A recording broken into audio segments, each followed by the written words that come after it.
and looking forward to a good executive session this morning. And it's not going to be as heavy as we thought. We've decided to hold on a couple of bills, so we'll go from there. I'd like to open the session on HB 542 relative to weekly benefits amounts for unemployment compensation.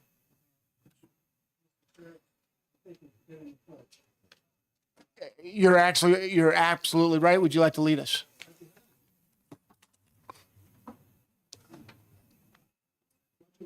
To the flag of the United States of America and to the republic for which it stands, one nation, under God, indivisible, with liberty and justice for all. And Mr. Clerk, can you call a roll?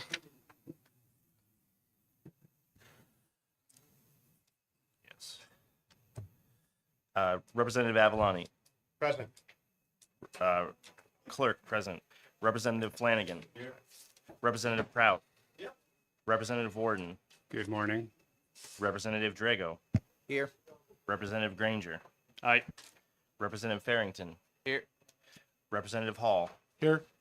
Representative Labrie. Here. Representative Sullivan. Here. Representative Cahill. Here. Representative DeSilvestro. Here. Representative Susi. Here. Representative Bouchard. Here. Representative McKenzie. Here. Representative Schultz. Here. Representative Leclerc. Here. Representative Staub. Here. Chairman Creighton. Here. Thank you, sir. Thank you, Representative Cahill, for that reminder. Appreciate it. Now let's open the executive session on HB 542. On HB 542, we had decided last week that there was more information required. And so we're going to, we recess 542 and we're going to reopen the hearing next week at 10 a.m. This closes the exec session on 542. I'd now like to open the executive session on HB 442. HB 442 is relative to prohibiting payment of some sub-minimum wages. Representative Warden, do you have a motion? Yes, I move inexpedient to legislate. And Representative Granger, do you have a second? I second. And Representative Warren, would you like to speak to your motion? Yeah, just briefly, we've heard testimony on both sides, but it hasn't been demonstrated that's actually needed. Almost nobody is making minimum wage anymore, and the system seems to work. We like to not insert ourselves anymore in between employers and employees than we have to. Let them offer the compensation that works, that attracts employees in this tough market to find employees. Let's not mess it up. And would you like to speak to your second, Representative Granger? Yes, Mr. Chairman. So I think it would hurt tipped workers and make it harder for small-time restaurants to thrive. And we already have a pretty excessive meals and rooms tax. And this leads to a situation where our economy is dominated, mostly in the food sector, is dominated by Chili's and Applebee's and things like that, and instead of small, more niche food restaurants, which we would like to have thrive. Therefore, I oppose this. All right, are there any other comments? Seeing Representative Schultz. Thank you, Mr. Chair. First of all, I'd like to thank Representative Staub and the committee. I was sick for the hearing on my bill, and she did a wonderful job on the bill's behalf, and I appreciate that very much. A couple quick points. One of the best things about this bill is 11 states have already put this into law, and we know from those states, and they vary from Montana to California to Washington State and I believe Utah. So it's not like they were all blue states or red states. It was a nice mix of that. And we know from that that those states are doing well. The restaurants in those areas are doing well. And it turns out when employees make a decent enough wage, they create happy customers and thriving restaurants. So we know this by comparing the states. We also know that there have been a number of Department of Labor violations in New Hampshire from a number of restaurants that have been determined to not be paying their workers enough, and in fact have to pay these large fines and pay the workers at a minimum the minimum wage. That is actually the law, that at the very least, despite what the tipped subminimum wage is, in this state is $3.20 an hour, then in fact, all employees need to make at a minimum the minimum wage. And those cases have been pretty compelling, that those that are investigated, and I'm sure there are many that get away with it, unfortunately, I've had to address this issue. So we know that, in fact, plenty of workers make low wages at the subminimum or minimum wage and should be paid that. And so there should be no difficulty to pay them at the base level what other low wage workers make, and that is the subminimum wage at a minimum. And then tips would be on top. We also know that one of the reasons why we struggle to have workers in our restaurants is because many jobs along the border of our state, they realize they can make more money at the neighboring states. Maybe that's an argument that's better for the minimum wage bill, but it does impact this as well. If you work in Vermont or Maine or Massachusetts, in general, your wages are better, because at the minimum, they're going to be paid the $13.15 an hour at the very least. I'm blanking on one of my other points. When I remember it, if we are still talking about it, I will raise that point at this time. But there are plenty of good reasons that we need this bill, and the free market is one of them. Turns out, one of the things that isn't always taken care of in the free market is that we choose workers over, for lack of a better word, greed.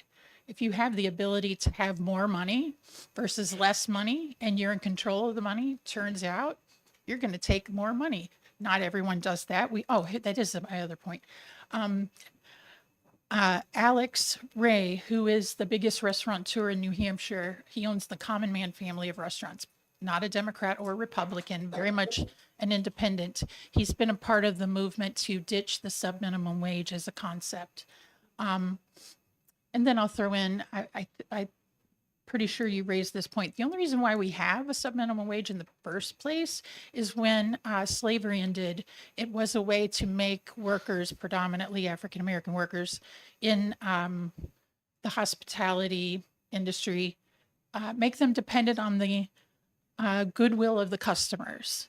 So it still created a dependency that still exists to this day. I mean, we went from zero wages at that time to $3.20 in the time of 150 years. So just at the base level, no other country on earth has it like this. Tipping culture is tipping culture. That's not what this bill is addressing in that way. Tipping will still happen. So just at a base level, to have the minimum wage available to workers, and the free market can account for that.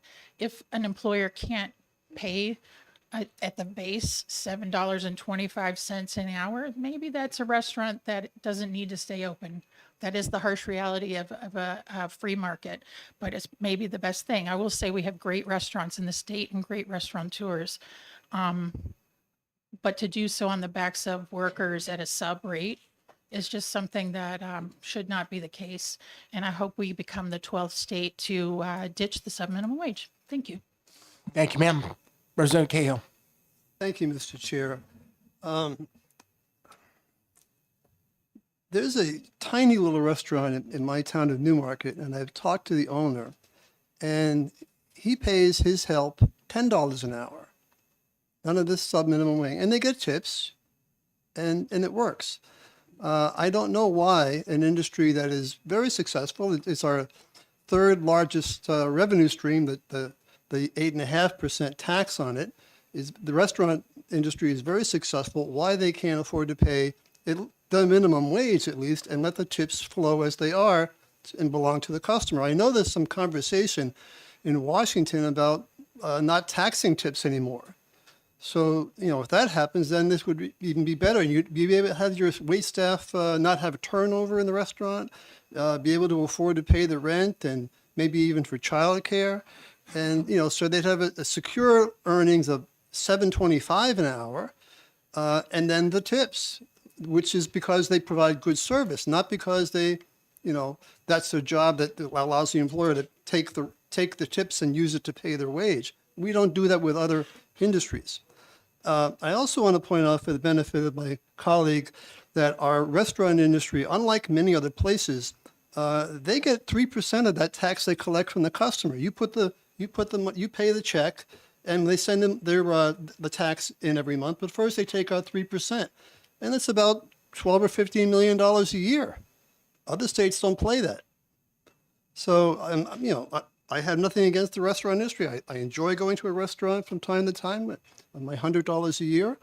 But, this is something that we really should evolve away from. Thank you, Mr. Chair. Thank you, sir, for your comments. I appreciate it. Any other comments? Seeing no comments on HB 442, Mr. Clerk, can you call a roll? The motion on the table is ITL for HB 442. Representative Avalani, Yes. Representative Flanagan, Representative Prout, Yes. Representative Warden, Yes. Representative Drago, Yes. Representative Granger, Aye. Representative Farrington, Yes. Representative Hall, Yes. the clerk, yes. Representative Labrie, Yes. Representative Sullivan, No. Representative Cahill, No. Representative DeSalvestro, No. Representative Susi, No.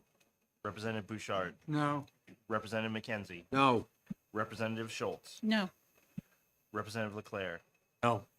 Representative Staub, No. Representative Creighton. Aye. The ayes have it. What's the vote? 9, 10, 11, 9. The ayes have it, so the motion is ITL 11 to 9. Is there on the majority report, Representative Warden, you got that? Yes. And Representative Schultz, absolutely. Representative Schultz? And again, as always, if we can get those in 24 hours, that'd be great. This closes the hearing on HB 442.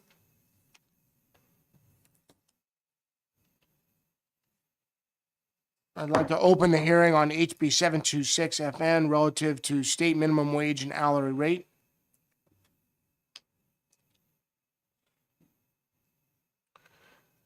And Representative Farrington, do you have a motion to be made? Yes, I move inexpedient to legislate. A motion's been made inexpedient to legislate. Is there a second? I'll second. Representative Drago for a second. Representative Farrington, can you speak to your motion? Yes, sir. I believe that while the bill may be well intentioned, the actual effects of the bill would be harmful for the people that the bill seeks to benefit. And it's important to know what a minimum wage law does. What it does is it says it's illegal to employ somebody whose skills don't justify, in this case, a wage of $15 an hour.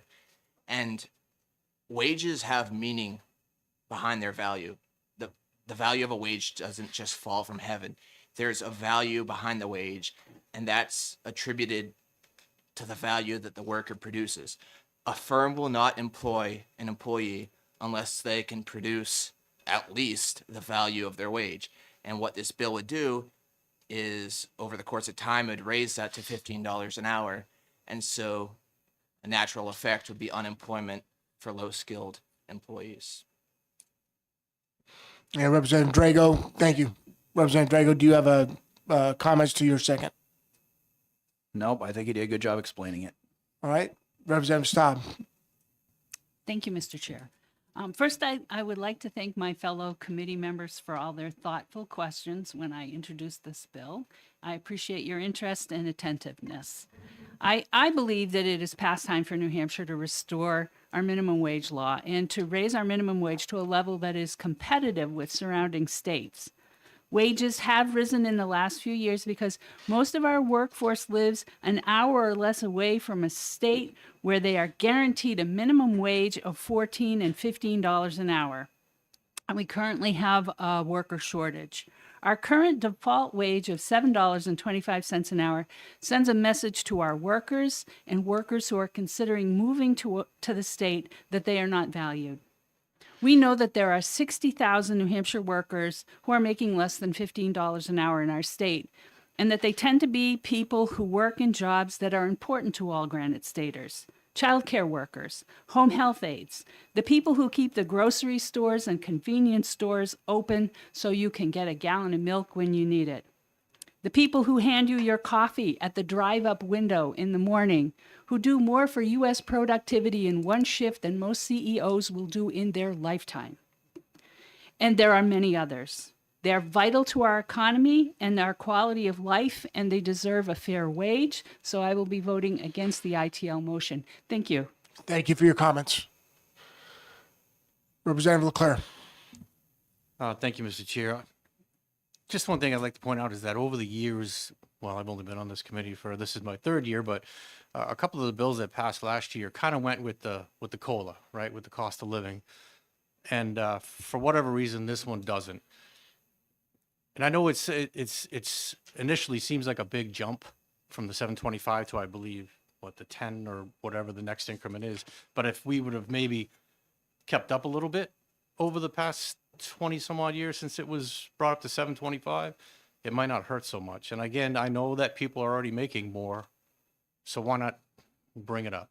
I mean, I understand the reasoning for not bringing it up to some degree, but it just seems like, for all the reasons that Representative Staub said, and I don't disagree with the arguments either necessarily, but even if we just brought things up with the cost of living, at least to some degree, it would help a lot of people. So thank you.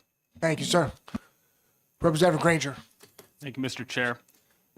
I got out of high school in 2008, and I was a high school dropout. This is story time with Granger. And 2008 was not a very good time to be entering the job market. And I remember having an incredibly hard time finding a job because I was competing with bank CEOs for retail jobs. That wasn't an easy position to be in, but I was living at home and my expenses were incredibly low. And I would have killed for a job that paid $2 an hour just so I could have something on my resume. But I could not do that because New York had, I lived in New York at the time, sue me. New York at the time had a minimum wage law that prevented me from being able to get any employment. And we are not always going to live in good times. And I feel I have a lot of sympathy for my colleague over here who's in a younger generation than I am. And there's going to be some tough times ahead. And there's going to be kids getting out of high school, they're going to be dropping out of high school like I did, who need a job. And this will just be an obstacle. And as well-intentioned as it is, it hasn't always been well-intentioned. Back in the past, they used to push minimum wages specifically to prevent certain people from having certain jobs and competing with other people. That was the historical intent. And honestly, it did a pretty good job of it at the time. But I don't want to belabor the point, but I do not want to inflict a minimum wage on the young people. There's already a sense among the Zoomers, Generation Z as they're called, that the economy is rigged against them to favor the elderly at the expense of the young. And can you really blame them considering all the things that they've went through in their high school years with the coronavirus lockdowns, with everything else that was gone on with the economy that it is? I don't think that previous generations intentionally rigged the game against young people. But the fact of the matter is a minimum wage, what it actually does is rig the game against young people. Therefore, I fully and wholeheartedly support an ITL motion. Thank you. Thank you, sir. Representative Bouchard. Thank you, Mr. Chair.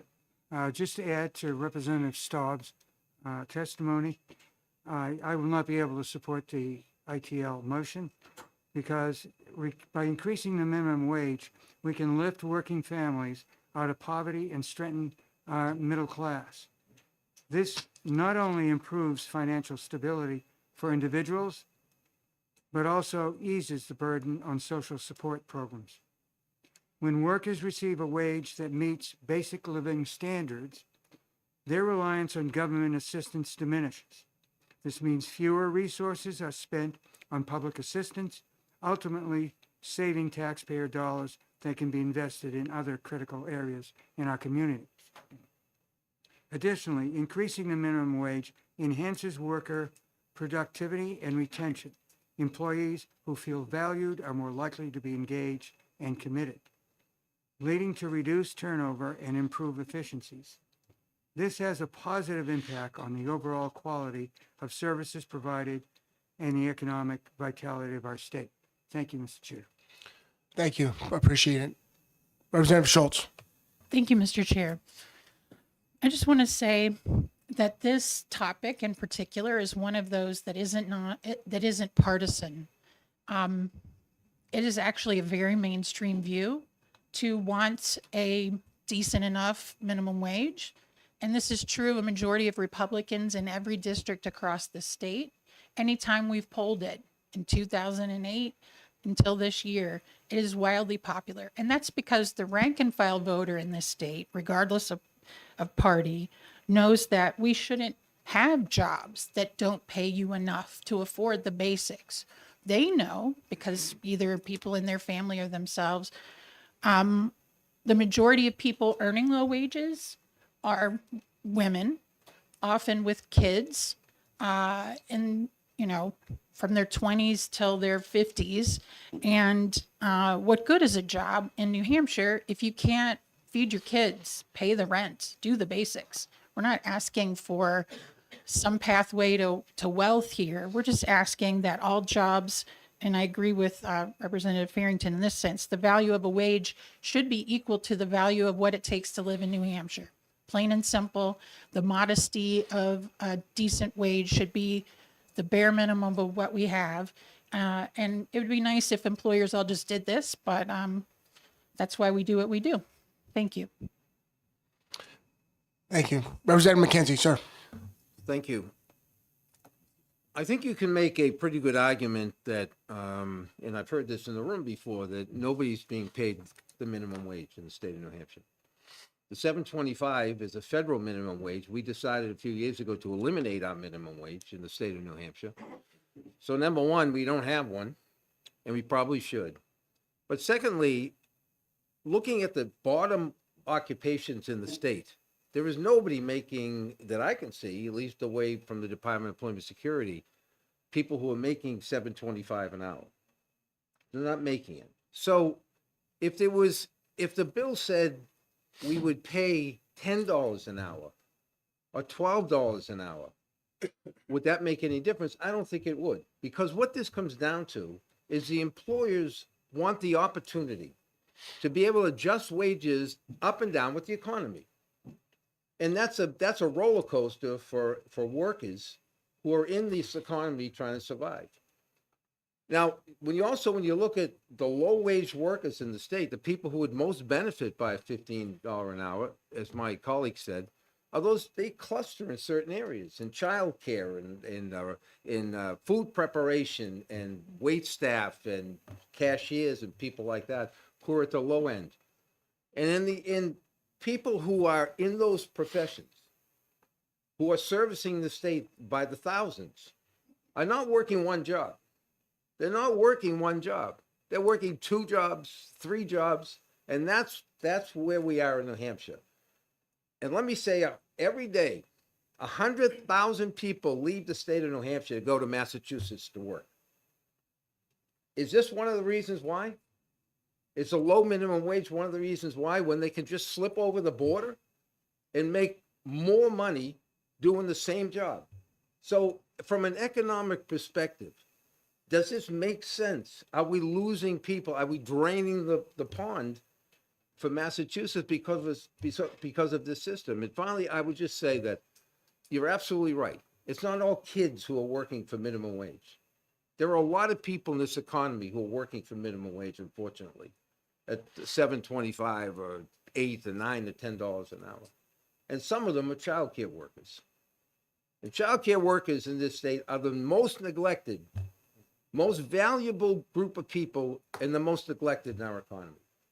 So we need to deal with this in terms of the broader economy and look at issues like this and the impact that these are having. And a low minimum wage in the state, or no minimum wage in the state, is a component of our economic development piece. Thank you, Mr. Chairman.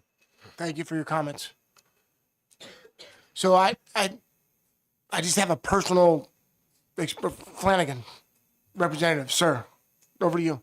Thank you, Mr. Chairman. Just as I don't know what you call it, but my daughter owns a preschool, and their employees are not paid minimum wage, and if they have a child, they can go to the preschool without any costs. So, not that I want to correct Representative McKenzie, I just want to clarify that not all people in the childcare industry are paid even $15. I think she's in the 20s. So, just, providing some clarification there. Thank you. Thank you for the comment. And I just wanted to make a quick comment. So I worked for $13 an hour 4 years ago, and that's what we got paid at Crotchet Mountain. And as a result of that, the mountain closed 40% of its operating hours. It closed Mondays, it closed Tuesdays, and it closed all nights except for Friday and Saturday night. So when you added all up the hours, it was a 40% reduction in the operating time of the mountain. The reason was they couldn't hire anyone. No one wanted to work for $13 an hour, except for knuckleheads like me who's retired. And so what they ended up doing is they increased their minimum wage from $13 to, I believe it was 21, but it might have been 20. And that was 3 years ago. When they had their hiring fair in September for this season, there was minuscule openings. And that's because everyone came back. And so my point on the minimum wage is that the market drove that. And rather than people leaving the state, they came to the state because the company recognized that they were way out of line. And now we're doing great. So I understand Representative McKenzie's point, but my experience is a little bit different. Are there any other comments? Representative Lavery. Are you suggesting, sir, the law of supply and demand worked? I didn't say that, but that would seem to apply. Okay, thank you. Representative Sullivan. That was a very good example of how the market can work. And the market does work some of the time. The minimum wage fills in when the market's not working. And we will still have supply and demand. Employers paying what they need to get good employees, and it is often well above minimum wage, even if the minimum wage is $15 an hour. But as has been pointed out, there are some lines of work where the employers don't pay the $10, $12, $15 an hour. And those are the folks that we're trying to address here. Thank you. Okay, thank you for those comments. Representative Bouchard. Thank you, Mr. Chair. Just to add on to showing how sometimes the market doesn't work well, I represent a very diverse, economically diverse ward in the city of Manchester. And some of my constituents tell me they need to work 2 or 3 jobs just to make ends meet. And they laugh at suggestions, go to school. The question is, where do I find time to do that? So there are a great amount of times where the market doesn't work. Thank you for that comment. Okay, seeing no further comments, Mr. Clerk, can you call the roll? The motion is ITL on HB 726 FN. Representative Avalani. Yes. Clerk, yes. Representative Flanagan. Yes. Representative Prout. Yes. Representative Warden. Yes. Representative Drago. Yes. Representative Granger. Aye. Representative Farrington. Yes. Representative Hall. Yes. Representative Labrie. Yes. Representative Sullivan. No. Representative Cahill. No. Representative DeSilvestro. No. Representative Susie. No. Representative Bouchard. No, Representative McKenzie. No. Representative Schultz. No. Representative Leclerc. No. Representative Staub. No. Representative Creighton. Aye. It's 11-9. Yay. All right, and Representative Farrington, you've got the report, okay? And for your side, sir? Representative Staub, great, thank you.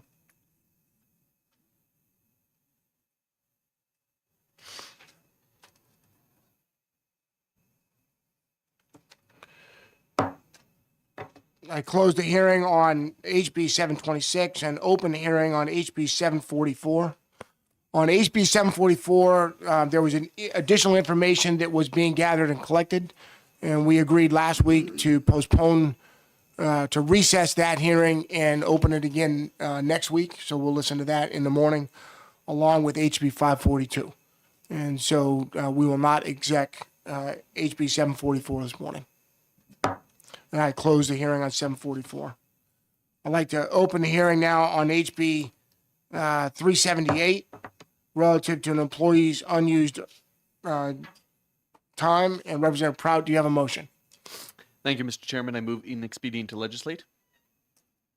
The motion on the table is inexpedient to legislate. I'll Do we have second that. a second? And we have a second. Mr. Representative Prout, would you like to speak to your motion? Yes, thank you, Mr. Chairman. This bill would add regulations to businesses requiring strict accounting of leave. It's not clear how this would interact with companies that have unlimited leave policies. Massachusetts, where I work, did a similar policy for sick leave a couple years ago. The net result is my company revoked its unlimited, untracked, and no paperwork sick leave and went to a strict accounting system to the detriment of everyone involved. This bill would turn the leave balance instantly into a liability on the balance sheet of companies, potentially affecting their credit.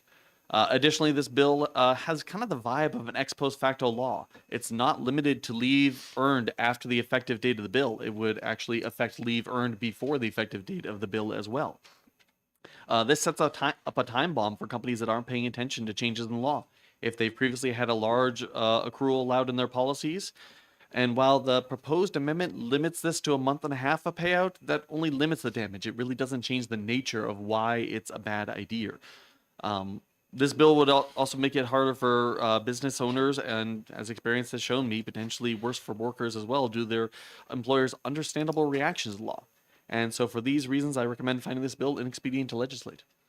Thank you for your comments. Representative Warden, do you have comments? Representative Cahill, sir, the floor is yours. Thank you, Mr. Chair. Of course, I do have an amendment which I'd hope we would take into consideration. It cleaned up a few of the things. Okay. And I'm reminded of a conversation I had maybe it was last term or the term before, when the gentleman, Mr. Prout, told me that because he worked in Massachusetts, he had benefited from their law when something happened and his vacation would have gone away. He ended up getting paid. So it's a little. Do you like it when it works for you? It doesn't like it when it might not work for you. That's a concern for me. But I did work hard in this amendment to clean things up. Again, it only takes effect under the limited circumstances solely when there's a layoff, sale, or closure of the business. And I understand that there was some agreement among my Republican colleagues that when a business is sold or it closes, they should do the right thing and pay the unused vacation time. But a layoff is another occurrence that's beyond the control of the employee, unanticipated, and allows them no opportunity to use that which they have earned. I want to make clear, this is part of compensation. You earn it. It's part of your pay. And so under these limited circumstances, when this happened, you would get paid. And the law doesn't take effect until January 1, plenty of time for any employer to become aware of it. It doesn't require a massive overhaul of any policy. It just says that you can't do this. You can't keep that money that the person earned, whether it's $100 or $500 or $1,000, as the examples I've shown you. You can't keep it when they had no opportunity to take the time because of actions of the employer. That's all it does. It doesn't break anybody's budget. When you have your policy, you're going to have vacation time, whatever way you're doing it, you assume that it's going to be used, and it should be used. But if you deny the person the opportunity to use it, you really should pay them. And that's really all I have to say about it. It would be nice to defeat this ITL and get back to an OTP, OTPA, and that would be the right thing to do, and I urge you to do that. Are there any other comments?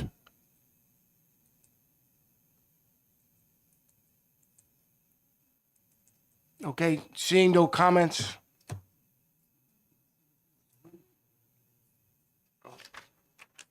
Mr. Clerk, call a roll.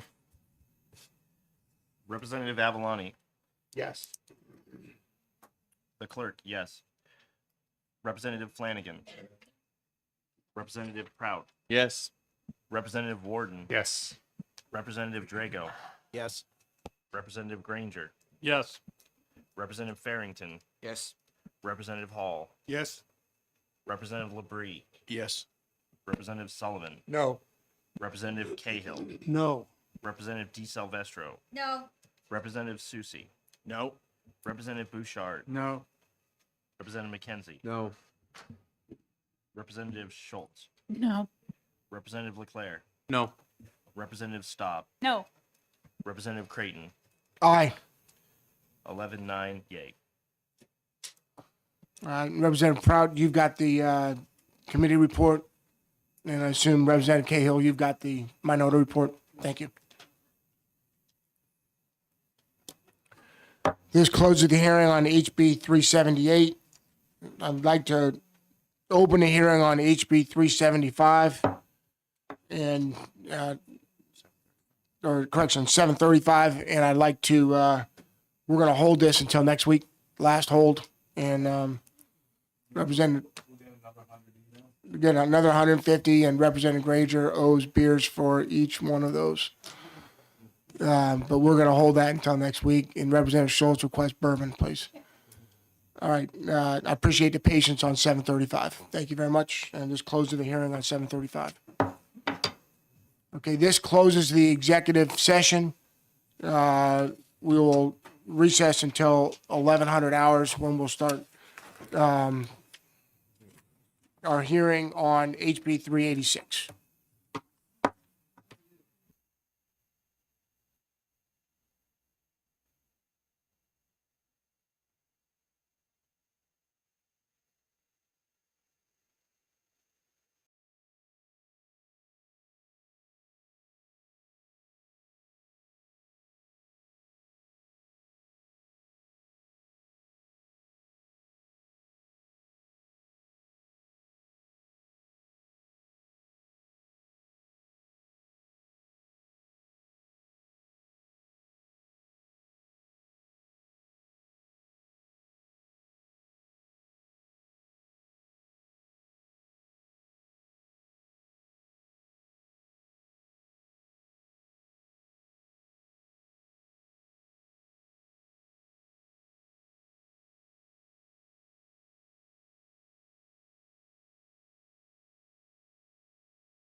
to open the hearing on HB 386, prohibiting nursing agencies from including non-compete clauses in contracts with healthcare entities.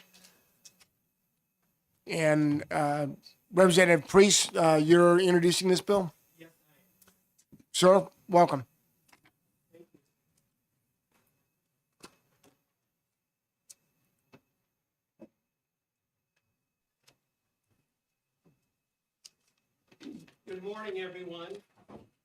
Good morning, everyone. I'm David Priest.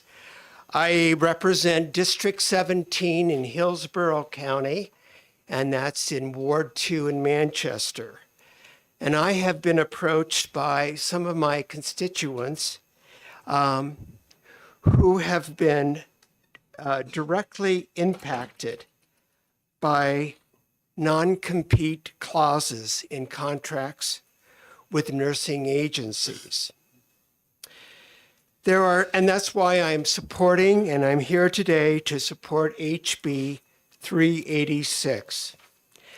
And this bill would prohibit nursing agencies from including non-compete clauses in contracts with healthcare agencies.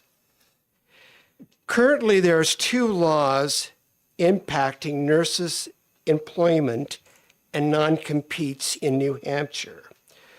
RSA 275-70, which requires employers to notify employees of non-compete as a condition of employment and provide a copy to potential employees before an offer of employment. And second, there is RSA 326B 45A, which voids restrictions to practice within a geographic region in nurses' contracts. Nursing agencies bypass these laws by placing non-compete articles in their contracts with organizations that provide staffing services. This legislation is intended to close that loophole that nurses agencies, especially those based outside of New Hampshire, are exploiting at the expense of nurses, the healthcare system, and the public. The nurses are unaware that they are under a non-compete clauses in their contracts. Nurses working for an agency are commonly assigned to multiple organizations. This creates a network of organizations that nurses cannot work for a specific period, entrapping them with the agencies. For a nurse to be able to leave the agency and work at an organization they were previously assigned to, the organization needs to compensate the agency, especially, and this is essentially purchasing the person from the agency.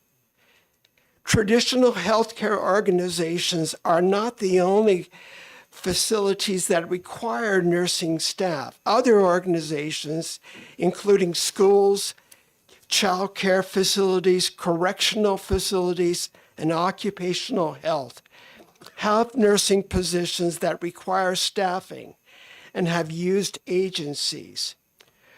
Providing financial compensation to the agency in exchange for the nurse can cost tens of thousands of dollars per nurse, in addition to the higher hourly wage that the agency charges than direct hires.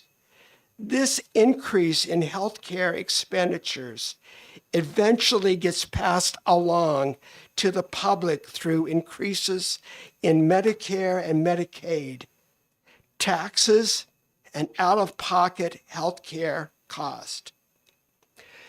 To summarize, many nursing agencies bypass the two statutes in the New Hampshire law by placing non-compete clauses in their contracts with organizations and holding organizations financially liable instead of individuals, and not informing the nurses that they employ. Nurses are prohibited from leaving the agencies to work for the organizations they were assigned with for a specific period of time, entrapping them when assigned to multiple organizations, unless the organization is willing to pay the agency a substantial amount of money to purchase the nurse from them. Not only are traditional healthcare facilities impacted, increasing general healthcare costs, but also public schools, county, state, and correctional facilities are also impacted, resulting in agencies profiting from the taxpayers. Behind me are several nurses that have been impacted by this. And if you have questions regarding what has happened to them, they will be testifying later on. So in summary, I urge you to pass HB 386, and I have a letter to give to you after some questions. Thank you. Representative Sullivan. Thank you, Mr. Chairman. Thank you for taking my question.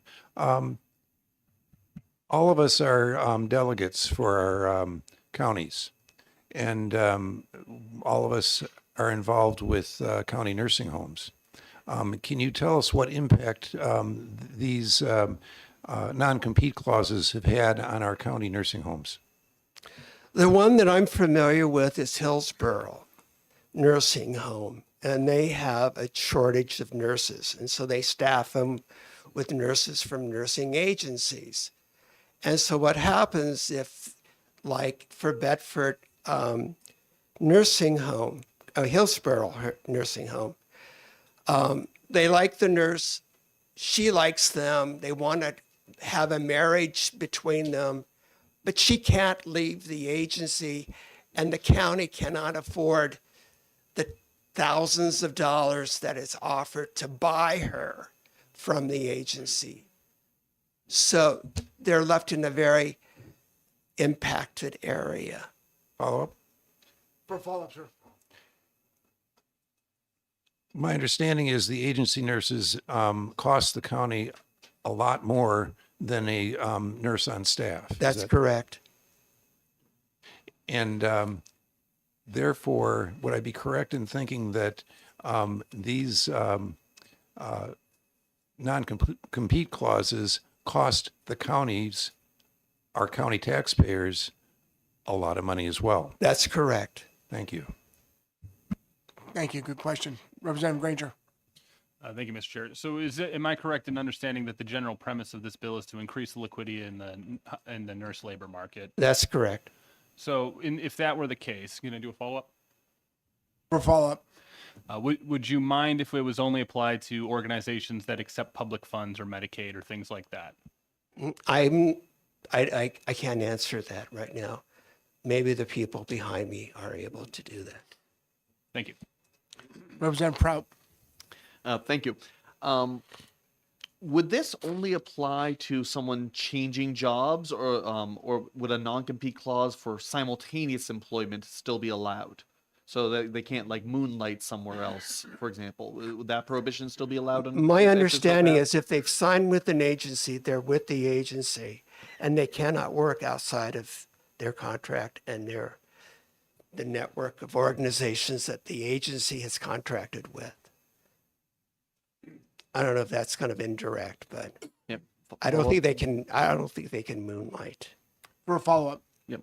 So, but does this bill address only they're trying to change employer situation, or does it also prohibit or make it so that they can't have a moonlighting prohibition in the contract? I think that they cannot leave the agency itself. So it prohibits them from seeking employment outside of their agency. Thank you. Okay, Representative Cahill. Thank you, Mr. Chair, and thank you, Representative Priest, for taking my question.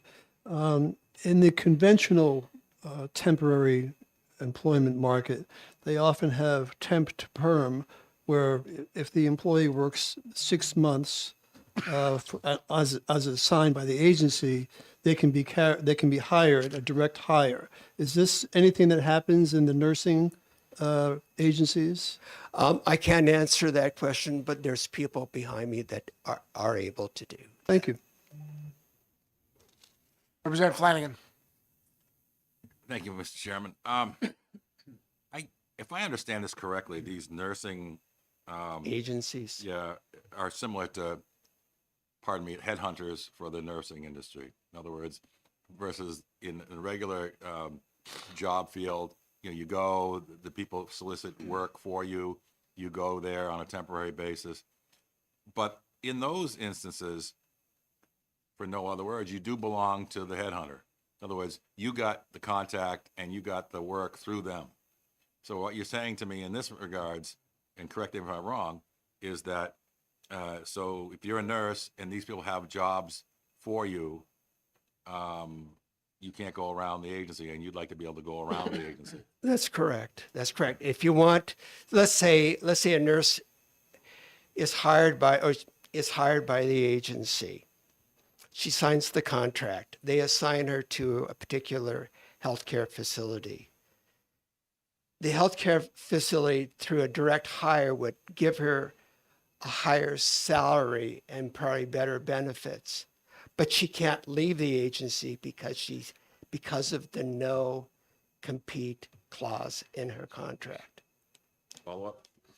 For a follow-up, yes, sir. Thank you, Mr. Chairman. So basically, as you have an agreement between two parties and you don't like the agreement, and what you want to do is have us create a law that says you can break the agreement, that says you belong to them because they found you the job, they help you out with benefits or whatever the case may be based on those contracts, and your constituents don't like that, meaning the nurses. They want to go out on their own, or they want to get a full-time job at the company that they're temping at. Well, I think it's broader than that. The cost of this is costing the taxpayers, the nursing facilities, much more, because the agencies are charging a much higher rate for the nurses. I get it. And the nurses are being compensated at a much lower rate than they would be if they were out on their own. I think it's an issue of not knowing what is in their contracts and basically signing an agreement that are not familiar, not being told the particulars of their contract at the beginning. So, Representative Alani. Thank you, Mr. Chairman. You stated that they sign their contract before they start work. Do they not read the contract before they start work? I can't answer that for the nurses. Representative DeSilvestro, and then Representative Sullivan. Thank you, sir, and thank you for taking my question. It sounds as though once they get into the agency, it's a way that they know they can get a job. They're out of state, they come to New Hampshire to obtain a job.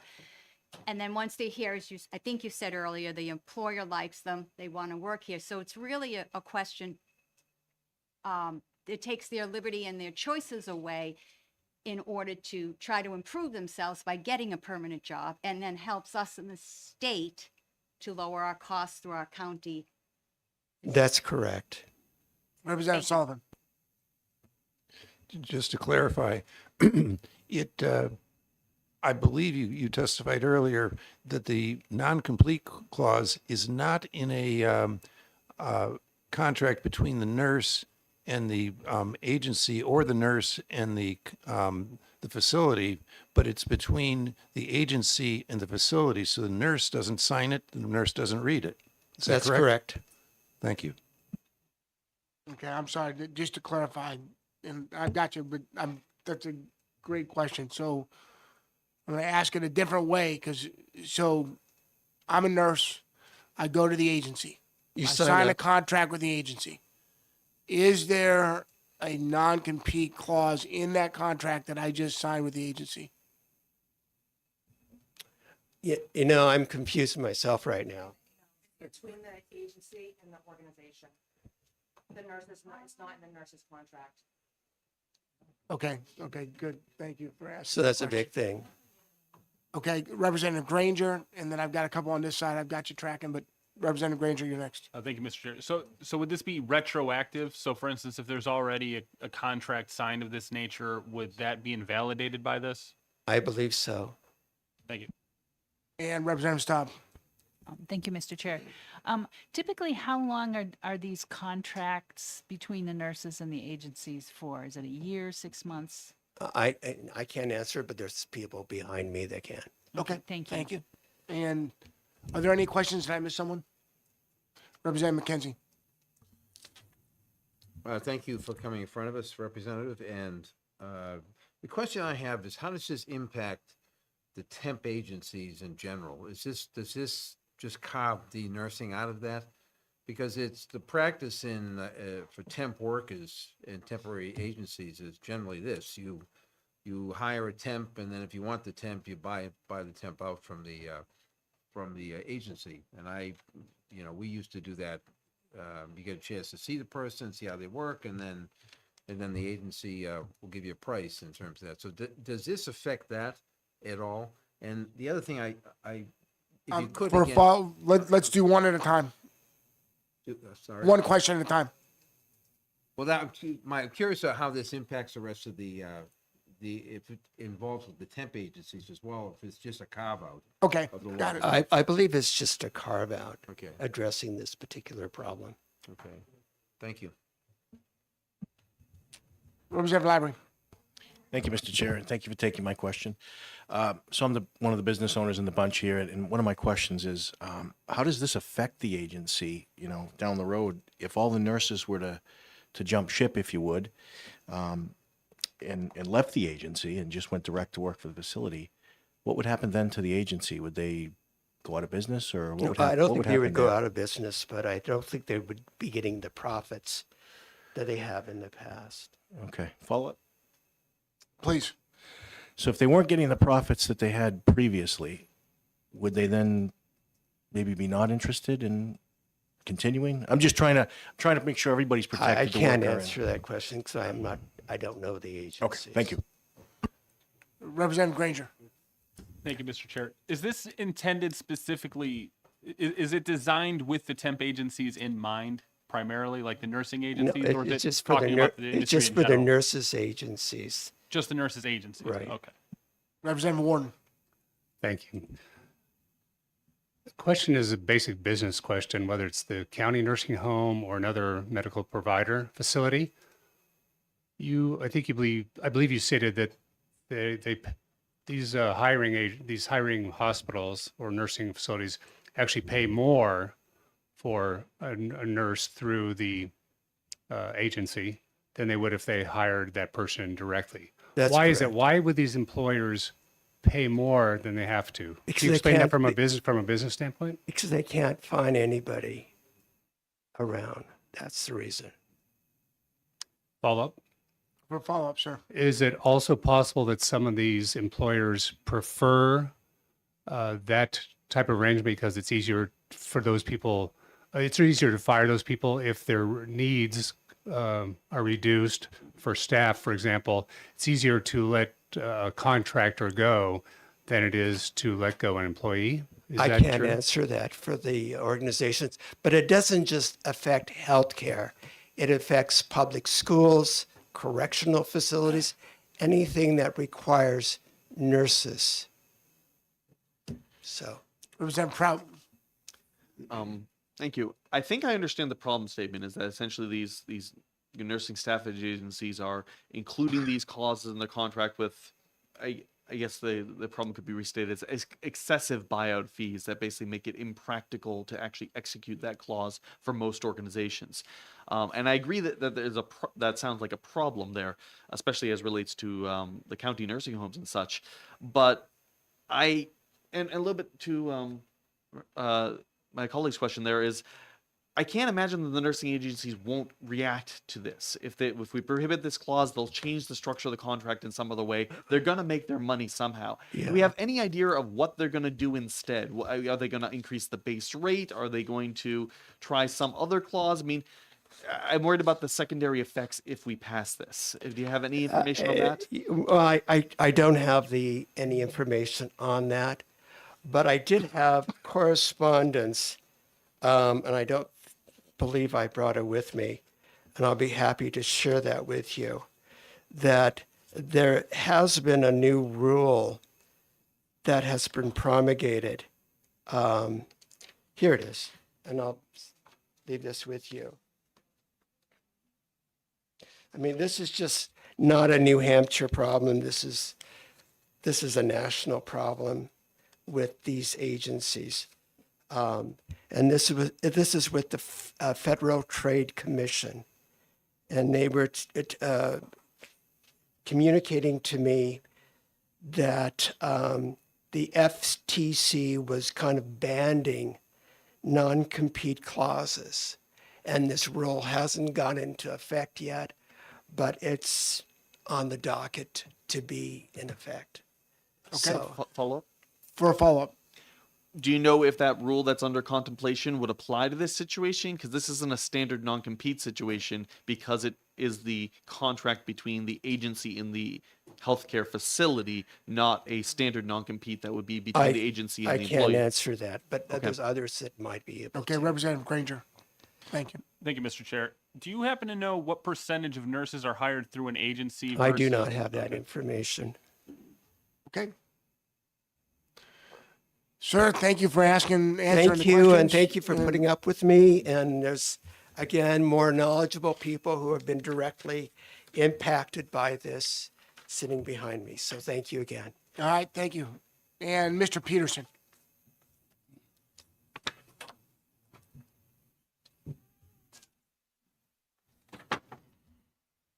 If you could introduce yourself, sir, and then where you're from, that'd be great. Yes, my name is Rick Peterson. That's okay. Just not wait until you sit down. You don't have to. Well,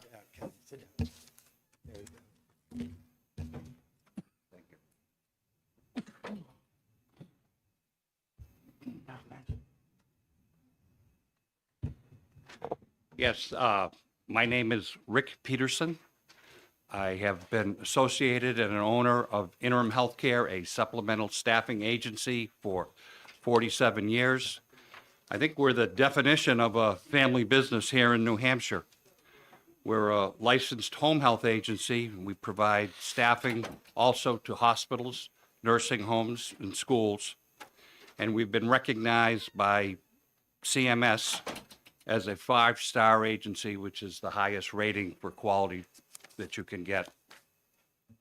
HB 386, as proposed, is mostly fine. One section, however, is grossly unfair. A facility who we staff, who chooses to hire our employee, when I say our employee, it's not ownership, but an employee that we sent them, just free and clear, after we have spent really thousands of dollars through Indeed and other hiring software programs. We've recruited, we've interviewed, we've done reference checking, we've done drug testing, criminal background checking, orientation, a skills review, and finally we placed that person. And just to clear up the sponsor, we do not have a contract with the nurse. The legislation only covers staffing agencies for nurses and nurses' aides. Those agencies providing technical, legal, clerical, or light industrial are not included. It seems to me this legislation picks winners and losers in the business. We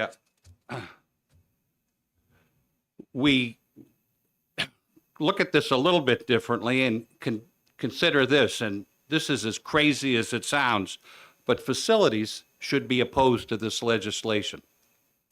And the reason I say opposed, and I think one of the representatives over here said, well, what's going to occur if we do pass this legislation? And I can tell you potentially what can occur.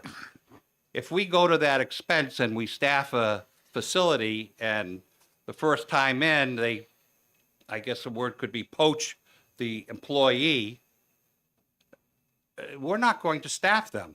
We've spent thousands of dollars hiring that person, and we're not going to provide that care again and again and again and have people that we've spent a lot of money for leave. That is going to increase costs. And interesting, and again, after 47 years of experience in this, the facilities call us when they've exhausted their opportunities internally. And it may have been through the flu that went through the building and they need some per diem staff. It may be, I mean, COVID, the state of New Hampshire provided funding to interim healthcare, particularly to go in and staff facilities that were literally on their knees because their staff had dissipated, and the patients, they didn't want to close the facility. The staffing shortages for nurses is not going to be solved by creating an environment of conflict. And instead of an environment of a collaborative effort, this is just first-class conflict. And if patients are in danger of not getting care, when we're called, the facility has exhausted all of their alternatives. And they've offered overtime to their existing staff. They've combed their people that have left. And then we get a call. Those emergencies occur, and they're hard to plan for, and that's where the supplemental agency like ours comes into play. We don't, the sponsor of the bill, I think, might be a little bit misinformed. If we're sending somebody into a facility, we build a relationship. I mean, I've been doing this since the Ray Lemire and the McCurley's families. These were family nursing homes, and we establish a long-term relationship with our customers, as any good business would do. And we provide that care because they really need somebody, and we're there to provide it. The other thing about agencies is we contribute to the supply of nurses. And when I say nurses, I'm talking about nurses and nurses' aides, which, as you probably know, are in very short supply.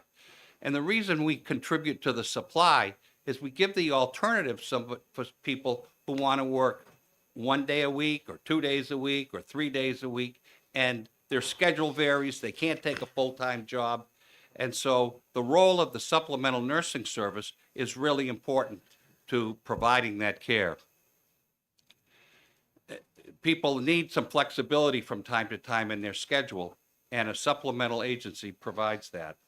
So there's some real downside in passing this bill for the facilities, and I'm not sure that they understand the steps that agencies like ours would take. We would never continue to send nurses in to a facility that is picking off our people one by one by one.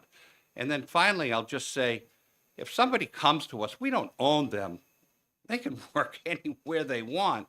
But if we've sent them to a facility, we have a 13-week buyout, and they can work, if they're working 2 days a week and they want to go to that facility and they like it and they work we figure the hours out, and it's a negotiated settlement. But we don't own anybody, and we can't control an employee from working at another facility. I mean, that's just doesn't work that way. It just doesn't work. They can work where they want. The only restriction is where we've just placed them. So, and truthfully, most facilities will work with an agency if they want to hire somebody, to make that happen. And we're all for that. We're not against it. But but there needs to be something called liquidated damages if we're just getting picked off one by one by one. So I would ask you to really take a hard look at this bill and urge you to, on sections E and F, which specifically relate to that component. And there, as I mentioned, there are other components of the bill which are fine. It's just good business. It's ethical business. And that's the way a business relationship should be.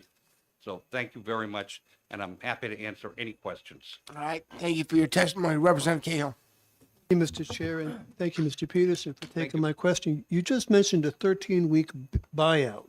Is that a standard period that you use so that after the person has worked 13 weeks, there's an amount at which, or they've done enough to They've done sort enough of at recover that. your costs? Yeah, and actually, that's negotiated. A bigger customer that we've had a long-term relationship with, that's a negotiated settlement. As I said, we've been doing this for 47 years, and we pretty much have a nice relationship with the customers for that length of time. So we work with people. Follow-up? For follow-up. Thank you, sir.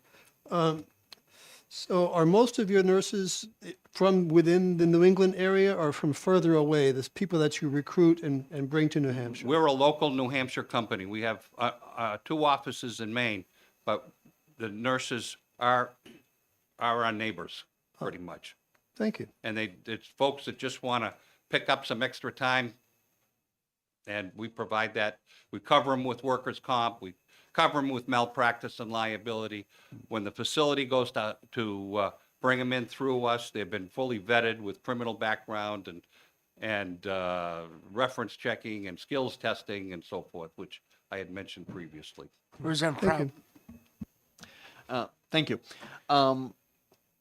One of the things that I heard in the earlier testimony on this bill that kind of struck me as potentially something that should be an issue, and I want to ask whether it would be an issue for your business, is the fact that the nurses don't know about these buyout clauses and non-compete clauses in the contract between the agency and the healthcare facility. Would it affect your business much if there was a disclosure requirement that the nurses that fill the staffing roles need to be told about any clauses of that nature, any restrictions on them jumping ship that are enforced from the facility side that appears currently there's no way that they necessarily would be told under the existing processes? Well, we cover that in orientation with each prospective employee. But if there was some signature required, I mean, I'd see that as being acceptable. I'm not trying to hide anything. We just really want to avoid going to the expense of hiring somebody. I mean, Indeed, I think, runs about $3,000 a month for us. That's just one avenue. We use a lot. Thank you. Representative Drago. Thank you, Mr. Chair. I'm curious, do you try to keep the same nurses going to the same clinic, or do they go to all different clinics when they work? They can, but we try, if they're happy there and the facility is happy, there's no, I mean, just set it and forget it, basically. That's kind of a slang way of putting it, I guess. But if everybody's happy, there's no point in introducing somebody new. For follow-up, sir. So on average, each one of your nurses, how many clinics would you say they work at? Or is it usually typically 1 or 2? Just 1 or 2, pretty much. I mean, it depends how long they've been with us. Some, if they've been with us for a long time, they may work in a number of facilities. But we try and limit it because they're happy and the facility is happy and they're comfortable in their job and the job requirements at that particular facility. One more. Go ahead. So if you just hear the bill, it sounds like once they work for somebody like you, they can't work anywhere. But would you agree that generally speaking, it's just a few places that they can't work? When we hire somebody, they're not under a contract with just interim healthcare. They may work for 2 or 3 staffing agencies, and they're going to different facilities. And if they went to the same facility through us, but it was a different supplemental agency, that's the way it goes. All right. Representative McKenzie. I got you, bro. Thank you, Mr. Chairman. So it seems that you've had some success in recruiting people that, and I'm coming from the Hillsborough County delegation, that we may not have had, or the ability to recruit the people so you're doing something to staff these facilities that we have not figured out at this point. So what's the difference? What is it that, as a staffing agency, and maybe it's a little off track, and if it is, I'll do this offline, but I think it's interesting that you're able to staff these things. We can't. We have an expression in the office is what you pay attention to grows. And we put our focus, I mean, we have recruiters and that's what they do is recruit. And we have artificial intelligence that places ads for us. It's a pretty sophisticated process. And we put a lot of energy and dollars into that. And just to clear something up, we don't pay any health benefits. These are per diem staff. They can work when they want to work. They tell us when they're available. So we pay attention to the recruiting. That's what we do. We put a lot of effort into it. As I said, I think a lot of times we drop people off the couch because we go back in the nursing licenses and send out notices there that we have work available. We put a lot of effort into that. And did you have a follow-up? I did. Please. So you don't pay health care for the employees, there's no benefits necessarily that you pay, no vacation or any of that kind of stuff, so. No. Thank you. And Representative Flanagan. Thank you, Mr. Chairman, and thanks for taking our questions. I see a similarity between what you do and, again, I use the word headhunter. Please accept my apologies if it offends you, but basically you're finding bodies for jobs that are open that an employer can't find. And my question of you is the buyout provision, if I could use that term. That's common in your business, is it not? That if someone likes the person, we want them full time. We realize you've gone the effort of finding this person for us, and we're willing to pay, and it's agreed between the parties, right? Exactly. And not unlike using Commercial. Kelly Girl or Manpower or one of the staffing agencies for light industrial or clerical support staff. We're the same. Follow up? For follow-up. Yes. So someone had made a comment about how if we pass this bill that we could save all sorts of money at the county level. But the reality is the county couldn't do what you do. In other words, they haven't been able to find the worker to fill the job. Some counties have. I mean, it varies all over. What happens sometimes in a facility is maybe they've hired somebody that Didn't work out. didn't work out, but they're a director of healthcare services and they have a walkout. Well, we get a call from that, and it takes a while for the facility to rebuild itself, and that's where we step in. And then when they've staffed it and we get a phone call and say we're all set, and that's it. It's a week to week deal mostly, or even day to day. Follow up, Mr. Chairman? Last one. The last one. Your words. Yeah, it is my words. So the reality of the situation, you go to all this effort to find the staff. You bring the staff in because they can't find them, or it's a situation where it's needed right away. Okay, and you have a provision in the agreement with the party that you contract with that says if they want that person, they have to pay for it because you've done all this work ahead of time that they either can't do or don't do. Mm-hmm. So basically, this is interrupting your whole income stream if they do Well, it's our decide to take business it. model. Yes. Yeah. Okay. And I would say that, which I think I mentioned earlier, when we have long-standing customers and we have a business relationship, absolutely. we work out those times, and we're not trying to step in somebody's way. A nurse that works for us, I mean, think about this: if their husband is just use an example, a fireman, and his schedule is all over the place, and she's a nurse, and they've got a couple of kids. If something changes in their work life, Taking a day. we're not standing in her way to take a full-time job with benefits. I mean, that would really be hurtful to our company. Thank you. Representative Granger. Thank you, Mr. Chair. Do you have any idea the percentage of nurses that are hired through agencies versus direct? I'm sorry, Mac, but I'm not sure I understand the question. So some nurses are hired through like an agency like your organization, Right. and then some are hired directly by the hospital or healthcare provider, right? Oh, we have a very small percentage of that. I don't know. I Okay. couldn't put a number on it, but But most nurses are direct then. yes, Okay, thank you. yes. Representative Sullivan. I mean, there are facilities that we do not staff and haven't staffed in years. It's all their staff, and others, as I mentioned earlier, they may have a outbreak of flu, or they have a walkout, or somebody gets hurt, and they call us and say, look, we've got to fill this. We have patients that need their meds. We have any number of things. Thank you. You've made it very clear that you don't want to stand in the way of people working where they want to work. No. However, you've made it very clear that if they want to work in the facility that they're presently working at through you, it's going to cost the facility something.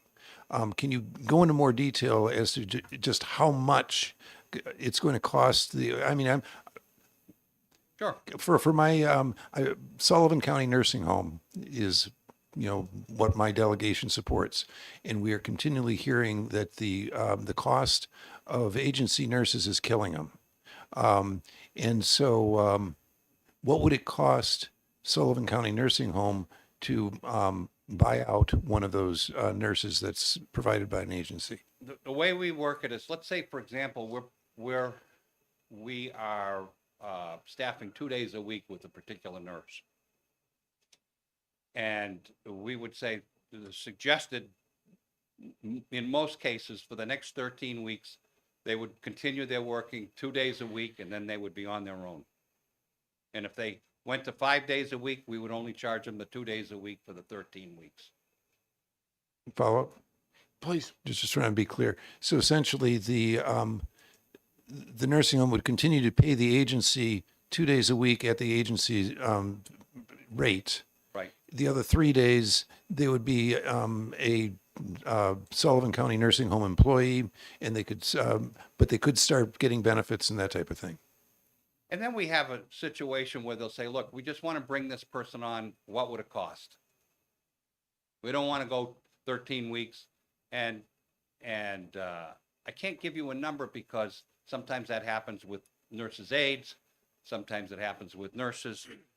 Those are or LPNs, RNs. So there's different rates on those employees. But we would work out a negotiated settlement, which parties would agree to. We want to continue to have a customer, and we would continue. I mean, nurses move and leave the facilities, and we'd like to have a nice business relationship where they call back. And then after 48 years, I think we've done that.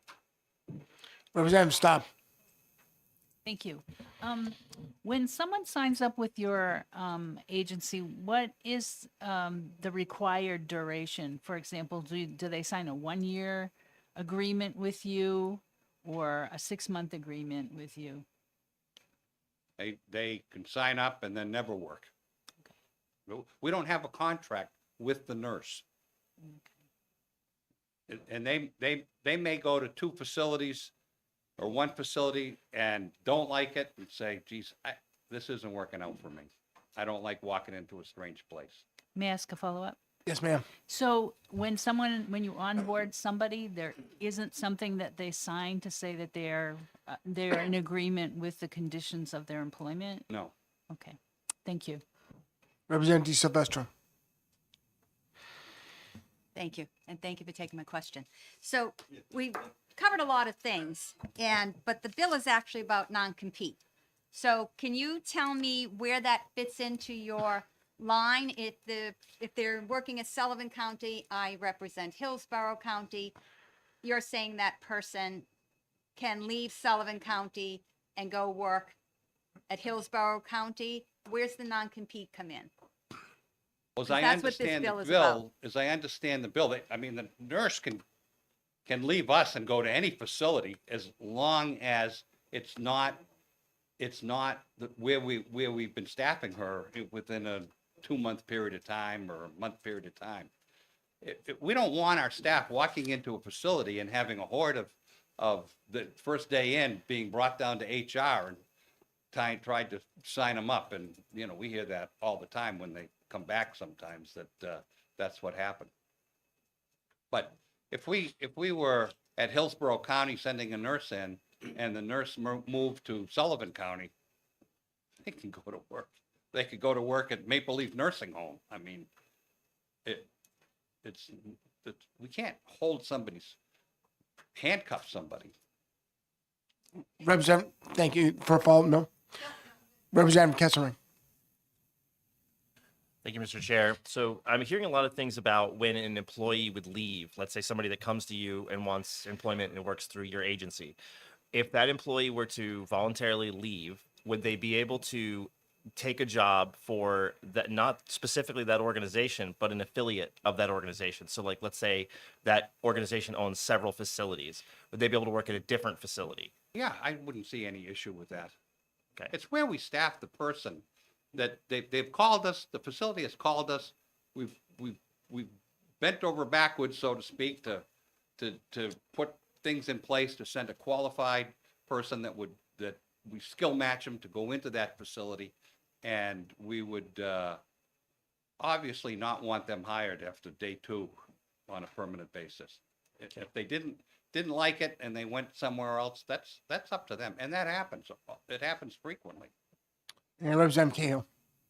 Mr. Chair, and thank you again, Mr. Peterson. It sounds like, you know, as you said, you're a local company in business for a long time, have relationships with the, you know, with the nurses and with the institutions. Can you just give me an idea of how many other entities, other agencies are operating from out of state that are probably using a different method? I don't really know that. We have agencies that come and go, and there's kind of a move afoot of almost app staffing, I guess is one. But the facilities are a fairly significant risk doing that. I mean, somebody just signs up for an app and then goes to a facility, and that's why, you know, I'm not opposed to all the aspects of a staffing bill. I think it's important to have somebody that's trained, knows what they're doing, has a license, has been vetted, criminal background check, which is a law.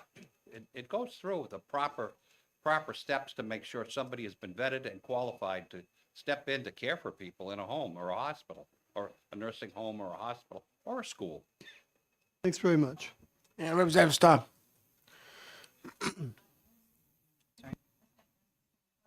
I was going to ask Okay. the same question. Thank you. Representative Leclerc. Thank you. So kudos to your company when you send people to someplace and they want to hire that person. Obviously, you've done a good job, and it's well appreciated. Have you ever tried to recruit someone that's already working somewhere local? We would not go into a facility and recruit their staff. Right. And again, if you're looking to build a business relationship, that would end that relationship in a heartbeat. Yeah. I mean, if we put an ad in the paper or look up on Indeed, And they come to you. and they come to us, that's really a different deal. All right, sir. Thank you for your detailed testimony. We appreciate it. Thank you. And I'd like to call now Ms. Anglin.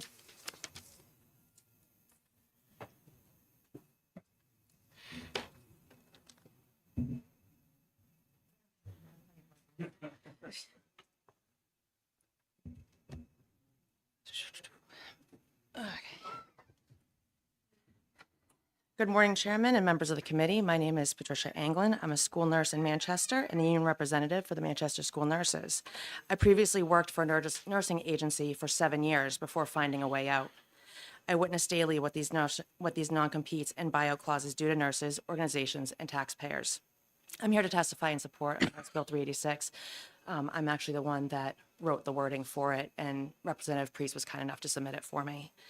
As he stated, RSA 27570 requires employers to notify employees of a non-compete in their contract as a condition of employment prior to hiring, and submitting a copy to them prior to hiring. And then RSA 326B 45A voids restrictions on nurses based on geographic location. Many agencies are subverting these laws by placing the non-competes between the agencies and the organizations. Unfortunately, it's taking advantage of the nurses, the healthcare system, and the taxpayers. I've been able to confirm that the following agencies have utilized this practice within the past year. Maxim, based Ma'am, out of... could you get a little bit closer to the mic Yeah, so we can hear you back absolutely. here? Thank you. I've been able to confirm that the following agencies have utilized this practice within the past year. Maxim, based out of Columbia, Maryland. ProCare, based out of Denver, Colorado. Acor, based out of Piscataqua, New Jersey. Bright Star, based out of Gurnee, Illinois. Regency Home Health, based out of Londonderry, New Hampshire. Norton, based out of Cohasset, Massachusetts. And Career Staff, based out of Irving, Texas. Which actually goes a step further and bans the hiring of staff even if they switch to another agency. Most of these, unlike Mr. Peterson's agency, are 1 to 2 year, not 13-week. New Hampshire's already experiencing a nursing shortage, resulting in high competition and increased labor costs. Nursing agencies utilize non-competes are taking advantage of the shortage by preventing nurses from freely moving to areas of need and charging premium rates, increasing organizational expenditures. Agency nurses are often assigned to multiple organizations. When I was an agency nurse, I did have a couple regular organizations that I went to. However, if there was a call out here, a call out there, it was not unheard of for me to be sent to many organizations for a single day, then preventing me from working for those places for 1 to 2 years without a buyout. It creates a network of organizations where nurses cannot work and trapping them. For a nurse to be able to leave that agency and work at an organization where they were previously assigned, that organization is required to provide compensation to the agency, essentially buying them. According to the New Hampshire Hospital Association, hospital costs related to contracted labor increased from $118.5 million in 2019 to $302.7 million in 2022, with a 133.1% increase from 2021 to 2022 alone. Lastly, hospitals are not the only organizations requiring nursing staff. Organizations and facilities such as community mental health centers, correctional facilities, and public schools, funded by taxpayer dollars, are also required nursing staff. Any costs associated with nursing agency non-competes are passed directly to the taxpayers through local taxes or Medicare or Medicaid. To put this in perspective, in Manchester School District, we have 19 direct hires. We have 44 contracted. For the Manchester School District to buy out just half of those is between $100,000 and $400,000 of taxpayer money. In conclusion, I want to make it clear, I'm not against nursing agencies. They fill a need in the healthcare market. I am against agencies taking advantage of this need by charging organizations exorbitant amounts for their services and requiring additional compensation for nurses to leave the agency to work for those same organizations if they choose. This control over nurses, utilizing human beings as a commodity to be purchased for an agency's financial benefit, directly opposes our free market economic system. There is no reason agencies cannot utilize mechanisms similar to other businesses, such as incentives and benefits, to keep staff rather than entrapping them to be purchased. As he was stating about advertising, he stated that he puts a lot of money into advertising, AI, recruitment staff, all that. That's just money that public schools, corrections, they don't have that money. So they're trying to compete recruiting with an agency that puts thousands of dollars into advertising. You go on Indeed looking at school nurse in Manchester, Regency is the first one that pops up because they pay to be at the top. Thank you. Thank you for your testimony. And can you provide that testimony to us, Yeah, absolutely. please? Thank you. And Representative Prout. Thank you, Mr. Chairman. So I think we've already kind of identified that the hiding the clause in the contract that the employee doesn't see is a problem. Do you see that happening in the contracts that you see in Manchester School District?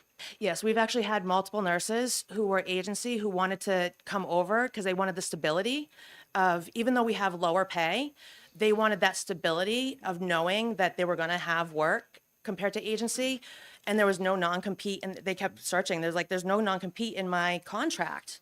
Many of them were out-of-state agencies that they were employed with. However, there was that non-compete between the organization and the agency, and they had no knowledge of that. Follow up? For follow-up. Do you have any insight into why Manchester School District or any other organization is accepting these contracts? I mean, instead of just phoning up the agency of the previous speaker that has more reasonable 13-week terms or something, is it just bad negotiating? Is it that they're desperate and nobody else is filling the position? Why is this being signed in the first place if it's turned into such a problem? Hourly cost. So it goes out for RFP, and they look at the hourly cost and what it's going to cost to fill those positions if they can't direct hire. And so obviously being a public school, it tends to go to the lowest cost to save the taxpayers money. Thank you. Representative Flanagan. Thank you, Mr. Chairman, and thanks for coming in and testifying. My mother was a nurse. I was reading the bill, and it talks specifically about the health care facility and the agency and so forth. But what happens if, and I can't remember the gentleman's name, Rick had an agreement with Manchester School District that Manchester School District put in the language that if they wanted to buy you out, say you were the nurse in question, that they decided how much they were going to pay. In other words, it wasn't from Rick, it was from the ultimate contractor, the school district. It wouldn't be in this bill. The law wouldn't apply because the way the scenario worked out, it doesn't match what this was trying to do. Do you follow what I'm saying? I do. I can't imagine an organization would sit there and say, I'm going to pay X amount of dollars if they don't have to. Follow up. For follow-up, sir. No, what I'm saying is if Rick was providing 44 nurses to the Manchester School District, and I hope you are, then the school district would have a little bit of authority in that negotiation. In other words, he'd say, okay, well, if some of these people work out, we're going to pay a flat $5,000 or something like that to get them on our staff. So this is where the free market comes in. Agencies traditionally pay significantly more than the public sector. So it becomes a positive negative. Imbalance. Not an imbalance. It's a positive negative that each nurse would have to weigh. Like, do I want the higher pay or do I want the stability? And we kind of see it go both ways. There's many nurses that want to stay with the agency. They want that higher hourly wage and they wouldn't leave the agency. But there are nurses that want that stability. Sure. But they can't leave. They couldn't find the job. Well, it's not that they couldn't find a job. It's that they can't come to the district once they've done a shift without the district paying. Representative Sullivan. Thank you. Got to get in position here. Do you have an idea how much it would cost the Manchester School District to buy out one of these nurses? So it depends on the contract. So last year they had 9 to 10 different agencies just because not even a single agency can staff our school district. So we had 9 to 10 different agencies and each contract was different. There were 1 or 2 that did not have buyouts and non-competes in there. So I'm not going to say that all nursing agencies do this. It's not the case. The ones that are actually like interim, the ones that are more local to the state do not tend to have this practice. It's the out-of-state ones that tend to do this. They're also the ones that don't tend to vet the nurses. So this is where it really becomes a problem. So it can go anywhere from $5,000 to $20,000 per nurse, depending on their LNA, LPN, RN, their degree, their experience. That's why it's such a range for even just 20 to 22 to come over as a direct hire. It's between $100,000 and $400,000. Thank you. All right, Representative Leclerc, did you have a question?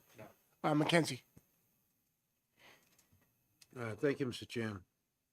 Thank you for coming today. So one of the things that you mentioned is the cities and towns' inability to compete because of the cost of advertising and recruiting workers. Why do you think that is? Have you looked at school district budgets? But we're paying for it one way or the other. Right. We're paying for it one way or the other. It's a matter of what people want to put into the school district budget for advertising and direct hiring versus what we end up having to pay on the back end and basically asking forgiveness because we need these positions versus, hey, can we get this so we can staff these positions and advertise to get them? A lot of people don't want to approve the money up front, so then we're having to pay it on the back end. Okay, Thank and you. Representative Flanagan. No, No, I'm all set. Representative Granger. Thank you, Mr. Chair. So you mentioned these 2+ year non-competes. Is that only between the agency and their customers, or does it apply to the nurse if she's going for work elsewhere? So they can go elsewhere, but if they like that facility, they can't work there for that amount of time without the organization paying. Okay, so just to be clear, like if you didn't want to work at the school and you wanted to get a nursing job somewhere else, that would be okay? As long as you didn't work a single shift there. Okay, thank you. I would like to add, it was not uncommon when I was an agency nurse to be sent to multiple locations for a single shift, preventing me from then doing that. Representative Staub. Thank you. Thank you for coming and thank you for taking our questions. Can you answer for me what motivates someone who is a nurse to use a staffing agency rather than just looking for a job? Flexibility, money. There's many benefits to an agency. I'm not against agencies whatsoever. You have the ability to say, I want to work this day, this day, this day, but not this day, this day, this day. If you have somebody who has great benefits but doesn't make a lot of money, hey, I can do an agency job. I can bring down great pay and I can take this week off when I want, this week off when I want. I'm not relegated to work these holidays. It's great flexibility. It's great pay. And that's where a lot of nurses are attracted. It's when nurses want stability that they're willing to take the lower paying jobs where we have a lot of our shortages. And so these agencies, even though they have these great things and can already attract, are then trapping those nurses that are willing to do these other jobs that would cost the taxpayers less. Representative McKenzie. Thank you, Mr. Chair. You may not be able to answer this, but do you have any sense of the wage that a nurse gets under the agency environment and the wage plus benefit costs that somebody would get be entitled to in the city of Manchester, for instance? They would get health care and pension benefits and all that stuff. Is it if you put all that stuff together and you add 30 or 40, maybe more than that percent to a person's salary, is it comparable? No. So it's okay. about, depending on the position, it can be anywhere from like $10,000 to $30,000 to $40,000 annually difference. And that's if you take, like in the school district, if you take the annual salary plus the benefits, because our benefits run about 52.3%. If you take that in comparison to the hourly salary of an agency nurse, that agency nurse still makes quite a bit more. So there is quite a benefit to working for an agency. It's not like they're going to be like completely out of business. There's not going to be this mass exodus from agencies. Representative Prout. Thank you, Mr. Chairman.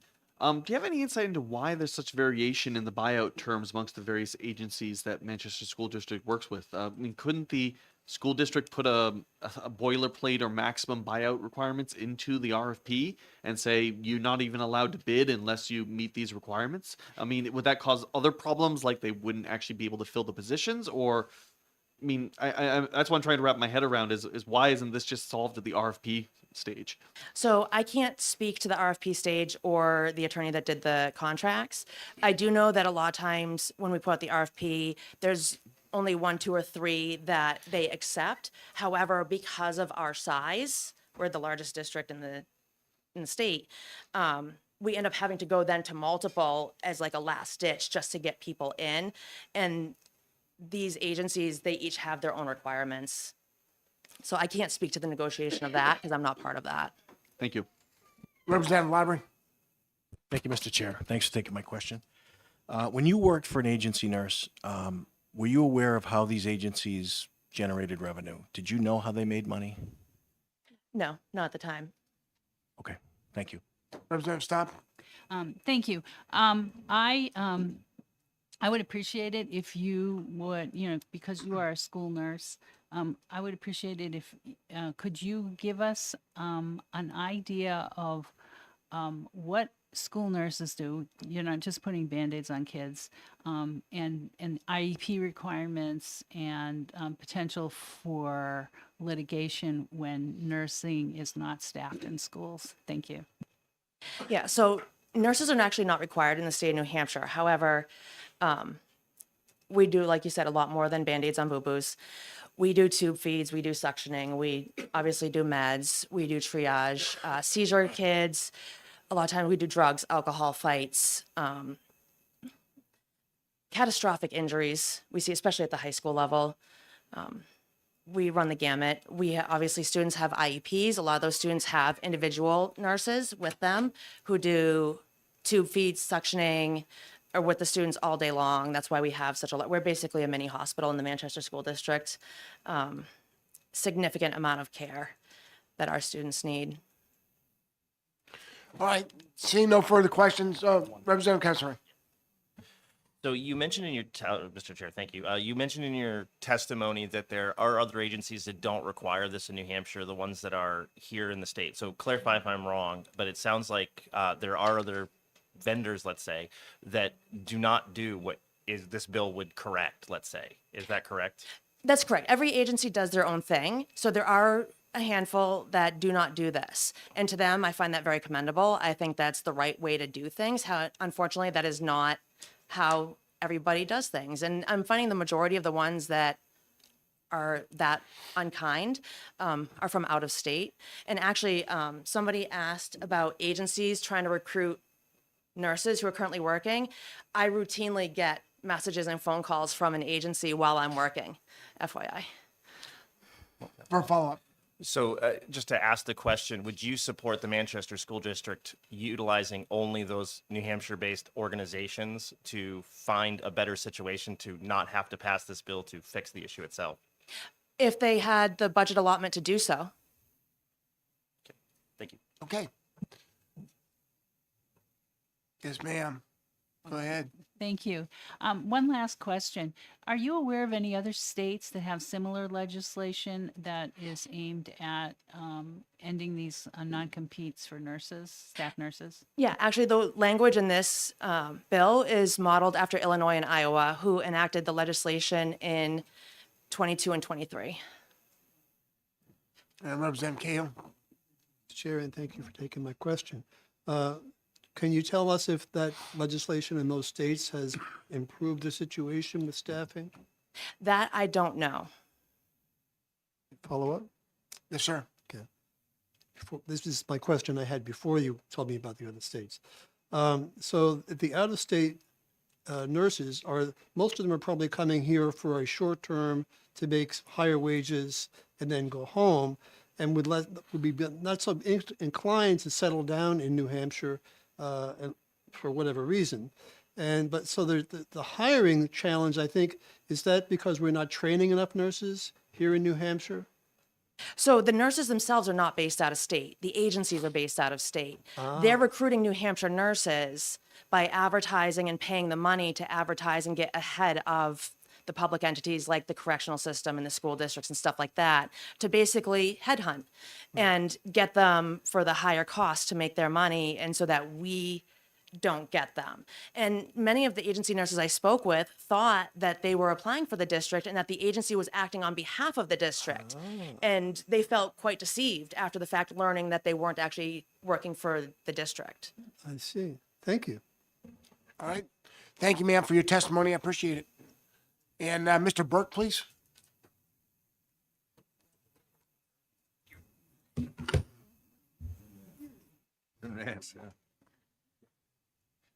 Thank you, Mr. Chairman and members of the committee. I hope I'm not the last speaker before lunch, but if I am, I'll try and be brief. Thank you, sir. I am here this afternoon on behalf of the American Staffing Association, and we are concerned about House Bill 386. And you heard some very good testimony by Rick Peterson, And for many of the same reasons, we are concerned about those sections on page 2, lines 3 through, well, certainly 9, and then there's the exceptions that 1 through A through C permit. But we're dealing with contract law, and the contracts between the facilities and the agencies. And this would be certainly an intrusion, an invasion of that private contract between those entities. I don't know whether disclosure is the right step. It might be for purposes of informing the employee in this situation. That might be the redress up front, rather than having no redress on the back end when a facility can just cancel a contract without any consequence. And that's really what is at stake here. Contract law and being able to uphold that. I won't go into all of the experiences and details that Mr. Peterson went into. I thought they were very well explained by putting in the language on that page 2, lines 3 through 9. You're taking flexibility out of the relationship. And I think you heard Mr. Peterson talk about that flexibility and the importance of that relationship and being able to deliver, in this case, nurses for different facilities. I think, too, this issue is diminishing. It obviously spiked during COVID. It was a very dire situation in many instances around the country, not just New Hampshire. And what we are seeing, and I can provide to the committee later today, are the results of the market self-correcting. The demand is not as high. The profits are not as high for agencies. And so we're seeing a return to a normal time. With that, Mr. Chairman, I think I would conclude my remarks. I ask the committee to consider that fairness in the contractual relationships between two entities. It is, 2 years ago, this committee was involved in Senate Bill 149 that passed into law and brought about a new registration process for any staffing agency that wanted to operate in the state of New Hampshire. And that was a good step. And it put restrictions on staffing agencies. It didn't put restrictions on the facilities, but it put restrictions on the staffing agencies. And so there is accountability out there. And, we need to see if this is going to work, the current law, as well as the post-COVID era that we're now in. I'd be happy to try and address any questions, and if I'm unable to, I will endeavor to find you answers. All right, sir. Thank you for your testimony. Do we have any questions? Representative Sullivan. I guess I'm a little bit troubled in that I can see the point of the agency not wanting to lose an employee first day after the nurse is assigned to a facility. And I'm persuaded by Mr. Peterson's good business sense that if you don't treat your clients well, they are not clients anymore. I'm also persuaded that there's some abuse out there, that some of these agencies are taking advantage, are being grossly unreasonable, and probably don't care about that business relationship. And I'm trying to figure out how to fix what's broke without destroying what's working. Thoughts? I think there I'm not the expert in the staffing world, Representative Sullivan, but I'm certainly willing to take that very good question back to my client. It almost seems like this language in 386 is a sledgehammer being used on an issue that perhaps only needs scalpel. I don't know. Maybe not a good comparison, but I think perhaps if something needs to be done, I think this can be worked on and developed without just putting the sledgehammer onto the relationship. All right, Follow up? please, for a follow-up. I intend to also call our nursing home administrator who has suffered under the weight of the agency nurses.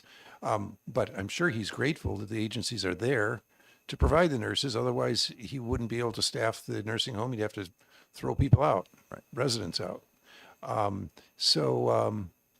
would like to get his thoughts. But bottom line is it appears to me something needs to be fixed. And I think we need some help figuring out how to fix it sounds like these out-of-state agencies are a problem. It sounds like the New Hampshire agencies perhaps are not so much. It would be, I'm sorry, I didn't mean Go to ahead. interrupt. Go ahead. It would be interesting to learn, and perhaps we can, from the Office of Professional Licensure and Certification, whether some of the agencies that the previous speaker listed off have registered as they're required to under the New Hampshire law. I see a For a follow-up, sir? Yes, I see a head nodding. Is that meaning that they are registered? Yeah. Thank you. Representative Flanagan? Thank you, Mr. Chair. Good to see you, Mr. Berkey. First of all, I don't see this bill solving the problem that they're trying to solve. And let me throw some things at you and see what your response is. There's a notification issue I think the employees need, the nurses need, because they're not Mr. Peterson's employees, they're contractors with them. So there needs to be some notification up front with the nurse or nurses that says that if they do decide to stay there, or if there's some discussions, that there's a relationship that and I'm just using an example, Mr. Peterson and the facility have, that there's some negotiation. So it's not really non-compete. It's really notification that Is there needs a to be done. question at the end of this? Yeah, I'm getting there. Because, and that, look at that. Now I'm having a brain fart. The other thing is that, God, what did you do that for? Never mind. He'll come to me, I'll see him there and I'll ask him. Mr. Prout, would you like to ask a question while? I would respond to that by just saying that, I think perhaps there are some issues that can be worked on, and along with what Representative Sullivan was aiming towards. So I think between, if there's going to be a subcommittee or the full committee, we would be more than welcome to work with this group to see if there's a solution out there. Okay, thank you. Representative Prout? Thank you, Mr. Chairman. If we were to add a requirement that all government RFPs need to specify uniform maximum buyout for all the bidders, all the agencies that want to do business under that RFP, do you think that would affect their ability to get RFP responses and actually fill the positions, or do you think that would just level the playing field and maybe fix, I think, the problem that Manchester had, which is they didn't think about this in advance? I think it would bring some light to the issue, without a doubt, and whether it would be a fix, probably not 100%, but it would be a step in the right direction. Thank you. Representative Flanagan for a follow-up? Nah, it's okay. I got a procedural issue with you after this bill is done. All right, thank you. I look forward to that. Okay, sir, thank you for your question. Thank you. And I'd like to call Pam Dingle. I'm sorry, ma'am. Absolutely. If you could state your name and who your affiliation with. My name is Pam DiNapoli, and I'm with the New Hampshire School Nurses Association, New Hampshire Nurses Association. I only put 2 hours in the meter, so I'm not going to go through my testimony. I already submitted it in writing, but I just want to kind of go through, summarize some of the key points that I heard. So one of the things that the last gentleman just said was that when we had COVID, it really destabilized our healthcare work environment. We really had to rely on agency nurses to fill those vacancies. We brought in many, many nurses from out of state because there weren't enough supply in New Hampshire. So that model worked during an emergency. The model also works in areas that are usually lower waged and difficult work environments. And I think you heard school nurses, you heard prison, you heard nursing home. So agencies fill a really important role. But what they also do is destabilize. So what we have to do are three things: is we need a sustainable permanent workforce in New Hampshire. We need a workforce that has freedom of movement, and we need a workforce that's innovative. And so you need permanent staff to do that. One of the things that the FTC rule was mentioned, and the key point in that, it says that it prohibits employers from entering into non-compete agreements with workers. So what this bill does is fills that loophole. So one of the things that this bill does is look for loopholes. So in terms of your question, 33 other states have filed similar legislation, and 9 have totally banned non-compete. So it's certainly, when the FTC wrote this, it was supposed to go into effect in September 2024, and still pending. But the reason it's pending is that there's a lot of lawsuits around the loopholes. So what this is to do is to really preemptive strike against any suits. It promotes fundamental freedom of workers to change jobs. That's important. And the reason that, and I think that this was asked around a lot of times, the reason that nurses, so I taught at UNH for 20 years, and students want the ability to change freedom now, this generation. So we used to call them travel nurses. And, every once in a while, there'd be a nurse who would say, I want to move to Hawaii and work. And they would get one of these agency contracts, and they would move to Hawaii and work for a year, then come back to New Hampshire. So what's happened during COVID was that nurses realized the higher wages they could get from this COVID emergency. They would travel from CMC to the Elliott and be travel nurses, get a higher wage, get a housing stipend. So it really became an issue that nurses realized what they were finally being able to get for their worth. What the last gentleman said was there's a market correction. So now nurses, they had their opportunity to go. Hospitals realized that they don't want to pay 125% of what they were paying before for agency nurses.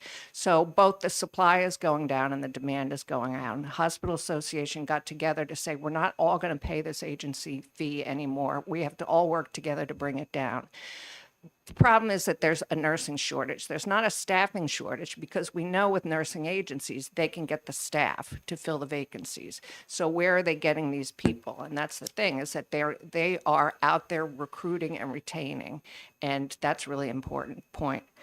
And then the last thing I want to say is that not all contracts have non-competes. So I spoke to the Hospital Association. None of their contracts have non-competes. So when I talked to the CNO at Dartmouth, she said any nurse who wants to work at Dartmouth can work at Dartmouth. The difference I think you can see is that if I'm a nurse who's going to get out of a contract and work at Dartmouth is a lot different than a nurse who's going to get out of a contract and work at the Manchester School District. So nurses want to work in acute care. So if they come into the state, they work at Dartmouth, they realize what the beautiful area is up there, they can easily get out of those contracts because Dartmouth doesn't sign a non-compete, and neither do the other hospitals in the state. So this is really to those low, hard to fill places like nursing homes, like schools, like prisons, and like home health. So we really, and the final conversation was about how can we balance this bill? And there has to be a place for agencies or we're really going to experience the nursing shortage and not just a staffing shortage. And we have to figure out what is the role of our permanent. And we're doing the New Hampshire Nurse Association is doing a lot of work with the Healthcare Workforce Coalition to try to figure these things out. So this bill, while it's not going to solve all the problems, like I think you said over there, it's a good first step. And we have to really look at those little things that are barriers to our workforce. And once we can peck away at those, we can have a more sustainable and permanent workforce. So those are just my summary comments, I think, from the good discussion that you had here today. Thank you. And you emailed that to us already, correct? I did, yes. Thank you. Yep. Are there any questions? Could there be? I think you had every question in the book. Seeing no questions. Very- Thank you, very ma'am. I thorough. appreciate you coming down and letting us listen to you. Thank you. Thank you. All right. Having no more pink cards, seeing no more questions or comments, I close this hearing. We now have 35 minutes for lunch. My bill is the next bill. Okay. I never received those. And I received emails from the state employees union just today on some changes to it. So can we reconvene at 1:45 and postpone our bill? No. Okay, because this was published last week in the calendar.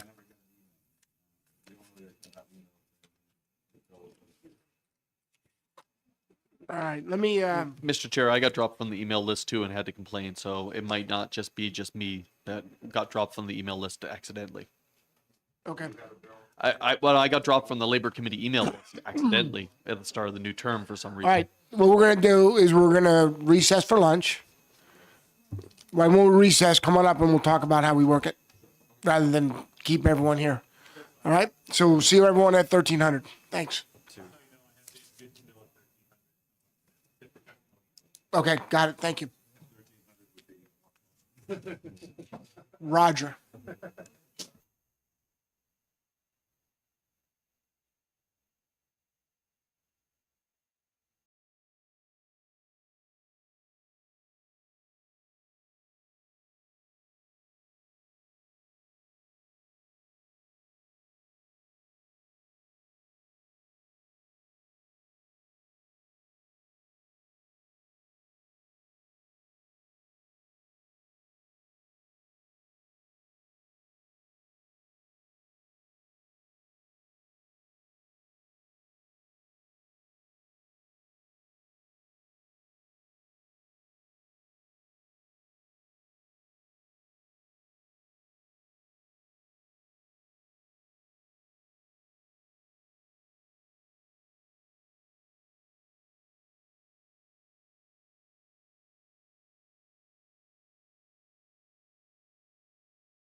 Everyone, I hope you enjoyed your nice, long, leisurely lunch. And we did go from 29 minutes to 36 minutes. And so we're making progress, not dramatic progress, but I do appreciate your patience and diligence. I'd like to open the hearing on HB 248 relative to notice and update requirements regarding state employee investigations. We have with us our very own Representative Jack Flanagan to introduce the bill as the sponsor. Sir, over to you. Thank you, Mr. Chairman. And as the little piece of paper here says, my name is Jack Flanagan. I represent Hillsborough 45, which is Hollis, Brookline, Mason, and Greenville, which are border towns in the state. Position on the bill, I better support it because I introduced it. I got to be careful because the cases that I'm going to talk about haven't been adjudicated completely. But I'm going to share you some information that is probably not necessarily out in the public, but on a specific individual that's been suspended for it'll be a year in April. They have attempted 4 grand juries, and the most recent one, they found that he deleted an email and he shared some driver's license information to his boss.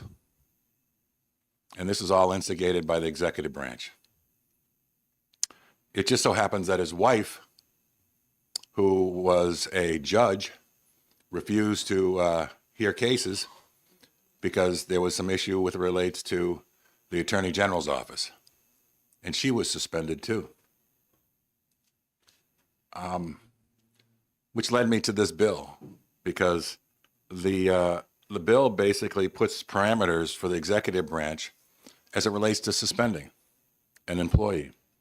And the representative from, not representative like us, but the individual that represents the State Employees Union has given me an amendment of the bill that I may talk to him about later as it relates to the collective bargaining agreement and how it matches with what they have.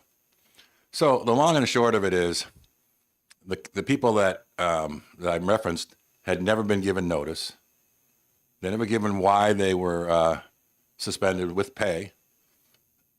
One of them has been being paid a year without notice, although they trumped up something here as it relates to deleting an email and or the whole sharing information with his boss who needed the information. So I'm sort of constrained on talking about the names, but I want to make sure that if it happens again, any state employee would be given the courtesy of a notice why they're being suspended. I believe there's also a review period every 90 days to go over what's happened and not happened. And again, I'd be better prepared, Mr. Chairman, if I had received notice of my individual bill. But I just don't want it happening again. I don't think the executive branch should have that kind of power over the employees without due process. And that's pretty much what I can tell you about the bill and who's been affected. Are there any questions? Representative Sullivan. Thank you, Mr. Chairman. Thank you, Brother Flanagan. I don't see any mention in this bill of the executive branch. This would pretty much apply to any employee, correct? Any state employee, yes. Any state. Yeah. Okay, thank you. Just to further answer your question, though, is, I mean, if there's a manager out there, he would be considered part of the executive because he works for ultimately the governor. Okay. By default. Yes, sir. And I do look forward to collaborating with you on further labor matters. We are in the Labor Committee, and we do know they named the county after you, Sullivan County, because of your generosity in giving him the land. Any other questions? I do have one question. Sure. This doesn't exist already? I mean, this is like, No. in your research, it doesn't. OLS would have told me it existed already. So in this case, I mean, I will tell you one-on-one if you would like, but I'm not going to say publicly of the people. But if you put 2 and 2 together, you can figure out who they are. So I don't want some, defense lawyer or prosecutor coming knocking on my door saying, what did you say? What do you know? Okay. Fair enough. But I just find it, I guess put it this way, I thought it was totally unfair of how they were treated. Okay. Any other questions? Yes, ma'am. Hi, thank you, and thank you, Jack, for taking, Representative. That's okay. So you feel it's sufficient to just have a letter written up saying that they can, let me see here, how do you put it? Suspended pay, show, the written notice would be sufficient, and how many days should that be given? If they're suspending somebody, they'd have to give them written notice. Okay. Prior to the suspension, you're saying, Or at the same time. at the same time? And the reality is without that written notice, it's sort of like you get a job, right? You get a job, they give you a letter saying, hey, congratulations, we hired you. In this case, it's, hey, we're suspending you. But you need a formal process, which would be in letter form from the executive. Okay. Oh, yeah, Representative Cahill, go ahead. Thank you, Mr. Chair, and thank you, Mr. Flanagan. I'm not sure, I'm not an attorney, but is it possible that giving the reason for the suspension could jeopardize the investigation? Giving from my perspective, you mean? Well, I mean, just legally, if you're investigating, follow-up explanation, yeah. Thank you, sir. So if I were investigating something that I thought you did, Correct. and I wanted to be sure to protect the evidence that might exist from disappearing or something else happening, maybe would it be appropriate for me not to tell you why I'm investigating you so I could better find that information? I'd probably have to tell a judge or somebody what's up, right? Well, to answer your question, a lot of this stuff would be exculpatory. In other words, it'd be, especially if there's legal action, you would have to receive some formal notice of what you did wrong. I mean, especially if there's going to be a termination involved. So, I mean, I see your point, especially when it deals with labor law, there may be some constraints, but as I think the right thing to do is be telling the person what they did right or wrong, especially right in these days because this very rarely happens, but wrong specifically in this issue. So, yeah. I mean, I don't disagree with you, but I see your point, but I don't necessarily agree with you. Thank you. Yeah. All right. Thank you, sir, for introducing this bill. And if I could call Mr. Blaisdell, please.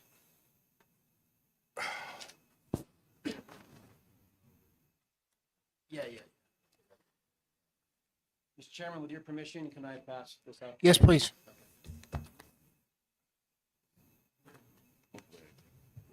You're good.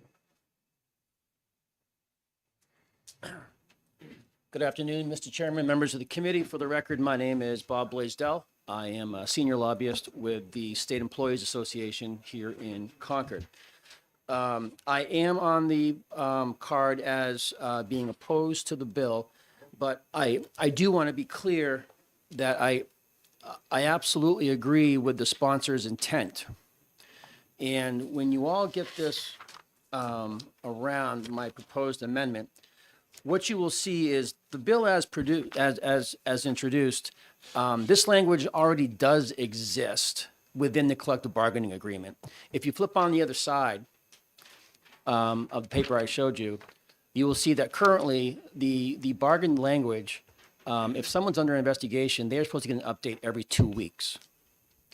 So if you are a state employee that's a member of the union, that is the current language if you're under investigation. So the way the bill is written would essentially be a major step backwards for state employees.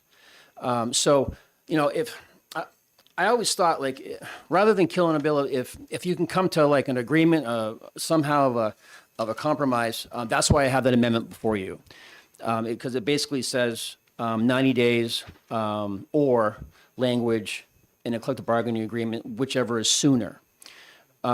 Understanding now that I think I have a little bit better understanding of what Representative Flanagan is saying, then maybe I would amend my amendment and say for executive employees and state employees that it mirrored the collective bargaining language where they get notified every 2 weeks as to what's going on with them. And I think they deserve to know.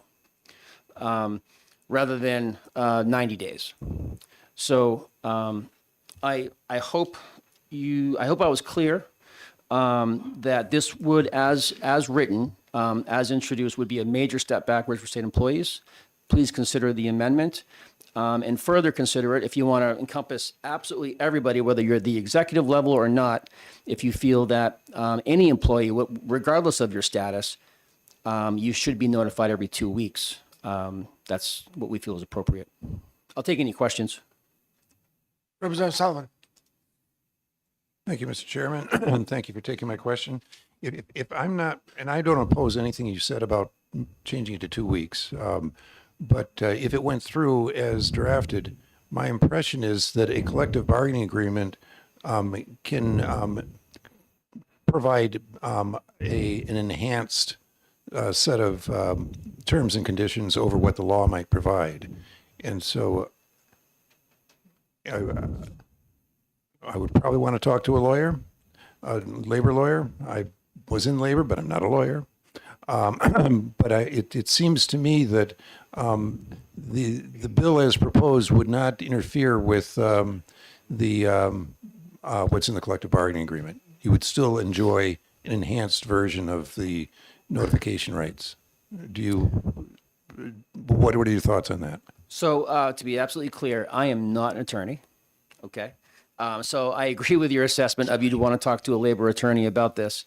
I'm assuming, since there be negotiation signed off with the state, that if they have language within their collective bargaining agreement, that if it's different than, say, if you pass this, that the collective bargaining agreement will prevail. I don't know. I don't know the answer to that. That's above my pay grade. But I know a lot of very good, skilled labor attorneys, and I'm sure I can get you an answer very, very soon. Follow up? For a follow-up. I'm aware that we do have two attorneys sitting in the back of the room. They are Department of Labor attorneys. Whether they consider themselves labor attorneys, I'm not sure. I think overall, my sense is that I think we all want an employee, regardless of status, to have appropriate notification. That's my sense, and so I'm happy to work with the employee, with all of you, to get to that.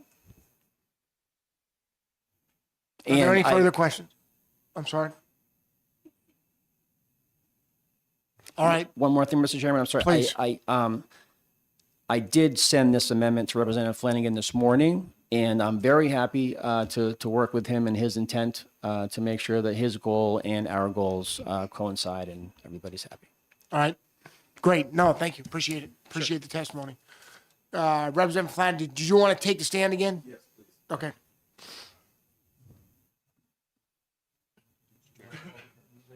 I will, yeah. Now, raise my hand and swear in again. Should we do one next? Oh. Hold on. Do I have an issue? I'm sorry. Oh, yeah, we will. Yeah. Thank you, Mr. Chairman, and thank you to the liberty of my fellow committee members. I don't have any problem with the amendment that he's got because it defaults either one or the other, depending. And for example, in this case, it's a collective bargaining agreement that already has it. But my reference was the executive branch or the executive employees are not covered by the CBA. So his amendment would cover both CBA employees and executive employees. So I don't have a problem with that. And if you know, I can put in the amendment today and get it out and for the next exec if you'd like. Beautiful. Okay. Thank you very much for allowing Thank me.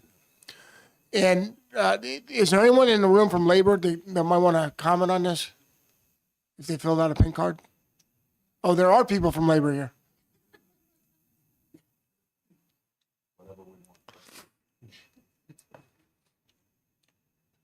Mr. Garrison, sir. Good afternoon. Thank you. John Garrigan, General Counsel for the Department of Labor. As Representative Sullivan accurately pointed out, I am a lawyer for the Department of Labor. I don't consider myself a labor lawyer when it comes to labor relations. Labor relations with the state is not within the purview of the Department of Labor. We'd point you to the to DAS or the Division of Personnel for more questions on, or for answers to your questions on how employee discipline processes and timeframes work. Okay. But if you have those questions, I'm happy to ferry them over to DOP to provide answers. Yes, Representative Representative Avalani, sir. Thank you, Mr. Chairman. Do we not have anything in rules or 275 that specifies for suspensions or whatnot? Not in the Department of Labor's rules, no. Not pertaining to state employees. Thank you. Thank you, Mr. Okay. Chairman. Thank you for on-the-spot testimony. And if you could fill out a pink card. Yes. All right, seeing no more pink cards and no more testimony, Representative Flanagan, yes, if you could put that in and get it for consideration for next. Okay. We'll make executive 1300 next Tuesday, 1 p.m. Can we just talk about this bill for a second amongst ourselves? Sir. Yeah. What percentage of the state employees that would be covered by this are members of a union or under a CBA?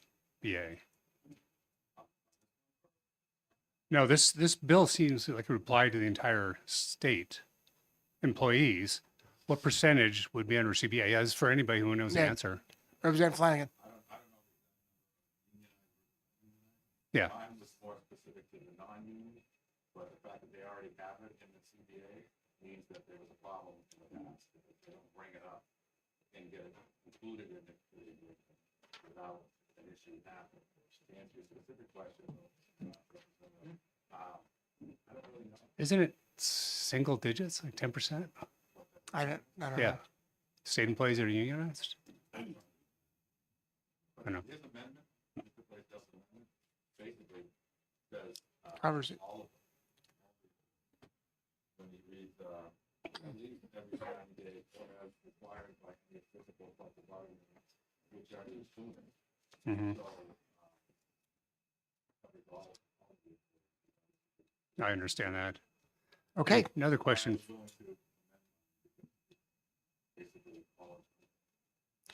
And another. Do you have a question? Yeah, another question, if Okay. you don't mind. Thank you. It's the OLS or you decided to put this new section in 21-I-42. And 21 dash I is all about Department of Administrative Services. It just seemed like a weird place to stick this in and not somewhere else in labor. Did you have any say in that? I just wonder if the people from the Department of Labor have a bigger picture of how the RSAs are numbered, would have an opinion on this, or anybody. I'm going to say that Department of Administrative Services covers a lot, like insurance and, it doesn't include labor, but, probably a little bit of buildings and things like that.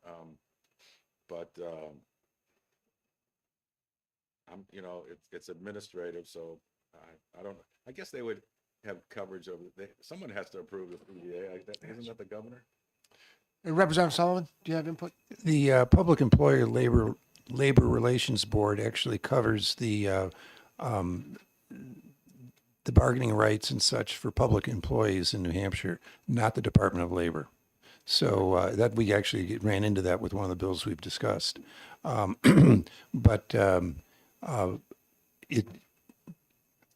not sure exactly what section of law this administrative services is, but it may very well be enforced by the PELRB.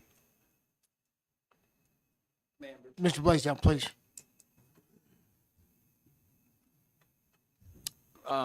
Representative, that's a very good question. Why it's under admin services, section 21I-42 relates to personnel. And if you go to 21-I-42 Roman numeral 1, it says managing a centralized human resources processing operation unit, which shall provide for the recruitment, appointment, compensation, promotion, transfer, layoff, removal, and discipline of state employees. So I believe it is in the right section. Thank you very much. Yep. That's helpful. Great, thank you. Appreciate the input. Thanks for bringing it up. Good question. Representative Avalani. Thank you. Thank you, Mr. Chairman. Does the DOL have Do you have eyes on this RSA 21I? Do you guys enforce anything that comes through with that?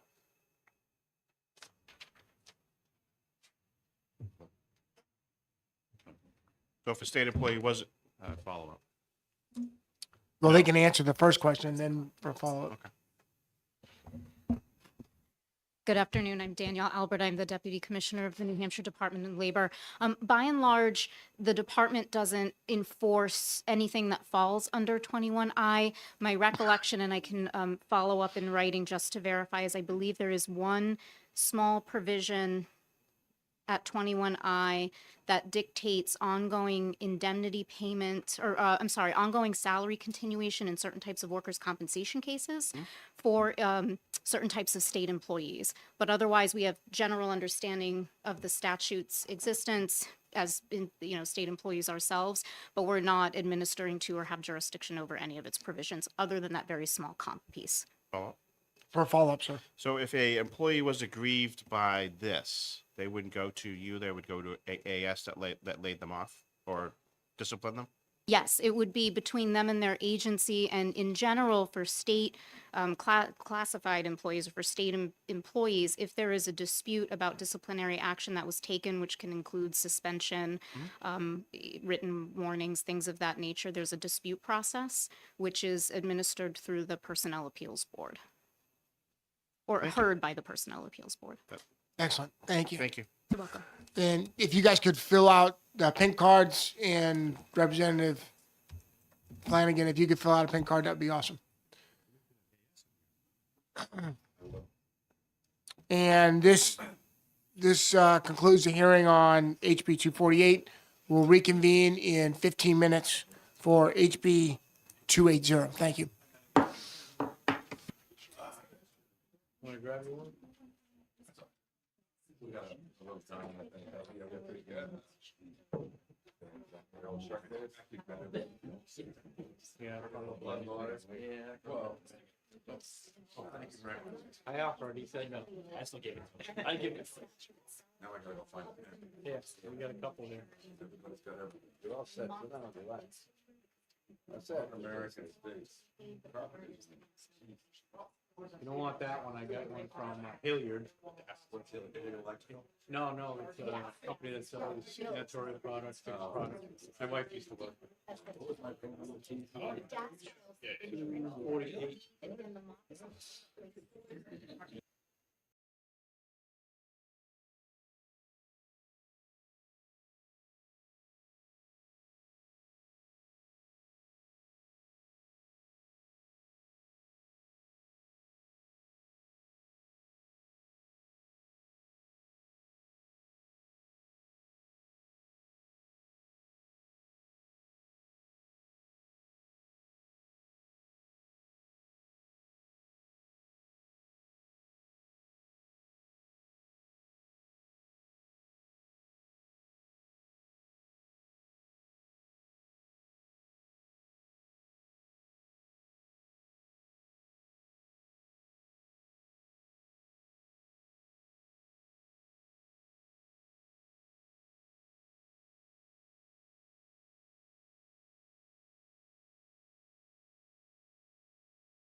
Fill out a PIN card?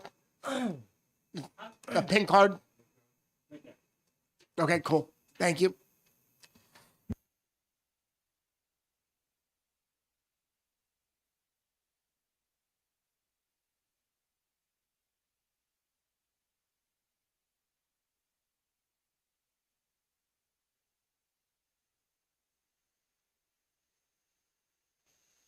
I'd like to call the committee to order and open the hearing on HB 280 relative wage payments.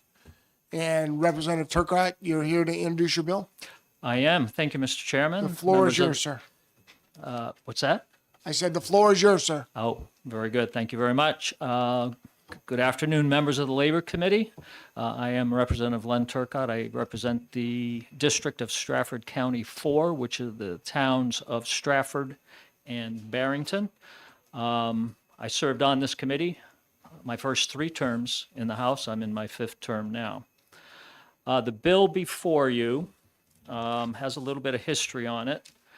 And I will say that over my 3 terms on the Labor Committee that we've had multiple bills come up addressing this particular section of the RSAs.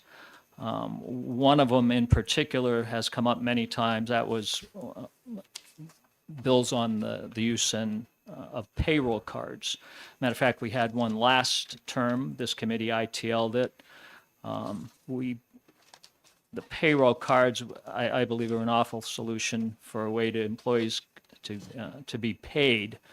But on my last term on labor, again, we had a bill on the payroll cards, and it ended up in a committee of conference, which I was a member of at that time. Senator Carson represented the committee of conference from the Senate side, and they were in favor of increasing the use of the payroll cards.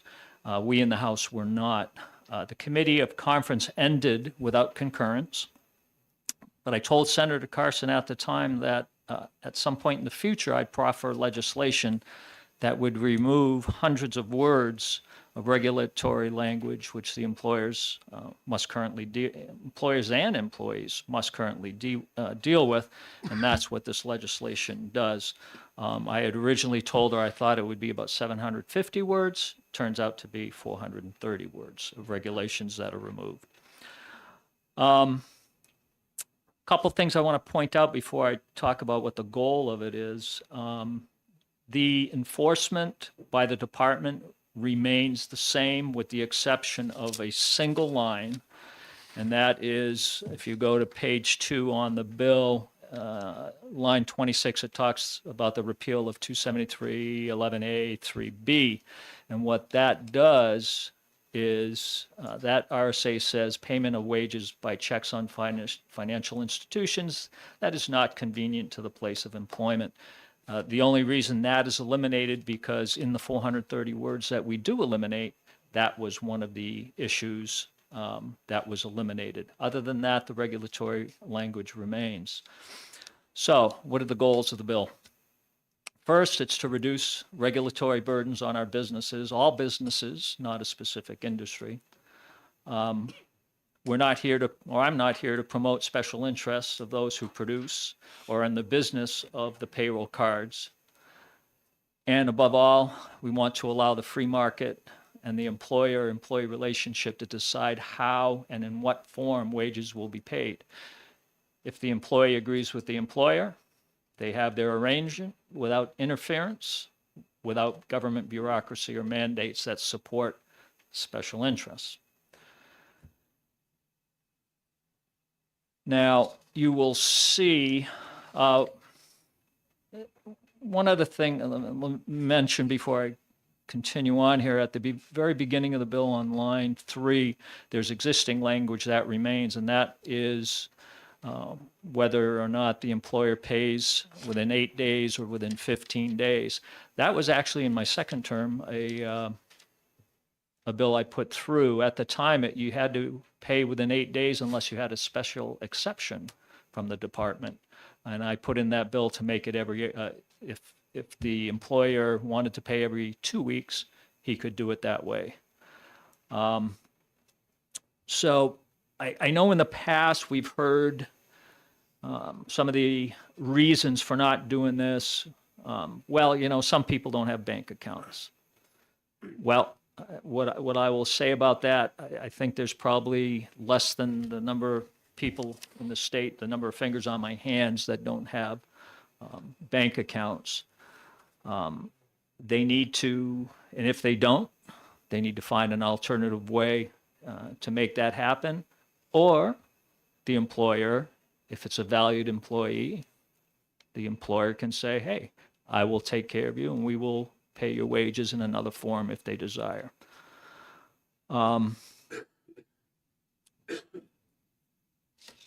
The main, as I said, we eliminate 430 words, and all those ways of how a business must pay or an employer must pay an employee is replaced by a single paragraph. And that paragraph is, the manner in which the payment is made shall be determined by the employer. The employer shall, on or before the first day of employment, inform the employee in writing the manner in which payment shall be made. At any time an employer intends to change its method of payment, each employee shall be given written notice no less than 90 days prior to that change. Now, I anticipate a question of maybe, does that apply to all employees? Some of the employees? Guess what? That's up to the employer and the employee relationship. I anticipate somebody's going to say, well, what happens if the employer decides to pay their employees in silver or gold? The employee can agree, or he doesn't have to work there.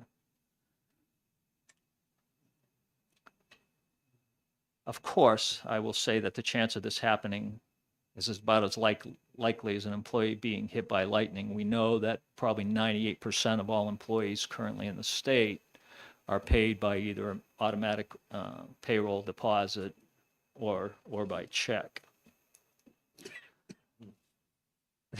What about the employer says, I want to pay you in Bitcoin? I know one individual on this committee is going to not like this answer, but I would say if I was the employee, I'd say run away from that employer because his macroeconomic sense isn't very good and you don't want to be involved with that employer. So anyway, that's basically what the bill does. Simply eliminates a whole bunch of regulatory burden, puts the employer-employee relationship together, and that's it. I'd be happy to take any questions. Any questions, Representative Cahill? Thank you, Representative Chair, Turcotte. and thank you, Brother Turcotte. It sounds to me, and correct me if I'm wrong, but it does sound like agreeing to the gold and silver or perhaps the kangaroo pelt would be a condition of employment. If I don't want the kangaroo pelt or gold and silver, if I want cash, I don't have any recourse as an employee. Is that correct? No, you absolutely have a recourse. Your recourse is to either work for kangaroo pelts or grains of sand or whatever the employer wishes to pay you in. Again, we know that 98%, probably closer to 100% of individuals are paid by automatic payroll deposit or check. So, but Follow yes. up? For follow-up, yes, sir. But the choice is either work for this employer who wants to pay me in these other fashions or not. It's a condition of employment, which I think we have found problematic in some of our other discussions, such as union membership or things like that. If it's a condition of employment or even tipped wages, we can't, tip pooling. Condition of employment's a rather sensitive area in labor law. As a union member myself of 40 years, I will say that most, any employer that's involved with a union contract, having written lots of union language and been involved with that stuff for 8 years of my career, I'm sure the union contract will take care of how payment is made if the employer decided they were going to try to pay their employees in kangaroo pelts. Representative, stop. Can I have another? May I have another? Yes, sir, you may. Thank you, sir. And again, thank you for your patience. It does seem to open the door to payroll cards, which again, this committee has, as recently as this year, has voted against. And it doesn't seem to offer any protections to the employer, to the employee, such as the bank account, a bank near the place of employment, or and do you know that there are a lot more than 10 people in the state that don't have bank accounts? I'm volunteering at a food pantry tomorrow, and I could bet that maybe 10 of the 100 people that will serve have a bank account. And the Then I question- guess I Would you believe? I'm going to say I didn't hear much of a question there, but then I would say for those 10 individuals, they're obviously getting paid somehow. Representative Staub. Thank you, Mr. Chairman, and thank you for taking my question. My question is, if an employer decides to pay their employee in something that's not considered legal tender or traditional funds like potatoes or something, how would you manage withholdings? I know, like a tax, income tax. This et bill cetera. does nothing to speak about withholding. None of those RSAs change. None of the enforcement mechanisms change. The only thing this changes is how the employer is paid. Employees are paid. Again, I'll say it again. We know that majority of our employers are not going to be paying their employees in potatoes or kangaroo skins. They're going to be paying them normally in legal tender. What this does is it eliminates 430 useless words that are in the RSAs that don't need to be there. Thank you. Representative Granger. I got you. Thank you, Mr. Chair. Would you consider this bill to be reducing the amount of state-level micromanagement of the pay system? Absolutely. Thank you. Representative Sullivan. Thank you, Mr. Chairman. Thank you for taking my question. Sure. I also have bargained a fair number of collective bargaining agreements. And when you've got your union hat on, is it the norm for you to say that the employer can do whatever the employer wants? I no longer have my union hat on as a negotiator or representative of my union like I did for 8 years. I am here today speaking about removing 430 words out of our current RSAs that don't need to be there. Follow up? Please. But would you agree that what this bill does is it says the employer can do whatever the employer wants? No. Okay. Representative Farrington. Would this allow for either more opportunities or an economic expansion for both businesses and employees? That's kind of like a macroeconomic question, possibly. I don't know the answer to that. Representative Kessler. Thank you, Mr. Chair. I'm reading through the portal here, and there's a lot of the same sentiment of questions, and I wanted to see if you could answer it for me. It says that there is this would unilaterally allow employers to charge or change the way that an employee is paid. It would also make it available so that they could our employees could inquire or get more fees when it comes to getting their paychecks. So. Could you just mention that last line? I missed that last one. Yep. The way that it's written, there's a lot of people are saying that this could also make it so an employer could now choose a payment option that would require the employee to pay extra fees to get their paycheck. Possible, yes. But again, what this bill does is it gets bureaucracy out of the employer-employee relationship. That's the goal of this bill.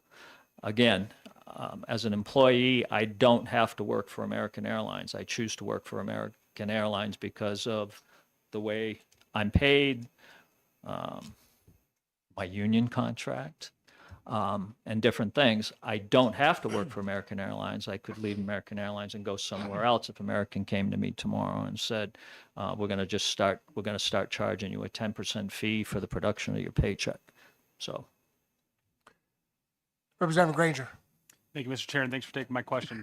So in the bill, it says the employee shall be given written notice no less than 90 days prior to the change. What's the purpose of that line? Well, let's just say the employer began, when the employee got hired, and he said, we are going to be paying you with paper check. Okay, so they sign their contractual, the employer writes out, this is how we're going to get paid. You're going to get paid with a paper check. Later on, he decides it's more efficient for me and most of my employees to pay you with automatic payroll deposit. I'm going to do that. So 90 days before they go to automatic payroll deposit, the employer would have to inform his employees, this is what I'm going to do in 90 days. Thank you very much. You're welcome. Representative Silvestro. Hi, thank you, sir, and thank you for taking my question. So, who came up with this idea? Who thinks it's the bureaucracy? How many employers came to you saying they were upset with the restrictions? Would it be somebody like Representative Avalani that came to you and said, hey, I don't like the way, I want more control, how I pay my employees? Why is this an issue? Why is this an issue? I'll re-emphasize the reason I brought this forward. This was the result of I don't want to call it a promise, but something I said to the senator in a committee of conference because we couldn't come to an agreement on something. I said, I missed it by a session because I forgot last session, but I said, I'm going to bring you back and we're going to eliminate a lot of this language so we can free up the employer-employee relationship. That's it. No specific individual or specific business came to me. This is something that I've been wanting to do since I was on Labor Committee. Representative Granger. Thank you, Mr. Chair. Would you believe that the former chair of this committee, Will Infantine, also has expressed that we should really just get rid of this whole chapter or do something similar to what you're expressing in this bill? I would definitely believe that, having known Will very well. Again, my goal originally was to go for 750 words to eliminate, but I was advised that maybe 430 would be better for now. So, Thank you. And Representative Leclerc. Thank you. So the employee shall on or before the first day of employment inform the employee in writing the manner in which payment shall be made. So kind of going back to a person that may not even believe in checking accounts or savings accounts or being involved with banks, if you told me that I had to have direct deposit, is that a little discriminatory? I would say that would be up between the employer and the employee. That's what a contract is. You can call it discriminatory if you want, but if you came to me and I said, hey, look, the only way I'm going to pay you in my business is through automatic payroll, ACH, whatever they call it, direct deposit, and you said, well, I can't do that, you have to do something else, I'm going to say, sorry, this is how I run my business. This is the whole purpose of this bill, is to give the employer and the employee the ability to decide how that arrangement is going to work. Just a Please follow up. Just so that's really, I guess, like you could say, your choice is to not take the job, right? Exactly. Thanks. Representative McKenzie, do you have a question? I got a few. Can we, Representative, drill down into the section that deals on line 21 with health and welfare funds, collective bargaining agreements, and more importantly, the whole question about other agreements adopted for the benefit of employees agreed to by employers should be paid by the employer within 30 days, and that includes health and welfare funds. So what is the net effect, and maybe we'll hear from the attorneys from the Department of Labor, what is the net effect of removing all of that language that deals with when you get paid, how you're paid, how these funds are paid, and then also in the collective bargaining environment, this recognizes that. What is your bill? What does this do when you wipe all these sections out of the current law? And how do these things get paid? And what is the what precedent do the collective bargaining agreements have, considering they all probably have languages and as it relates to how they're going to get paid? That's a very lengthy question, and what I will do is I will go back and look at those lines that you're talking about, and I will get back to the chair of the committee with an answer on that. Oh, you get, okay, thank you.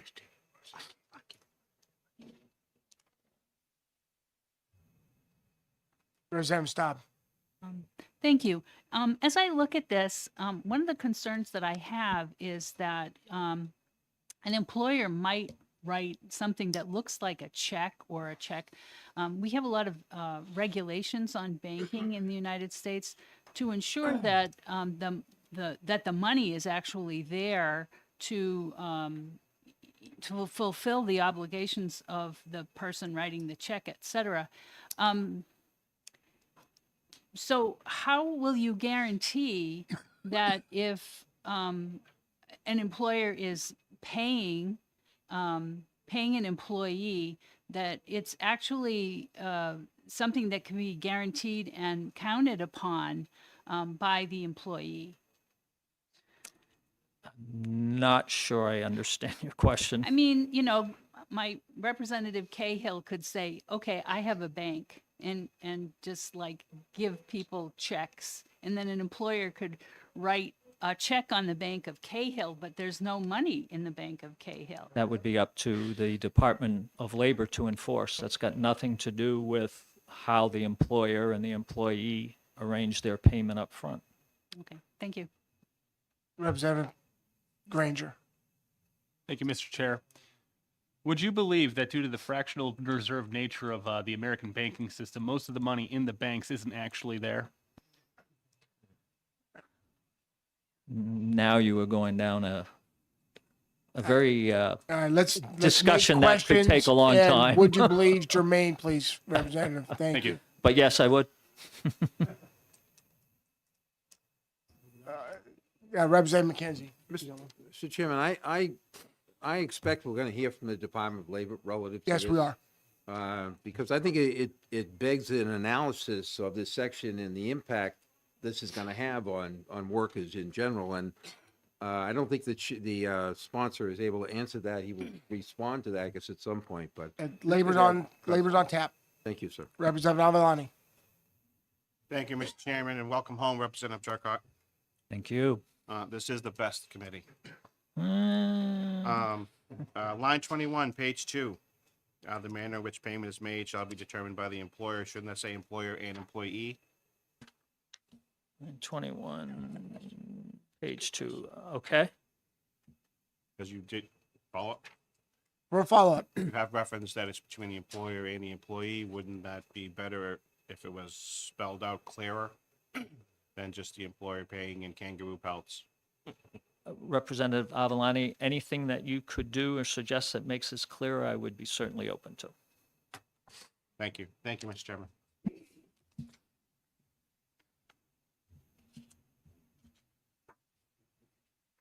All right. Representative Flanagan. Thank you, Mr. Chair. It's not necessarily with this, Mr. Representative Turcott, but it bothers me because I know all the people here pretty much. Did Representative Diosella, did Linda throw Gino under the bus? What? Yeah, commenting about Representative Avalani had something to do with the writing of this bill. No, that. It just seemed like it was somewhat of accusatory tone that it was something that he wanted because he owns his own business, and I've owned my own business too. No, I did not get that sensing. Okay, I just want to make See- sure it wasn't, that's all. Okay. Wasn't taken that way? Great. Seeing no other questions, thank you, Representative. Appreciate your testimony. Thank you. And before you step down, Representative, if the committee wanted to add, as Representative Avalani said, and employer onto that as an amendment, that would work for you, just to confirm? Absolutely. As I Okay. said before, anything that I've worked with Representative Avalani long enough to know that if he's got a suggestion, it's probably a good one. Okay, great. Thank you. Mr. Garrison, or Garrigan, please.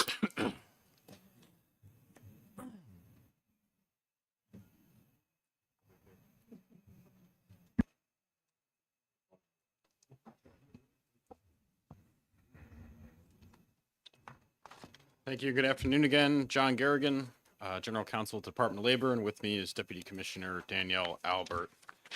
The department is neutral on the bill, as always. We do have 4 technical notes and suggestions as it relates to the department's enforcement of these provisions. One is just a note, which is that typically a department penalty for violation of RSA 275-43, like most of our penalties, is up to $2,500 per violation. If the violation is for failing to pay in full or on time, there is no warning required for that. However, if the violation was going to be for a failure to, say, provide this 90-day notice of a different payment method, that violation would be subject to a 30-day warning and an opportunity to correct under our statutes. Second, the bill doesn't speak to this, though the department often enforces RSA 275-49. What that provision says is that employers have to retain certain records and make them available to the department for inspection, including, amongst great many others, records about wages and hours and the time and date of pay and pay periods. It doesn't specifically cover records pertaining to this notice of payment method. That would be a new type of record.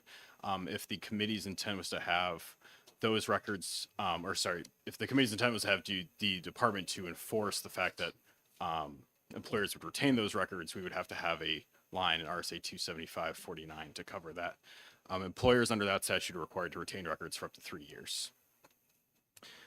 Third, the department does have concerns in that this bill would open up, as we've discussed, when it comes to kangaroo pelts, it would open up kind of non-monetary wage payment, either schemes or options that could be in-kind payments, kind of barter-based payments, commodity-based payments.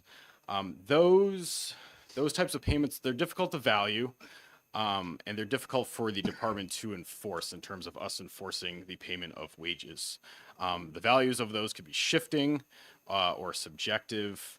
It could also lead to what we think is kind of increased complaints or claims for wages.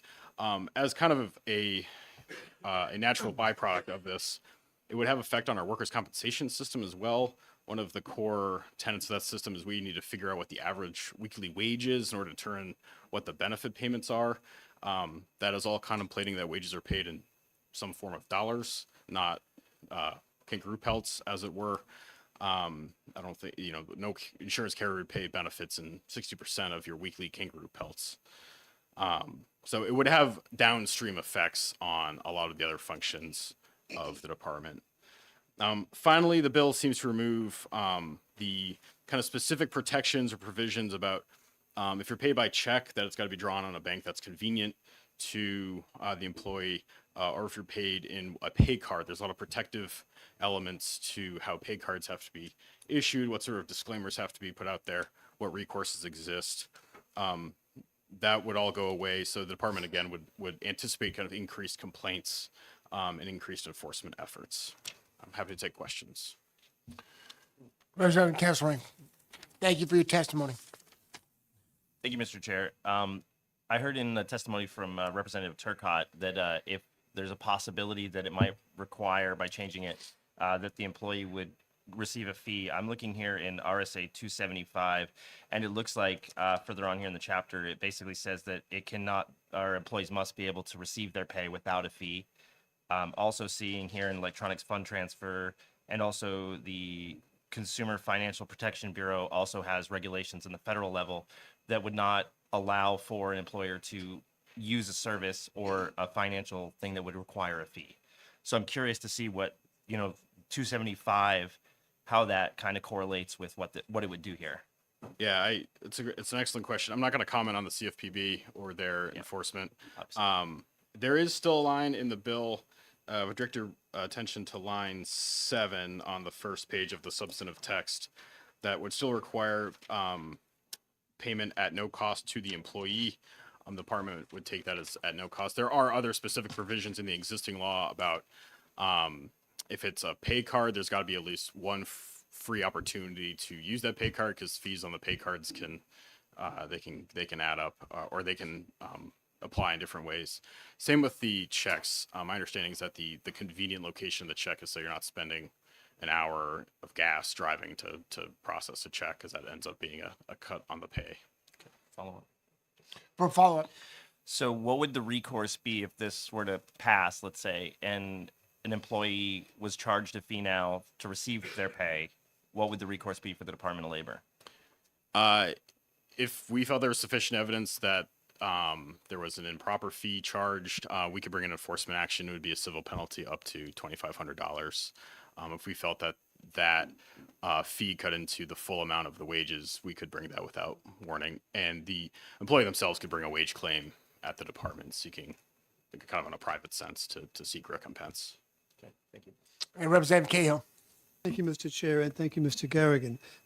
If the 430 words were removed because this passed, would some of these changes require you going to rules, and would that generate more words? Very likely. I couldn't articulate specific rules off the top of my head, but the rules, we have a section of rules, it's our 800 rules that cover wage payments. Likely we would have to look at those pretty carefully to make them align with the statute. Follow-up? For follow-up, Thank you. What about the burden of converting your kangaroo pelts to cash so that you can buy groceries? And secondary, if you do a citation, a civil penalty of $2,500, how much is that in kangaroo pelts? The department does not difficult take a position on the market rate of a kangaroo pelt. Exactly. It fluctuates like Bitcoin. I can't stand it. I'm against it. Representative McKenzie, sir. Thank you, Mr. Chairman. Thank you for hearing this today.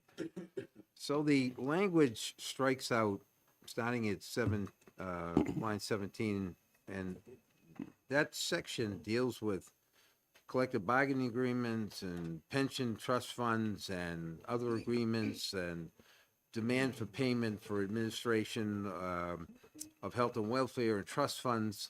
So I'm not able to read very well when I'm listening to the people.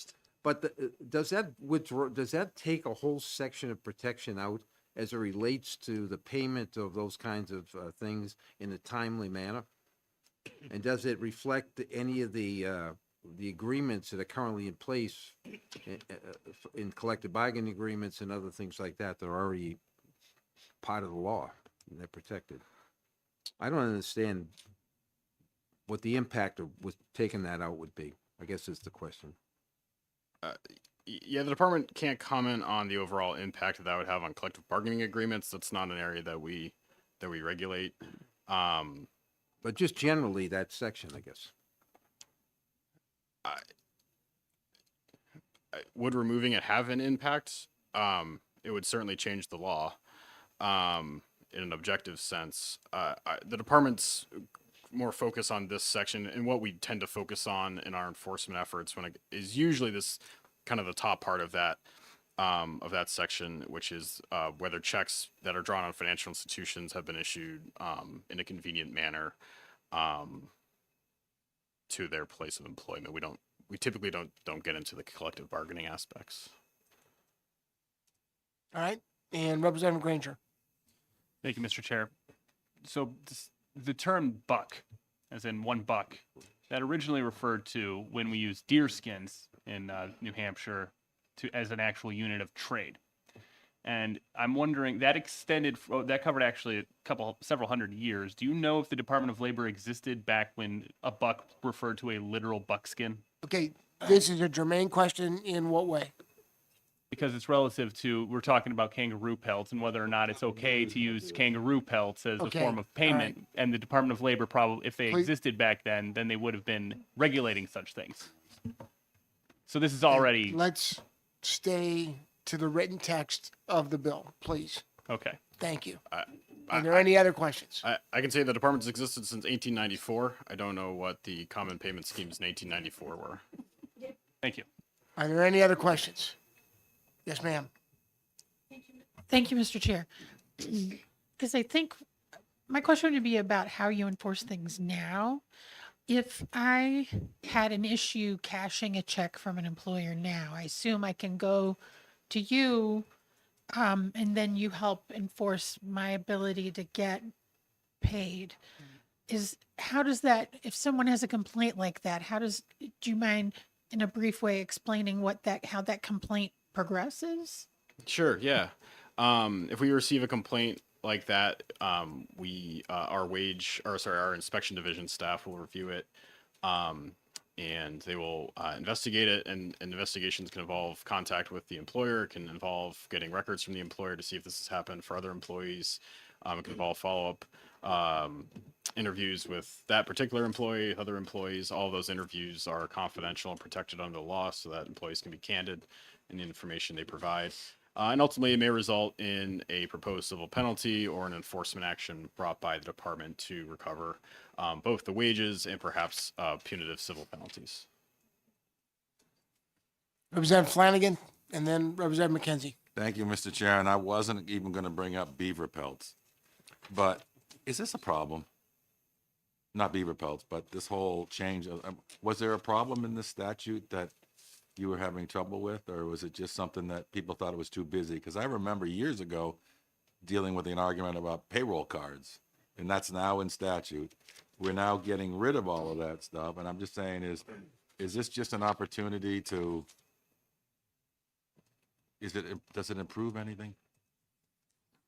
I will say that the department does receive a number of complaints and contacts every year from people complaining about means and methods of payment of wages. And we From investigate employers? those. From employees. Employees. Okay. Okay, thank you. And Representative McKenzie. Thank you. I'm sorry to kind of stall out on this issue, but I would like to hear at some point from you as it relates to line 21 down to the end, because in that section there is a provision for a demand on payment of pensions and all of those things which gets eliminated from the law.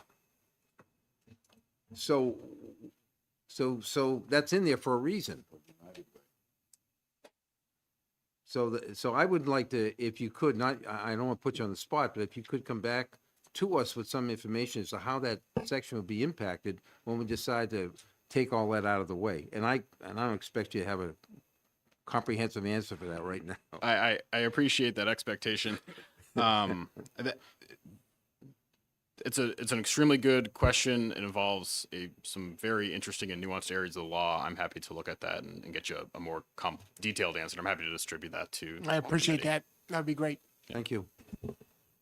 Okay, sir. Seeing one more question, we will turn it over to Representative Avalani. Thank you, Mr. Chairman. Line 21, page 2. Would, in your estimation, adding employees after employer, so it would be the manner in which payment is made shall be determined by the employer and the employee. Would this section being removed be easier for you to enforce?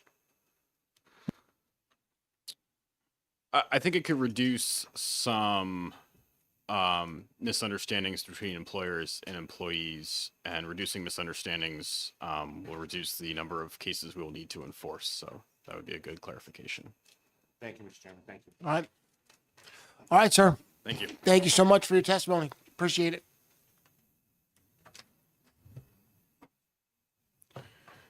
Seeing no further pink cards and no further testimony, no questions, I close the hearing on HB 280. Thank you so much for your input.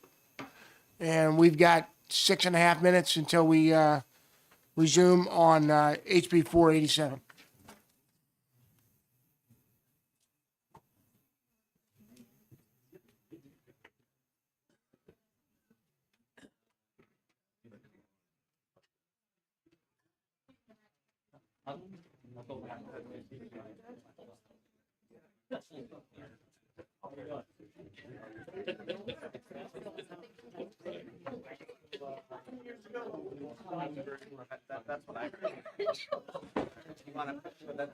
That's what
Good afternoon, everyone. I'd like to open the hearing today on HB 487 relative to providing employees with advance notice of the work schedule.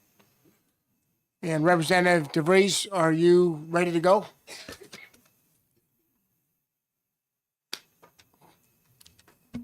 Thank you.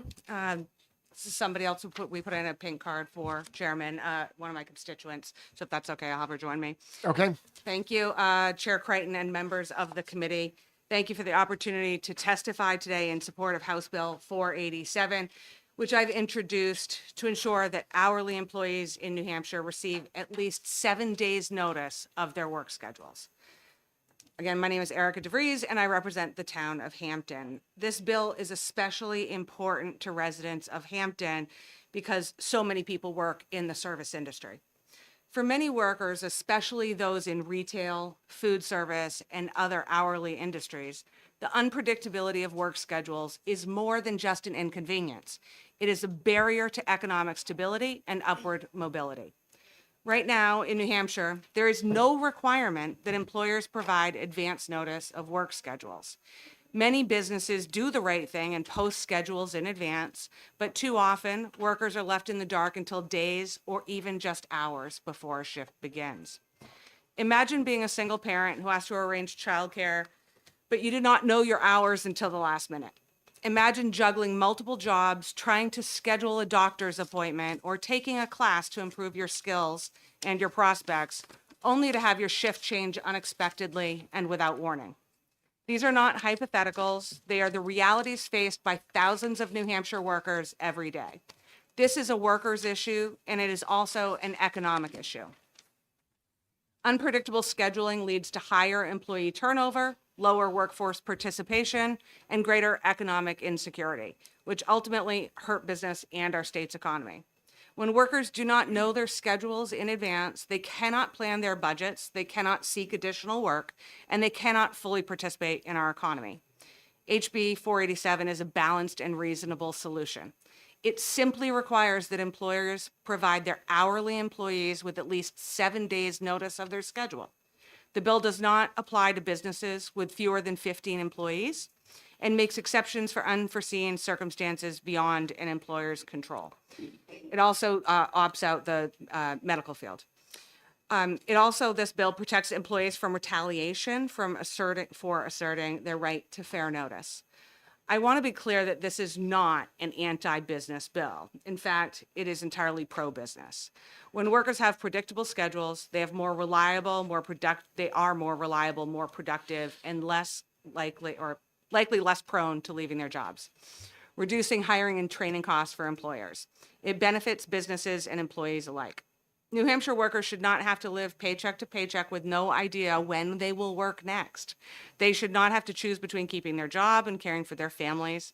HB 487 gives them the basic dignity of knowing when they are expected to work, nothing more and nothing less. I urge you to support this common sense, fair, and economically sound measure to bring stability and fairness to our workforce. Thank you, and I welcome any questions. Appreciate that. Thank you, Representative Labrie.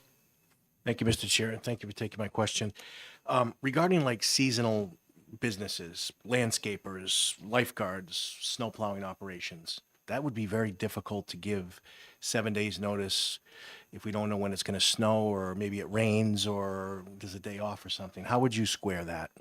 That's a great question. So let's take those one at a time. I heard lifeguards. I would imagine that the lifeguards, the state lifeguards right now, don't schedule according to the weather. But I don't actually know that. I'm happy to find out. Regarding lifeguards, regarding plowing, I would imagine that most of those people are salaried positions. But if they are not, we could certainly carve out an exception that has to do with weather-related issues. I'd be happy to consider that as well. This is really intended, Representative, to target the industries where there is an element of predictability. I'd be happy to carve out an exception for snow-related or weather-related emergencies. And I think actually there is a provision in the bill that would apply to emergencies, and weather probably falls under that category. Not so much or acts of God. Thank you. Representative Staub. Thank you, Mr. Chairman. Representative, are you aware of any other states that have passed similar legislation? There are numerous other states that have similar legislation, and I can get you that list. Thank you. Thank you. And I'm sorry, I couldn't quite say thank you. And Representative Prout, you good? Okay, seeing no other questions, thank you, ma'am. Appreciate your input. Thank you. And this is one of my constituents who also put in a pink card. Her name is Elise Craighead. Okay, thank you. And do you have testimony as well? Yes. Okay, great. Chair Creighton and members of the committee, thank you for the opportunity to testify today. My name is Elise Craighead. I moved to New Hampshire from Maine in January of 2024. Thanks. I was excited at the possibilities and love living here. I have become involved in my community, including serving on the Winnicott High School Budget Committee in Hampton. I've been working at the same restaurant ever since my move, and I like my job. I work hard, I take pride in what I do, and I want to build a stable future for myself. However, most weeks I don't know my schedule until Sunday evening, and I'm frequently called upon to be at work at 5 a.m. with less than 12 hours of notice. Because of that, I can't schedule medical appointments without the risk of having to cancel at the last minute, which is a real problem for me. I can't pick up shifts at other restaurants or retail stores to supplement my income. I want to work more, I want to earn more, and I want to build a better future, but not knowing my schedule makes picking up extra work exceptionally difficult.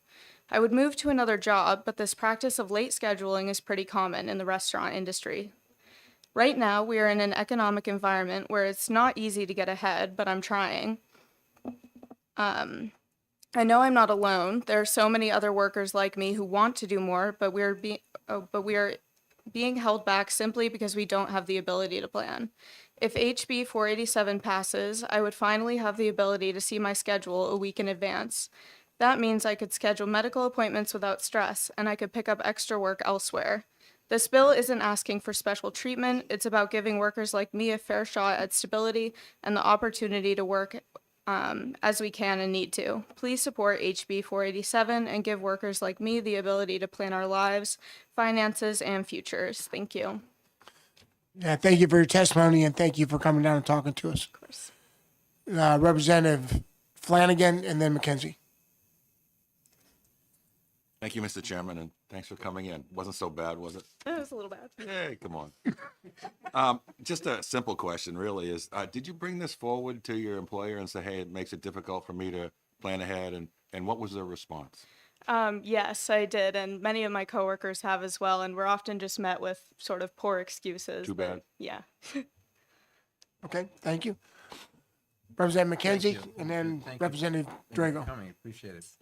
So in the course of your work, how often do you get a schedule and then get called off? I mean, we don't get called off if that's. So you get, the employer will tell you, if I could, to just follow up with this. For follow-up, yes, sir. Thanks. So the employer will schedule you and then they decide they don't need you. So does that happen to you very often? No, it doesn't. She doesn't decide she doesn't need us. We just get our schedule and that'll be our schedule for the week, but we don't get called off or anything. Thank you. Okay. Representative Drago. Thank you, Mr. Chair. Thank you for taking my question. I just want to follow up on Representative Flanagan's question. I'm not in this industry, so I don't know. Is this common amongst all restaurants, or do you just have a bad employer? I mean, as a young. Don't answer that, Elise. I don't have a bad employer, but I mean, as a young 20-something, most of my friends are also in similar industries, and they all sort of go through the same thing. So. Okay. Yes, sir. Representative Cahill. Thank you, Mr. Chair, and thank you for taking my question. If you go and have your shift and you show up and it's kind of a slow night, do they sometimes tell you to go home? No, not in my experience. No one's been cut from the shift. That's good. Follow up? For follow-up, yes, sir. So if you were otherwise engaged doing something during the day and the boss calls and says, can you come in tonight? If it's good for you, you'll come in. Is that correct? Yeah, if I can. I mean, I want to work as much as possible. So yeah. One more? One more. Let's go for it. And I noticed in the language in the bill, it seems to cover situations where if the boss needs somebody, they can call you and they can't penalize you if you can't make it in. That's Right. that's a reasonable choice, isn't it? Yeah. Thank you. All right, and seeing, one more question. There you go. This is a pretty straightforward question. How many hours a week do you work? Between 30 and 40. Thank you. Okay, thank you, ladies. I appreciate you introducing the bill, and I appreciate your testimony. Thank you.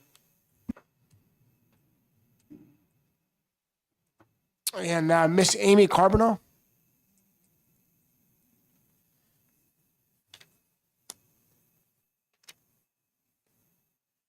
If you could state your name and who you represent for the record. My name's Amy Charbonneau. I'm representing Continental Paving. Many of you have seen me before. Okay. So I'm here to we oppose the bill for the strict reason that overtime and inconsistent schedules are what we live for. It's quite a different than the restaurant market and the retail. So for any that don't, we're a paving company. We employ about 325 employees.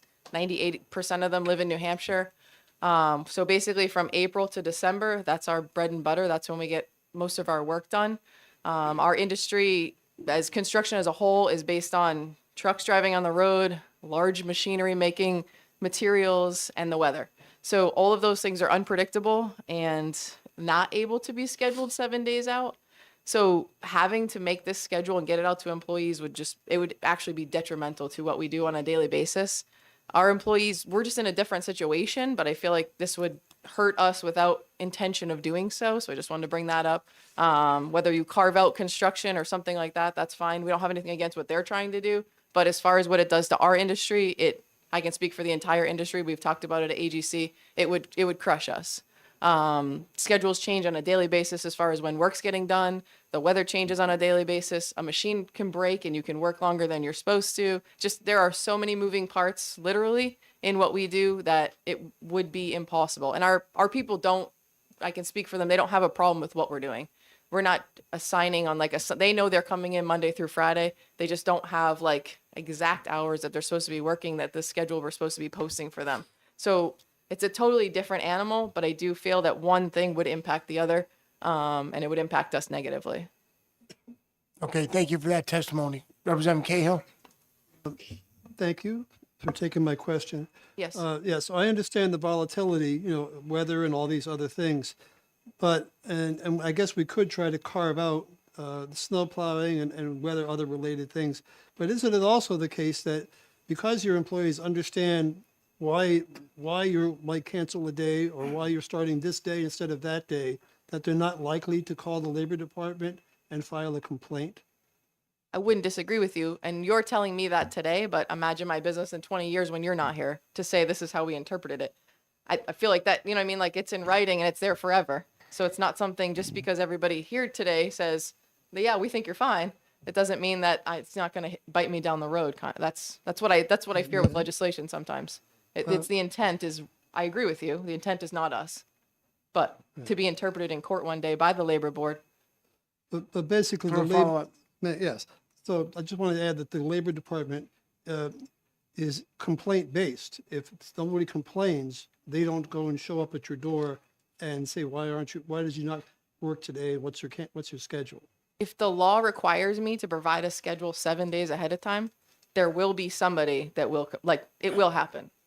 It's paperwork that we have to do it's another person I would have to employ to basically saying, post this and provide schedule 7 days ahead of time.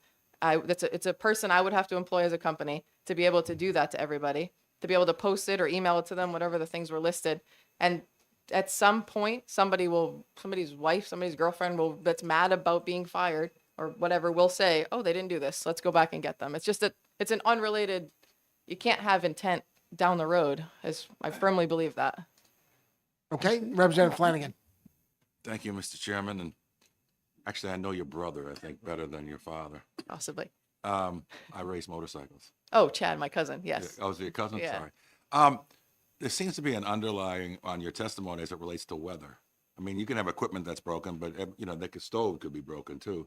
Do you think if you took weather out of your argument there, that it might be easier for you to deal with this type of legislation? So I think if weather was an exception to the schedule being incorrect, I would still, based on the way it's written or the way I understand it, I would still have to provide the schedule every week to 325 people. And then the weather would only have the ability to say, oh, the schedule was wrong. But I would still have to provide that schedule, which is what we don't do now.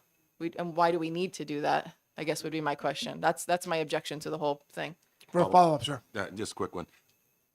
You guys are busy. We're busy like crazy. So that means that if you're not on one job, you could be at another job, correct? Correct. Or if you finish one early, you may make it to job 2 and you may work 2 hours later than your schedule said, but everybody wants to do that. They want their overtime. Right. I guess what I'm saying is, I mean, as far as these guys are out running the machinery, putting the asphalt down, if they're not on one job, you can find another job for them to work on. They're going to be working for you that week, right? Yeah, but does it have to fit in the schedule? Or if like you have a job you were supposed to do on Tuesday and it rains and then you want to do it on Wednesday, like Main Street in Nashua. So we started that at 2 a.m. just for traffic reasons, right? Correct, yep. But it rains on Tuesday, so we push it to Wednesday and you're like, hey, tomorrow you got to be here at 2:00 in the morning. Our guys are fine with that because they know they were supposed to, we tell them it's coming up. They know they're supposed to do it, but that's not what the schedule was 7 days ago. It's just this fluid system that's always changing. In general, yes, I could say all my guys are working from 6 a.m. to 5 p.m. Monday through Friday.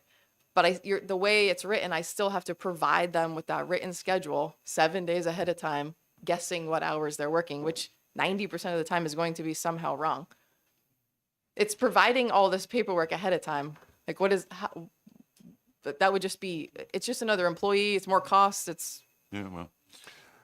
Representative Flanagan. No, I'm just, I mean, and I don't want to discount the laborers, okay? They do a vital job. They do a great job, yeah. But I'm just saying is, if it's not raining, they're going to lay the pavement down, right? That's what I'm trying to say. We're just working. Right, exactly. Yeah. So you say to your employee, Mr. Drago here, you need to be here on this week or working this job. But if you get done early, I want you over to the Nashua job because it's a bigger job. 100%, yes. Okay. So other than the weather, he's going to be there for 7 days or whatever the number of days out on a schedule. Yes, but the start time may waver by a half hour. Their end time could waver by 1 or 2 hours. All right, Representative McKenzie. Thank you. Coming in front of the committee, appreciate it. And I realize that Thank you're you in for this having rough me. and tumble business. But let me, we heard testimony earlier from people who are trying to manage their lives. And I think respect that's that completely. important. Yeah. So how do you accommodate that in your business when people need to take care of children, they need to go to medical appointments, and so so it's your position that's untenable to give people a schedule in your business is untenable. So people don't have the space to be able to do those kinds of things because the schedule changes all the time. Is that your position? No, I most of the time I'll have, like, just say for instance a truck driver. They come in every single morning to my cousin and I, and one will be like, hey, tomorrow I have a doctor's appointment at 9:00. We say okay, and they either come in later or come in after, or it's just easy. We manage it within our company very well. I don't think any of my employees would say they can't do. They don't take vacation in the middle of the summer sometimes because they get their winters off. But I mean, as far as making a doctor's appointment or picking up a sick kid, or it's got to be within the lines of what you actually need to leave work for. But I would say all of them would say it's very possible. For a follow-up. But the idea that somebody doesn't know ahead of time Yeah. what their schedule is going to be, I mean, I couldn't work like that. But Well, my guys know they're working Monday through Friday from about 5 or 6 a.m. to about 4 to 6, 7 p.m. And then when we switch to nights for the DOT, we have a whole list. We tell them, we give a form of a schedule to people, but it's not a written schedule every 7 days on repeat. So basically our guys are on repeat Monday through Friday, unless we tell them differently, which we let them know, but we're still not emailing it to them, posting it like that. That's my issue with the whole thing, is the amount of, it's clerical work. Okay. And we're not solving any problems by doing it, I guess, what I'm trying to explain. Thank you. Okay. Representative Prout, and then Representative Labrie, you still have a question, or you good? Okay. Thank you, Mr. Chairman. Do you ever have unusual schedule changes for reasons unrelated to weather? Maybe equipment breaking down and you have to postpone a job by a day, or for example, supplies come in either earlier or later than expected, or for example, as you mentioned DOT jobs, a tanker catches fire on a highway and you need to repave it all of a sudden. Every day. Thank you. Representative Library, thank you for the question. Thank you, Mr. Chair, and thank you for taking my question. One thing that really hasn't been touched on here is sickness and COVID.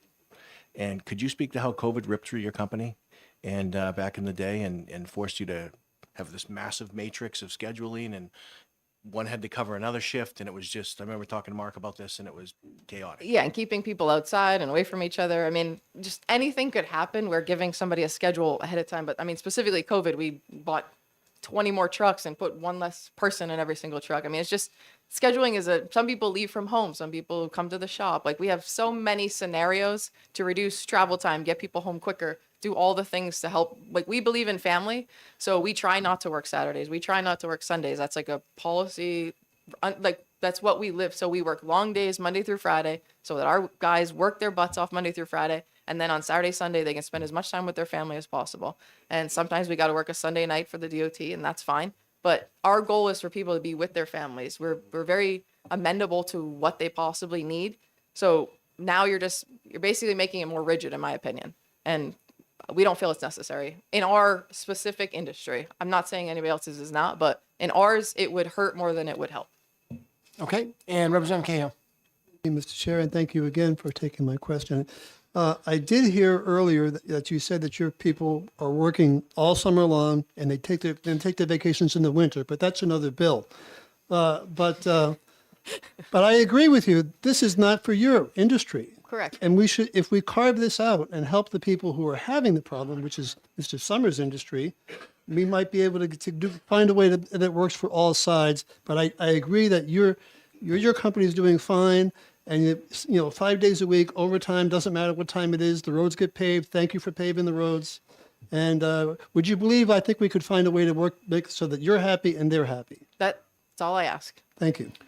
Unnecessary, like, we got to keep our business running. We're family. We compete with large corporations, and we got to keep it tight, lean and mean. And adding unnecessary fixed cost is not our goal. All right, thank you so much for your testimony. We appreciate it. Thank you.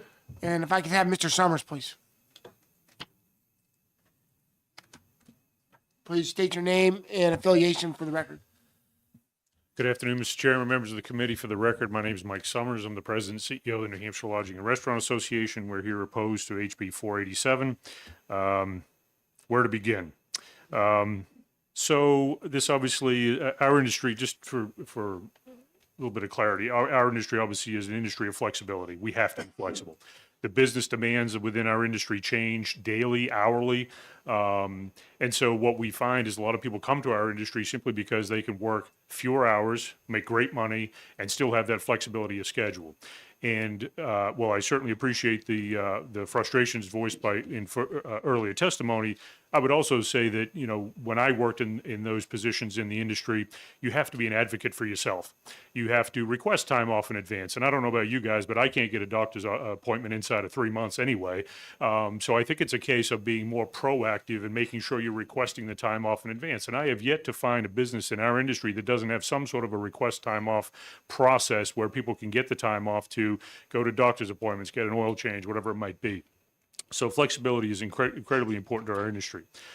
I would also say that our business needs will change legitimately daily, hourly, et cetera. And I take, for a couple of examples, seasonally, we have businesses up in the North Country that will have a busload of tourists will show up on their front door at 11:55 on a Thursday. Unannounced, no idea. So they're working the phones and they're finding people, et cetera. How do you schedule for that? I don't know that you can. And just in a local restaurant, I mean, we pick up large parties and those kinds of things on a regular basis. And so you can legitimately have somebody call you the day before or 2 days before with a party of 30 people that's going to come in for a wake or whatever it might be, these kinds of things. Again, our industry is where people celebrate and they commiserate and they have all of those big life experiences happen in our businesses. And frankly, we have to be a flexible industry in order to accommodate those needs. One thing I would also point to in the bill, line 6A, where it says would not allow for a schedule. It basically says that it has to be through email or physically handed to them or posted somewhere. Most businesses that I'm aware of now, they don't even use that. It's an app. You log into the app and the app has your schedule on it, and you can switch shifts and you can do whatever you want right in the app. So if this bill does move forward, that I think needs to be addressed because frankly, the industry is changing the way that it interacts with its employees. But I think ultimately what this does is it creates, again, more of a burden on the business owners to be able to schedule this, keep records of those schedules. And other things that I'm not clear on in this bill is if we have posted a schedule, what's the look back period when the Department of Labor comes knocking on our door because we have a disgruntled employee that's filed a complaint for something unrelated? These are the things, the gotcha moments that businesses just cringe when we create these kinds of pieces of legislation. So, I won't belabor the point, but I will, with that, I'll close and just ask that you find this inexpedient to legislate. Happy to try to answer any questions. All right, sir. Thank you for your testimony. Representative Avalani. Thank you, Mr. Chairman. Thank you, Mr. Summers, for being here. Lines 15 and 16. And I'll just relate it to the party attorney that walks in with an hour's notice. If you call an employee to come in and they say, no, I don't have to because I wasn't scheduled, you have no recourse against that employee. Well, sure, but I mean, let's face it, in today's hiring environment, you're not going to necessarily punish an employee that can't make it in because they have their child at home or whatever reason. That's not going to happen. Never has happened, and I was in the industry for years and years and years. So I think it's a case of, you know as well as I do, there's a tree. You just call everybody on the list until you find the body that can come in. But I would say that to my knowledge, it has never happened where you would have some sort of retaliatory action because somebody couldn't come in with no notice. I've never seen that happen. Thank you. You need the staff more than you need to retaliate. Okay. Representative Cahill. Thank you, Mr. Chair, and thank you, Mr. Summers. It seems to me that there's some flexibility here in lines 12 through 14, where if something happens, a party of 30 people show up, you can call people on that tree until you get somebody to come in and who's going to make some money that day. And other than that, if you think typically during this month of August or that month of September, you have different ideas about your scheduling, what you anticipate, you would hire the people that you need to staff and let them know a week ahead, and that would probably work. And then you have the option to, oops, here's a bus, get some people in. Is that not workable at all? Frankly, I don't think so because you're requiring us to post a schedule 7 days in advance. We may pick up the party 2 days before the scheduled work week that you posted the schedule may start. So, again, some of our business environment stuff happens within 24 to 48 hours of when a schedule would be posted. So, in a lot of ways, in many restaurants, whilst they post a schedule, it's kind of a rolling schedule. The thing is continually changing. Follow up? Yeah, yes, sir. For Thank a follow-up. Thank you. But again, you schedule, would it be, I don't know if it would be easier if it was 5 days ahead of time, but the bill says 7. But if you post that schedule and then something happens, you can go to that phone tree or your text or app and, summon the people, the ones who get there first get the money. Let me provide another example. So if you're in a diner situation, right, and you're only open for breakfast 5 days a week and everybody in the diner works every one of those 5 days, what is the requirement to post a schedule? Everybody works anyway. And you have a lot of businesses that this is going to affect because this affects everybody. Office settings where somebody comes in at 9 and leaves at 5. Now you are requiring them to post that schedule for every single company. One follow-up? Yes, please. I don't know if we could tailor this bill so it aims at the main target, which appears to be the restaurant trade. There may be other industries where it is retail. I'm not sure, but that would be, I guess, if we were targeting this group, instead, only this group. Whereas if we say not the paving people, but only the restaurants, it gets a little murky. But there's no one size fits all, so we can't do anything. If you want to carve out the restaurants, you guys can, restaurants and hotels, we're happy to work with you. I understand. Thank you. Representative Staub. Thank you. I think that the issue is, say, somebody has traditionally worked on Tuesday, Wednesday, and Thursday.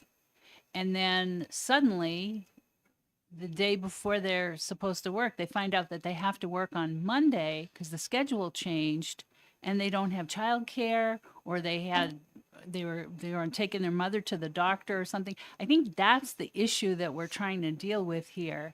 That, you know, if people have a regular schedule, then that's one thing. But, you know, if somebody has been working Tuesday, Thursday and Friday, and then suddenly they find out that they're working Monday and Wednesday, and that messes up all their childcare. Do you have an idea of how that might be addressed? For the most part, it's an open discussion between the employer and the employee. You know, most people, to your point, most people in our industry usually prefer to have a set schedule, and they may have, you know, Tuesdays and Sundays off or whatever it might be. But sometimes those needs change, but usually it's a discussion between the employer and the employee, because the employer will then approach an employee, say, look, hey, we picked up a large party. I need 2 people to work it. Can you be one of the 2 people? That is usually the way it's handled. It has historically been handled. Again, I'm not suggesting that all operators operate that way, but I would suggest that the majority of them operate that way. But really what I think this bill does is inserting the government in between the employer-employee relationship, which for the most part in our industry is a pretty collaborative effort, right? We're trying to serve our customers. We're all trying to make a little money. And in many ways, restaurant employees act as kind of independent contractors in a way. Representative Prout. Thank you, Mr. Chairman. If a restaurant, say, has 2 employees, one that pretty much always says yes to a last minute shift request when a party of 50 shows up unexpectedly or something, and another one that almost always says no, do you think under this bill, which prohibits retaliation, an employer would have to be worried about the fact that they always call the yes employee first and get into that habit? Could be considered retaliation against the no employee, where they might have said yes that time and it's retaliation they weren't asked. I mean, you could certainly make that case, yes. But I think what you would also find is that the employee that always said yes made a heck of a lot more money than the employee that always said no, right? And so, but the employee who says no may have a very legitimate reason, may have childcare issues, whatever it might be. But again, that's where our industry has been an industry of flexibility, which is why people work in our industry, is for that flexibility. Representative Kesselring. Thank you, Mr. Chair. Again, going with the portal, looking at some of the questions in there, there was one about predictive scheduling laws that happen in other states. I'm sure you're familiar with them or heard of them. Could you give us a little? This essentially is a predictive scheduling law, yes. Okay. I also saw in the portal that 6 other states have repealed those laws or made laws to stop it from happening. So I guess because it was only specifically the retail and restaurant industry. So my question to you is, what do you think that would change in New Hampshire by this? Because, like you said, this is the predictive scheduling, law.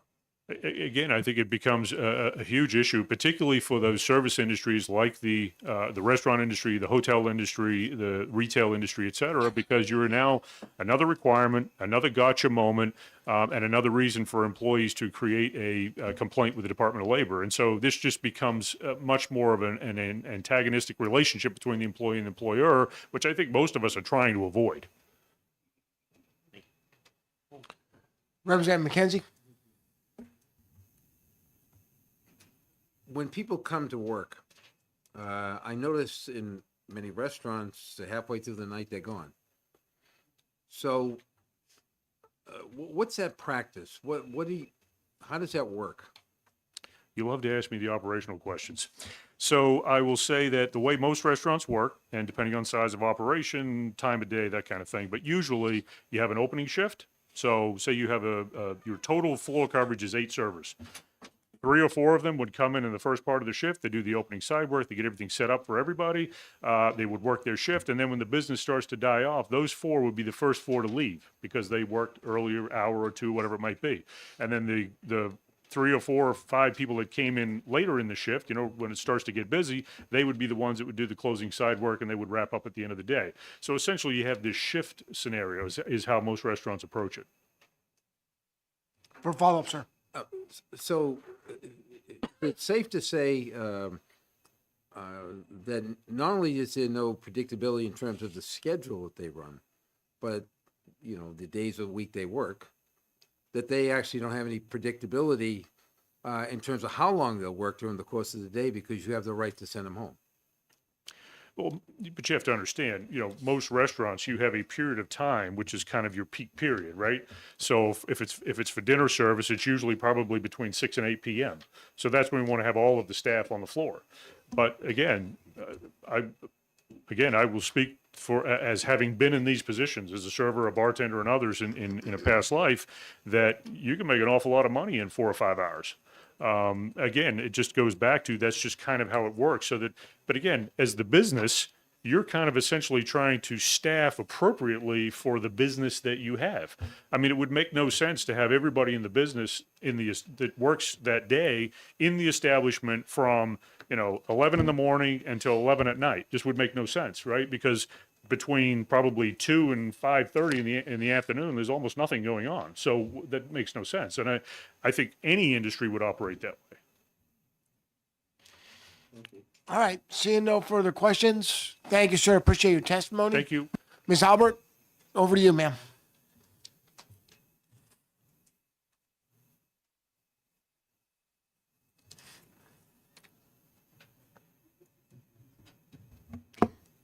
Good afternoon. My name is Danielle Albert. I'm the Deputy Commissioner of the New Hampshire Department of Labor. Thank you for having me here today. I'm here with Attorney John Garrigan, General Counsel to the Department. The Department has reviewed the language proposed for House Bill 487. We believe we understand its stated intent and purpose as written. We do believe that we can administer it as written. Just sort of as a point of clarification and a technical suggestion, and I believe this was raised by some prior testimony. Currently, the requirements that are set forth as written in the proposed language doesn't specify or give provision relative to how long or even if an employer should maintain records related to notice. We would suggest perhaps adding language requiring employers to maintain those records for some period of time could mirror the language that currently exists in 275-49, which requires record maintenance of other types for a period of 3 years.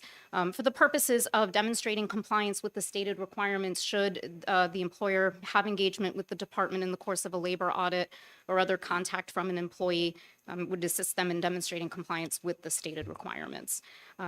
Just a couple of other points based off some of the other testimony. There had been some testimony relative to various industries. The department understands the language of this bill to apply to all employers with the exception of those that have fewer than 15 employees in healthcare industries.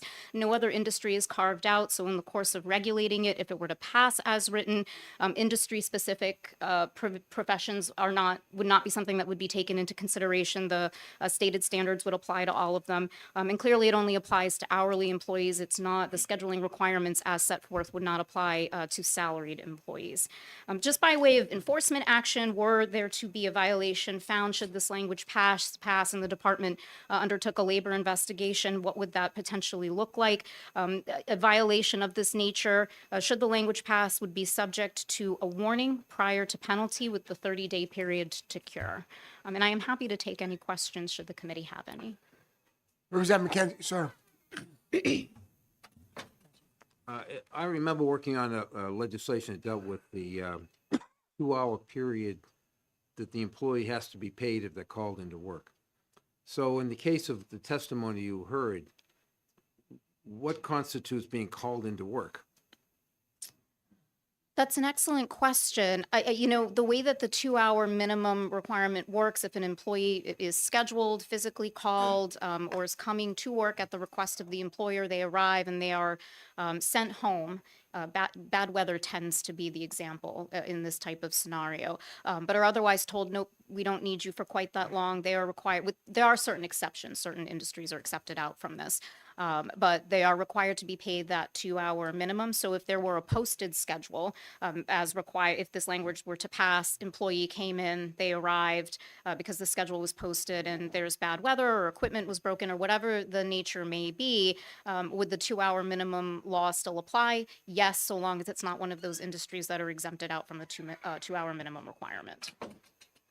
For follow-up. Thank you. And the rate of pay in that case, would that be $327 an hour, or would it be the full minimum wage? It would be the rate of pay that the employee was hired, whatever stated that they agreed on at the time of hire. But they're not waiting on tables. at that point? In the terms of the service industry, you mean, or like the Yeah, food we'll say service service industry? or any industry. It would be at the minimum, more likely than not at the minimum wage rate. Thank you. All right, Representative Flanagan. Thank you, Mr. Chairman. So our employers here have to keep those 7-day lead slips for 3 years for every employee, is what you're saying, if this law passed? The department would recommend some document retention provision to demonstrate compliance with the stated requirement. We're simply noting that's currently not outlined in there, and we are envisioning scenarios where we engage with an employer either based on a complaint or in the course of an audit, and issues related to scheduling came up in order to demonstrate to the department. It's a way to assist employers in demonstrating to the department that they've complied with the stated requirements. I don't know that it necessarily has to be a copy of the actual schedule or some other documentation, but some sort of documentation retention is something worth considering for compliance reasons. And I don't want to put words in your mouth, Sure. or the Department of Labor. You're saying that if the employer shows a consistent behavior in which you could reflect that they've been doing this and complying, it could be like a quarterly audit or something that they might do, or something that could prove to an investigator that they are in compliance, that type of thing? Or? Something like that. More likely than not, and oftentimes when the department's engaging with an employer, documentation to review is a very helpful thing to have. Yeah. So again, we are anticipating, engaging with employers should the requirement pass. The question will be at some point whether or not a particular employer has complied with the stated requirement, and what best way for the employer to demonstrate to the department that they have done so if there's complaint that they have not. Okay, thank you very much. You're welcome. And Representative Kesselring. Thank you, Mr. Chair, and thank you for taking my question. So just a clarifying question, under the current law, is there any provision that allows an employee that would be subjected to bad standards or scheduling that they could come and file a grievance or something like that with the Department of Labor? I may have you rephrase the question, or let me make sure I understood it correctly. Are you asking whether or not there's a mechanism whereby an employee currently aggrieved by scheduling practices can complain to the department? Yes, correct.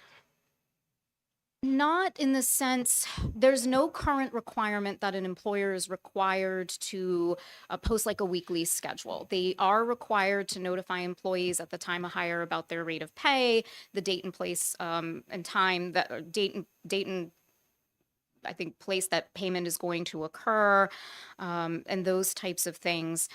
So currently there's no provision similar to this where if an employee came in and said, oh, I was scheduled, 2 days in advance and I was trying to take time off, could the department investigate or assist me with my employer because I think a law's been violated? It would not be a law under our jurisdiction. For a follow-up. So I'm sure you get a lot of complaints, but if people complain of an issue like this, would there be a recourse? Not through the Department of Labor. I don't know if there's other recourse in some other area, but not currently through the laws that we oversee. Representative Prout. Thank you, Mr. Chairman. So if this law were to pass, and a business that had, not really a, weekly schedule published or anything else, but basically a standing order that we work Monday through Friday, except holidays that are listed on our website, would that be enough to comply with this law, or would they have to generate new paperwork every week?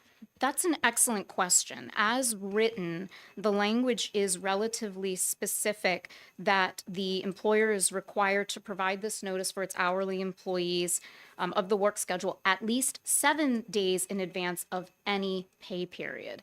7 days in advance certainly could be at a point in time. It's the any pay period provision. It doesn't specify every pay period. So possibly, that's one I may want to contemplate just a bit and perhaps follow up with you on. I don't want to give poor guidance. I do think as written, it could arguably be construed that if there's a set or static schedule, you're posting it 7 days in advance of any specified pay period. If it changes, and I think that's encompassed within provision 2, that's at lines 12 through 14. If it's going to change due to any sort of unforeseen circumstance, then there would have to be notice provided as soon as possible. I'll note that language is specific to unforeseen circumstances. not specifically laid out in the language itself, but if there was a planned change, arguably you would need to repost that notice within 7 days in advance of the specified pay period. Follow up? For follow-up, sir. Again, with this hypothetical company, if they sent a company-wide notification, hey, facilities closed next week because we're having our air conditioner replaced, would that be enough if that was a notice to all employees, or would they have to generate schedules times however many of the employees they have specific to that pay period to show, hey, this day's not in our normal standing order because it's not a holiday and it is a weekday, but we're closed that day? That may depend on how the employer schedules their employees. You could send it to all employees. It's a singular notice if they all have the same schedules. If everybody's schedules are different, it may need to be more individualized. Thank you. All right, seeing no further, now seeing one further question, Representative Avalani. Thank you, Mr. Chairman. I'll be brief. Lines 15 and 16, I'll rephrase that question for you. If a employee were to call the department and say, my employer retaliated against me, I usually work 3 shifts, I'm only working 2 this week because I didn't cover an extra shift last week, would that trigger an investigation by or an inquiry by the Department of Labor? It's an excellent question. It potentially could. Complaints when they come in, they are vetted. There's conversation with the complainant, again, protected as it's an protected employee communication. It possibly could. Whether or not it would rise to the level of a violation of this provision were it to pass would be very fact specific and dependent upon what was borne out with engagement on the employer, but it potentially could initiate interaction with the department or a labor audit. For follow-up, sir. Would that preclude the employer from having any other things looked at while you're there investigating this? Yeah, that's an excellent question. So there is a provision in 273, I think it's provision 9A, 9 or 9A, that details sort of the scope that the department is supposed to look at. We do abide by those requirements. So, would it be the doors completely open? Operating within the confines of the scope requirements, the department would do so. So not to say that in the course of engaging with the employer, if other information were provided indicative that there may be other issues that would not also be looked at, that could be a possibility. But investigations are not approached on a looking for all things manner in accordance with that statutory provision. Thank you. You're Mr. welcome. Chairman. All right, thank you, ma'am. I appreciate your testimony, and seeing no further pay cards and no further comments and questions, I close the hearing on HB 487, and I open the hearing on HB 379. And Representative Cahill, I think, just stepped out.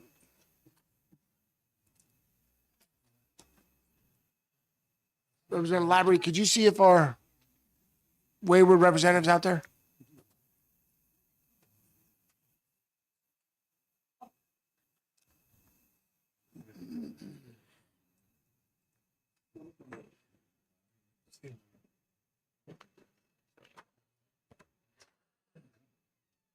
$879. No, $379. Oh, yeah. No, that's her. No.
Good afternoon, sir. Are you here for introduction of your bill?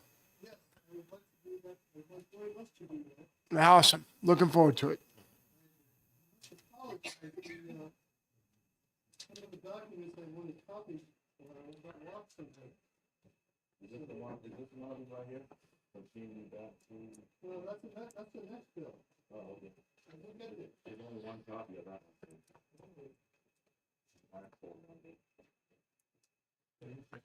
So for the record, we're opening the hearing on HB 379 relative to youth employment during the school year and at night.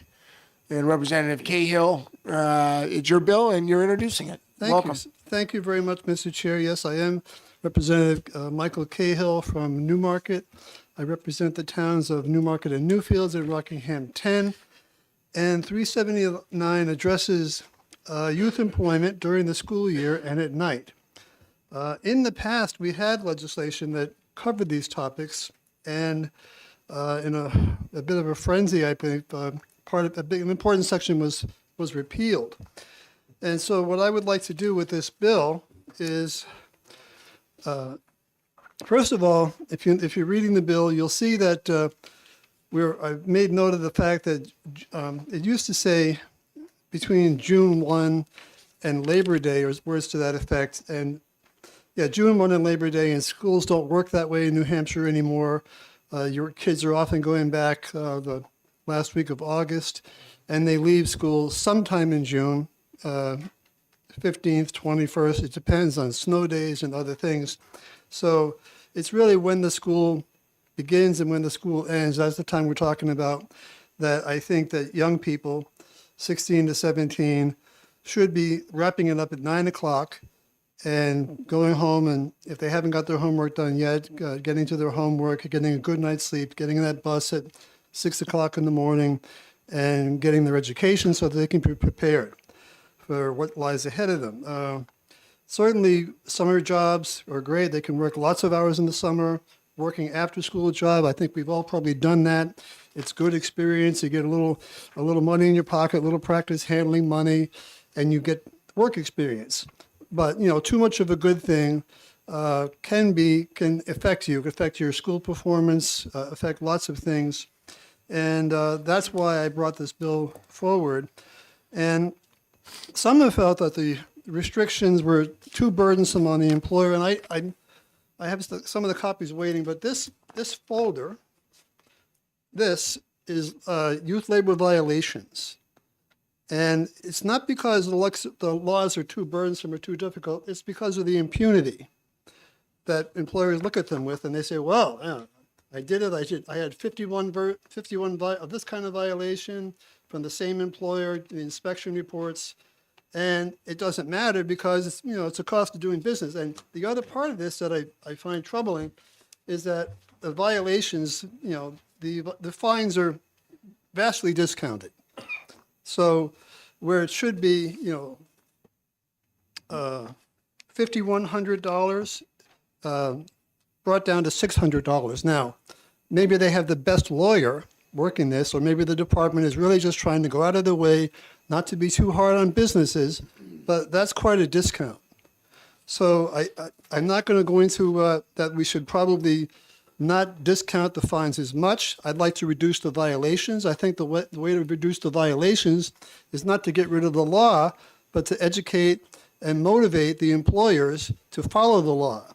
And there was law protecting 16 to 17-year-olds who probably need protection from themselves, because if you remember, you might not have been that smart when you were that age. You might have done things that you might not do now, even if you could. And so we need to be thinking about this. Education is important. Yesterday, you may be aware that there was a hearing in Reps Hall.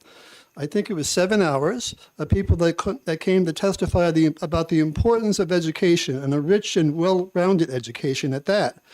And if you want to have your kids playing sports, maybe music, on the robotics team, and meeting all their other core subjects, I think they need to have a good night's sleep. They need to be not worried about, can I get another shift in so I can have that money for that car. They really need to be focusing on their education, whether they're going to college or not. High school is a minimum. It's a minimum, and we need to be able to have those kids at the job when it's at the appropriate time, in bed or doing their homework at school. It's all about balance.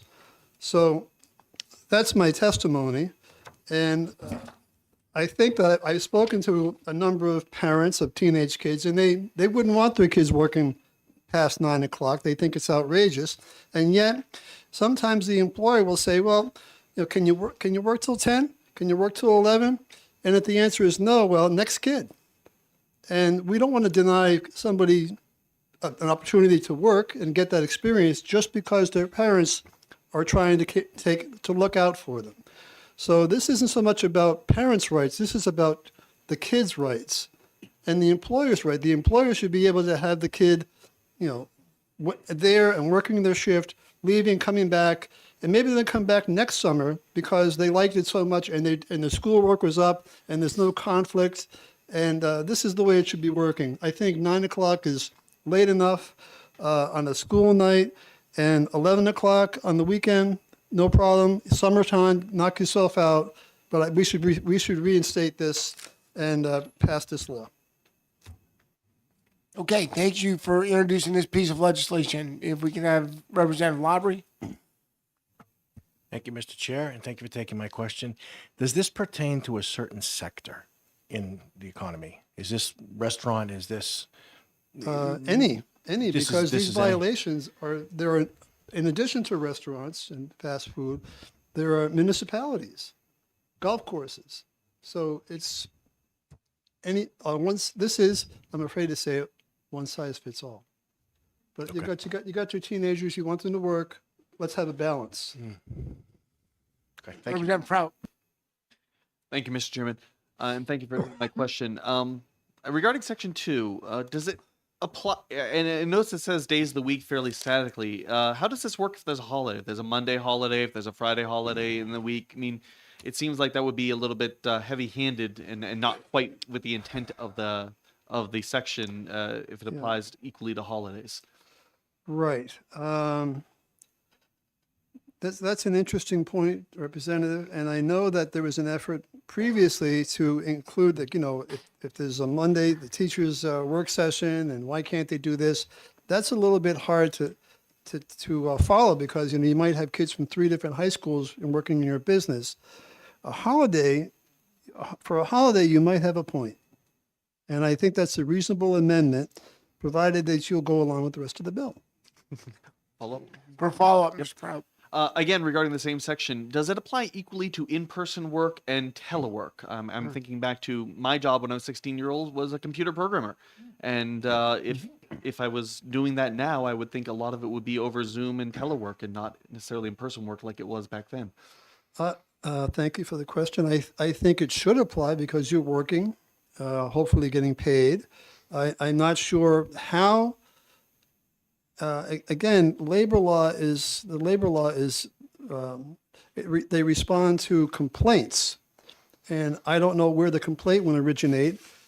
I'd like to think that your older self would be telling you, younger self, maybe this is too much, and I should get some sleep and all that. But I'm not sure that would happen. So, again, that some of those people who are programming into the night. Whether they're going to get into that school with their grades are suffering or not, I'm not sure. But they're certainly getting programming experience. Thank you. Okay, thank you. And Representative Flanagan, and then Representative Warden. Oh, thank you. Thank you, Mr. Chairman. So that means if someone's 14 or 15, they can work unlimited hours? No, federal law prohibits that. Federal law. At least for now. Market Basket has some young people working for them. I think they advertise for 14-year-olds. But it's limited by federal law. Okay. Okay. Representative Warden. Thank you, Mr. Chairman. Hours at all? I'm sorry, one discussion at a time. And Ms. Albert, if we can confirm that, can you just confirm that that's true? Restrictions and as well as there are hour restrictions and time limit restrictions under state law for youth who are under 16 years of age. There are also restrictions under federal law. So both state and federal law address our and our restrictions. State law specifically address. I'm sorry, time restrictions. So as far as state law specifies, youth under 16, so your 14, 15-year-olds cannot work beyond 9 p.m. And both federal and state law put caps on the amount of hours that youth of that age can work when school's in session or when school's not in session. Okay, thank you. Appreciate that clarification. Representative Warden. All right, thank you, Mr. Chairman. Representative Cahill, Yes. if I can direct your attention to the final section of the bill, lines 14 through 16. They state, during the months in which school is in session, no youth shall be permitted to work later than 9 p.m. As you stated earlier, schools now, many schools will extend, the school year will extend into early June, and some will start in late August. So by the plain reading of this, would that mean that no student could work past 9 o'clock in early August or in late June? Because those are, in fact, months in which school is in session.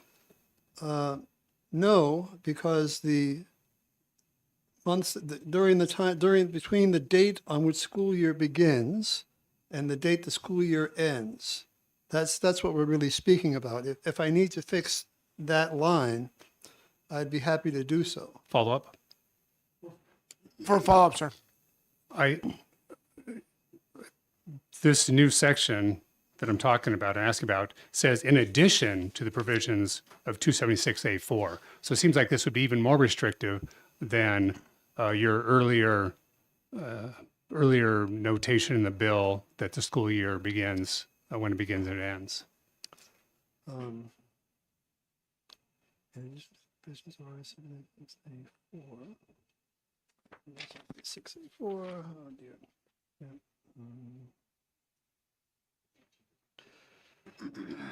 Well, again, the intent is to have the 9 p.m. and the 11 p.m. apply during the school year. And if that needs to be changed, I'd be happy to do that, so that instead of during the months when school's in session, during the aforementioned school year, that would be more clear. Yes.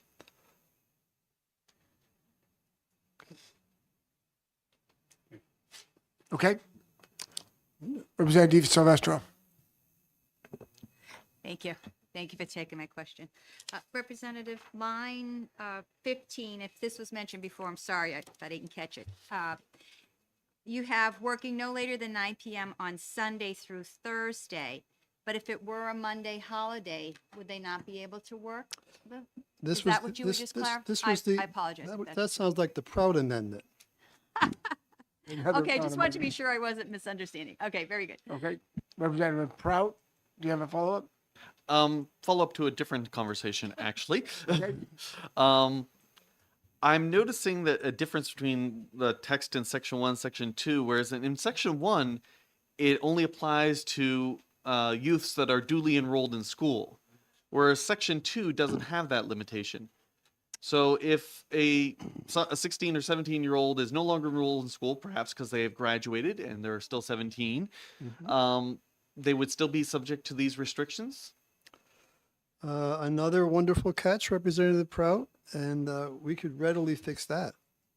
Thank you. Representative Navalani. Thank you, Mr. Chairman. You held up violations. Are those violations since we changed the law, or are those overall violations of a different period? Those are older. How old? A few years. Yeah, back when before the law was changed. Thank you. Follow But up, they're Mr. not Chairman. all this night work. Follow up, Mr. Chairman. Yes, for a follow-up. How do you square away the school year begins and the date the school year ends, or the school year ends and the date in which it begins for the following school year, if they are going to school out of state? Because we have people that migrate in and migrate out for school. Right.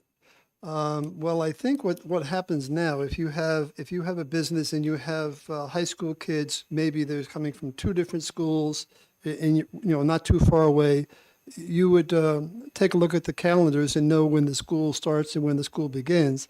And furthermore, you would know when holidays they take and when their week-long vacation occurs, which I know they're looking forward to one coming up later this month in many cases.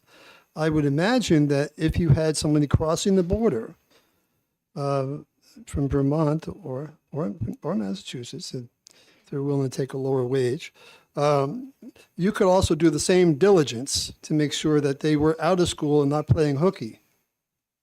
Follow-up? For follow-up, sir. So how would a employer, somebody turns them in saying they had a high school kid working during the week when everybody else was in school, and DOL shows up to their door and says, how come this person was here last week? Would you expect more violations or less violations? I would expect less violations, and I would expect that DOL isn't going to show up at your door. I think they would at least give you a call first and perhaps ask you a question. I don't know that they would just show up and let's see your payroll records and looking for this kid from Albuquerque. I don't know. Thank you. And one final follow-up, Mr. Chairman. Yes, sir. Setting a standard for 9 p.m. and 11 p.m. If a student was to sign up, to punch out at 9:05, that would trigger a violation for the DOL. I suppose that is technically correct, but I would be surprised if that was meriting an enforced violation, and especially if it wasn't frequent. And 5 minutes is minimal. I think there's probably a threshold. This will be a final one, Mr. Chairman. Is this your Are you third sure? final one? Third final one. All right, okay, I was just checking. Somebody used the reference to Market Basket, many employees. And if there was a line at the punch-out machine, and everybody, all of a sudden, you're 10 back, 10, 12 back, and you're punching out 906, 907, 908, Right. it would trigger, if the DOL was in there doing a records check on youth employment, it would trigger violations. It's interesting that you bring up Market Basket, but let me. If you have a line of people all punching out 906, 907, I think that offers a plausible explanation that they were completed their work and merely trying to do the accounting so that they would be paid appropriately and, God forbid, not have any overtime. But you mentioned Market Basket, and you will remember the former Deputy Commissioner, Rudy Ogden, who said to me, looking at all these other places with multiple violations, Market Basket doesn't have any. Market Basket pays attention to it. And I don't think it's that hard. Okay, Thank you, Mr. Chairman. no more follow-ups? Nope. Good. Representative Schultz. Thank you, Mr. Chair. I don't know if you can answer this, and I don't know if our friends from the DOL are going to speak, but do you know if there's any need for underage kids who are in school and it's the school year? Do their parents have to give permission, and is the school involved in any way in making sure, do they have any involvement, I guess is really my question. That's a very good question. I know at a certain age, work papers are required, and that's one of the violations in this folder. But I don't know offhand but I'm pretty confident that the Labor Department does know. And I don't know that parental consent is part of it. We can ask that when they testify. For a follow-up? Relatedly, but if this is not the current law, would you be amenable to that as an amendment to your bill to require parental permission or school permission? I would not be opposed to that in a Schultz amendment. All right, seeing one more question, sir. Thank you, Mr. Chairman. In the first section, lines 2 through 5, you're adding language. Basically, they cannot work in a week other than the school's vacation week. And is your intention that because it says school's vacation week singularly, is that the spring break week?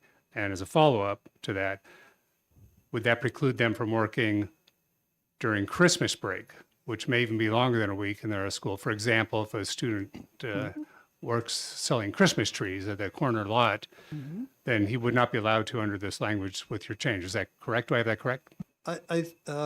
My interpretation is when the school is on vacation, I believe they have 2 weeks, February and April, then the kid would work as if it were summer. They would not have the 9 or the 11 o'clock restrictions. Okay, so instead of the school's vacation week, it should be a Weeks. school's vacation weeks. Right. Or school, okay, school vacation weeks, either way. Yeah, plural. Okay. Plural. All right, Representative Prout? Thank you, Mr. Chairman. Again, regarding section 2 for night work, it says after 9 p.m. and 11 p.m., but it doesn't say until when. Can kids clock in at 12:01 a.m. and work all through the midnight shift, or what is the intent there? That would not be the intent. I'm assuming that they're getting out of school at around 3 o'clock. And if the business is next door, that would be 4 o'clock, maybe, if they had a little snack for dinner. 5 hours wouldn't be too bad for them to work. I mean, they're allowed 35 hours. So 5 hours every day after school would be. No, I'm sorry. Following up, because I think you misunderstood the question. Perhaps I did. It says they can't work later than 11 p.m., for example, on a weekend. But could they clock in just after midnight and work till 5 or 6 in the morning? Or, for example, if they're a farmhand and, they have to get up and milk the cows at, say, 4 a.m. or 3:30 a.m., and that's when they would clock in, is that allowed? I mean, it says after 11 p.m., but it doesn't say until when. And what is the intent there? I believe there are other restrictions about the hours, the beginning hours. It can't be before 6 a.m., as I recall. But I did not change that or put that into this language. That's another thing to look at, but I don't anticipate many businesses starting someone's shift at 12:01 and having them go until 9 that evening. Thank you. All right, sir, thank you for introducing the bill. Thank you for your testimony. And I'd like to call Mr. Summers, please.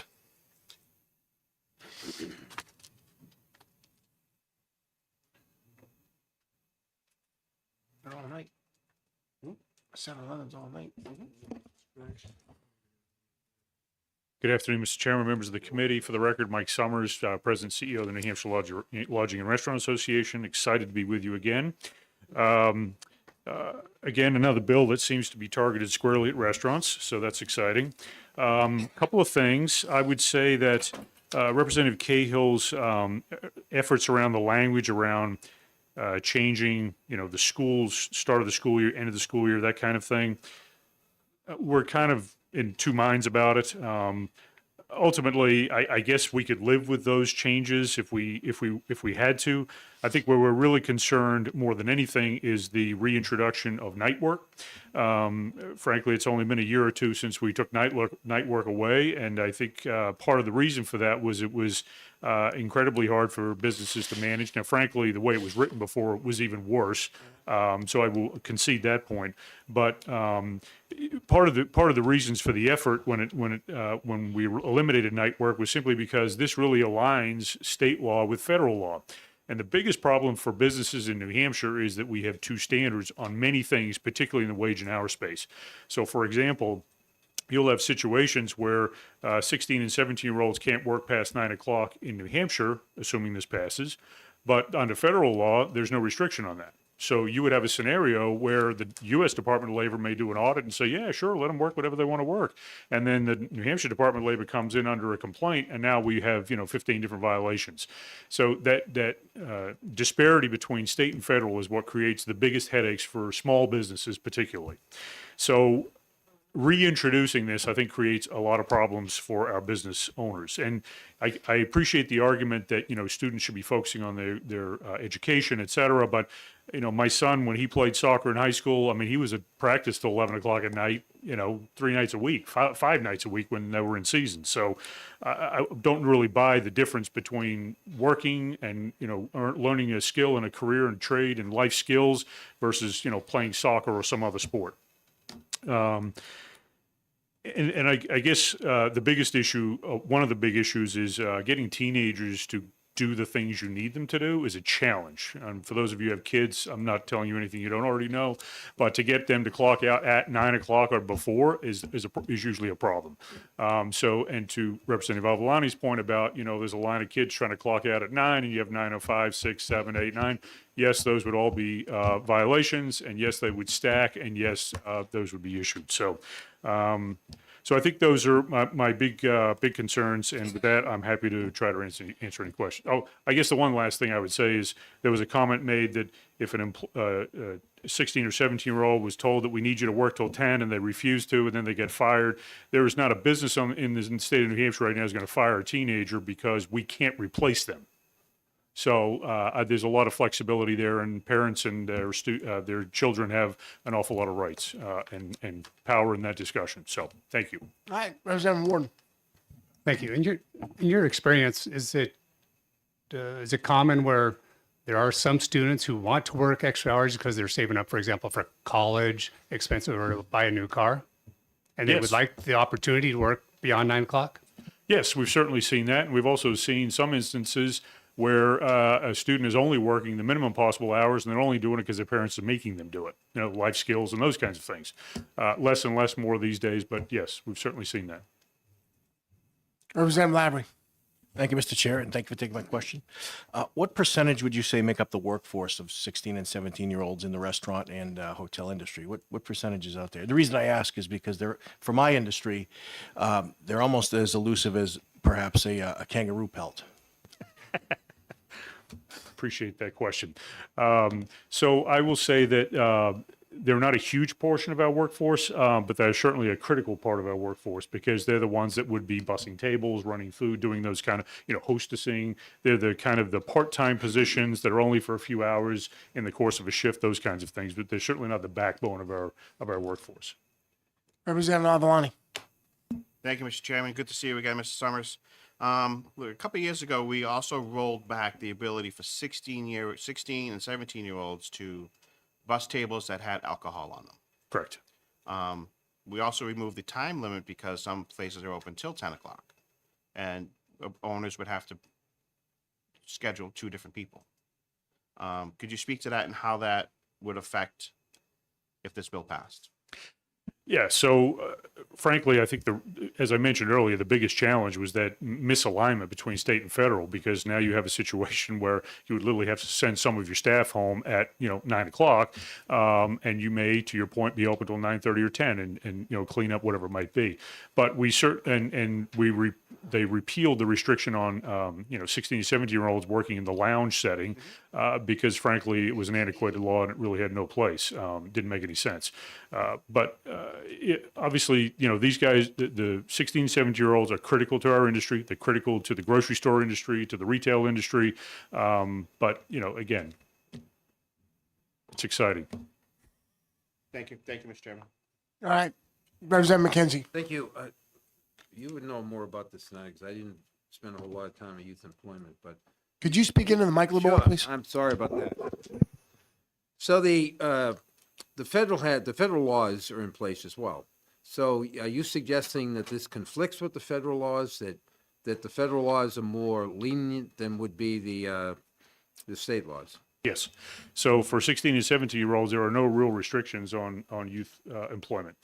14 and 15, there certainly are. And to your question earlier, and I think Department of Labor will answer this question, but 13, 14, 15-year-olds, they can't work past 7 p.m. Thank you. All right, seeing no further questions. Oh, Representative Kessler, go ahead.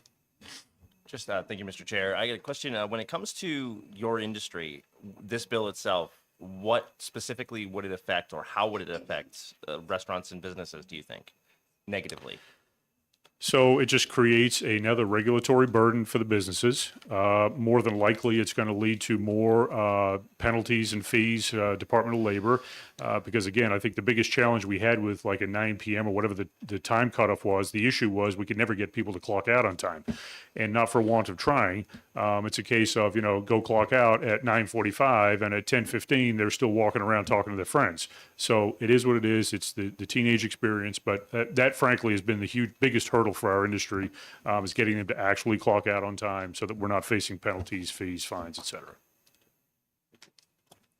All right, great. Thank you, sir. Appreciate your time this afternoon. Miss Albert, over to you.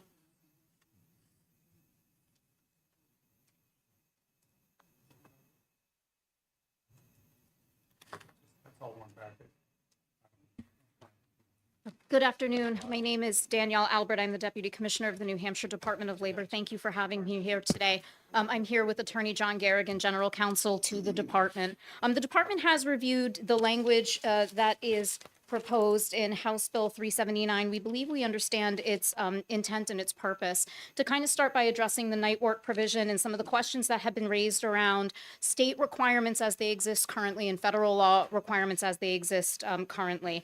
Both the state law and the federal law, so New Hampshire's law and the FSLA, both address our timing requirements, i.e. how early or how late a youth who's under the age of 16 can work. So your 14, 15-year-olds, 13-year-olds. Under current iteration of state law, and you can find the provision at RSA 276A4, youth who are under the 16 years of age can't work earlier than 7 a.m. and no later than 9 p.m. When we look at the federal side, what the FSLA requires, youth of that age can start no earlier than 7 a.m. and no later than 7 p.m., except in summer when it rises up to 9 p.m. So by way of the questions that were raised relative to if this provision creating 276A 13A regarding night work were to go into effect, would that not line up perfectly or exactly with how FSLA treats it? I think that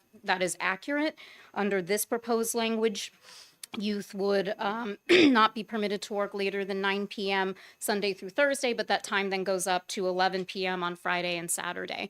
Employers who are subject to the FSLA and state law would need to be mindful of both requirements. Just for a point of context of understanding, while if this were to pass, and if a youth of that age were working up to 10 p.m., may not rise to the level of a violation under the state requirement. It may be a different story under the federal requirement. So point I am trying to highlight is the employers would have to be mindful of both requirements, even though the state's not regulating the federal law that would come from U.S. DOL. As a technical point, in the language that's proposed for night work, it does reference specifically that no youth shall be permitted to work within later than the prescribed hours. No youth, as the department understands it, encompasses youth inclusive of 16, 17, 15, 14, 13. There are our prescriptions at 276A that differ for the youth who are under 16 from what this night work provision is putting forward. So if the intent is for the night work bill to address just those 16 and 17-year-olds, there may be benefit to specifying as such. Otherwise, there could be a potential conflict with the hour restrictions for under 16s that currently exist at Section 4. Again, the under 16s are limited to currently working no later than 9 p.m. This now authorizes 2 days a week when they could work until 11 p.m. and those two may conflict with one another if they both go into effect without change. As it relates to the first provision, amending the language regarding the number of hours that can be worked for 16 and 17-year-olds when school is in session. Those particular sections appear to be removing the language relative to predetermined work week in which school is in session for 5 days. It is now more broadly referencing the date between when the school year begins and the date when the school year ends. The department understands what that means, although we would note it's not so clear what week is being referenced by the statute. Is it the employer's predetermined work week or that work week schedule? Is it a more commonly understood Monday through Sunday type of week? So some clarification in that regard may be of benefit. We potentially could foresee maybe inconsistent understanding from employers on applying what week means when determining whether or not youth in that particular age category are going, above or staying within the 35-hour limit that's prescribed. And we are happy to take any questions if there may be any. Representative Prout? Thank you, Mr. Chairman, and thank you for taking my question. Under the federal or state law for the 13 to 15-year-olds, are there any industry-specific carve-outs on the hours, like, for example, in agriculture? That's an excellent question. I would potentially need to research under the FSLA. There are certain exemptions for youth labor, more so in like the hazardous occupations context for agricultural. And my vague recollection is there may be some something more formal together. Check the laws and make certain that the answer I'm giving is accurate. Is it okay if I follow up with you on that? Absolutely. Thank you. You're Yeah, welcome. thank you. Representative Labrie? Thank you, Mr. Chair. Thank you for taking my question. In the case of a violation, which pulls rank, NHDOL or federal DOL? That's an excellent question, and I don't really know that it's an issue of who pulls rank. There can be circumstances where violations occur both at the state and the federal level, and there's involvement from State Department of Labor and U.S. Department of Labor. Efforts are made to not, duplicate, i.e., if wages are being adjusted, both agencies are not going to adjust wages. But you could arguably have a scenario where youth hour prohibitions under state law are violated. State Department of Labor is involved. A violation is cited. U.S. Department of Labor has gone in. They find violations under the federal law and also cite under their laws violations. How USDOL approaches investigations or how they determine their violations, I can't speak to since I'm not part of that federal system. But you could arguably have situations where there's where both agencies could cite violations. Okay, follow up. I think you just answered it. From a guidance perspective, if it was one is 7 p.m. and one is 9 p.m., Yeah. where do we Who as do you the listen business to? owner, who do we listen Yeah. to? And I've got caught up in this before. Sure. Where it's who pulls rank? Yeah. No, that is also a really excellent question. So, USDOL puts out guidance, and again, I won't speak for them or as to where their guidance come from. They generally guide, abide by the more restrictive of the two requirements because then you're in compliance with both. So, in a situation such as this proposed language, if this were to go into effect, New Hampshire Department of Labor would not have concern about violation with a youth who's 16 working or a youth who's 15 working until 11 on a Friday because it's authorized by state law. USDOL may take exception to that because their requirement is you can't work past 7 or 9 depending where in the year you are, and that employer then may be dealing with violations at the federal level through the USDOL. If you comply with the more restrictive of the two, arguably you're keeping yourself in compliance with both. You're welcome. And Representative Schultz? Thank you, Mr. Chair. And forgive me, my views on this have changed dramatically since I was this age, and now I'm 54. So forgive me that I do not know this. Is there any arrangement for parents to give permission? And to what degree does that factor in? Yes. So under current state law, there are certain types of permissions dependent upon age category. Again, we look at the under 16 and then 16 to 17-year-olds. There are certificates that parents and or school districts can have to complete when youth are working, and then or the parental permissions. So there are provisions in place that address that type of parental permission, and sometimes it's school district permission as well. Again, dependent upon what age category you're in. I'll just briefly add Please. to that. The permissions relate to the overall employment. They don't relate to, there's no permissions for specific work hours or to work in excess of those hours. It's just about can the youth work in this particular place or not. Thank you for the clarification. And if you could fill out a pink card before you go, that would be great. Representative Prout? Thank you, Mr. Chairman. So I represent Hudson, a border town with Massachusetts. If an employer has two locations, one in Mass, one in New Hampshire, could a youth have different rules depending on which location they're scheduled to work at? How would that work? Would it be the employment relationship where they're, whichever location they're hired? Would it depend on their schedule? Which rules apply? Can you clarify any of that at all? I can try. I believe what you're asking is if an employer has a location in New Hampshire and then another one in another state's jurisdiction. Are you asking if the youth employee is working at both locations? What does the employer have to do? Yes, essentially, if the employee has sometimes picks up is assigned a shift at the New Hampshire Right. location, sometimes is assigned a shift to the Massachusetts location, does the rules follow the employment relationship? Does it follow the schedule of location? How does that work? Yeah, that's a very good question. So, New Hampshire's jurisdiction would track to the work that's being performed in New Hampshire. More likely than not, and I'm not familiar with their requirements, Massachusetts requirements would track to the employment that's being done in Massachusetts. Thank you. All right, Representative McKenzie. Thank you, Mr. Chair. A couple of things were that were raised during the hearing. The first thing is as it relates to this kind of drift that people are supposed to end a certain time and they kind of drift off. So that would be the first, and then is it the, if I could, just kind Please. of roll it together.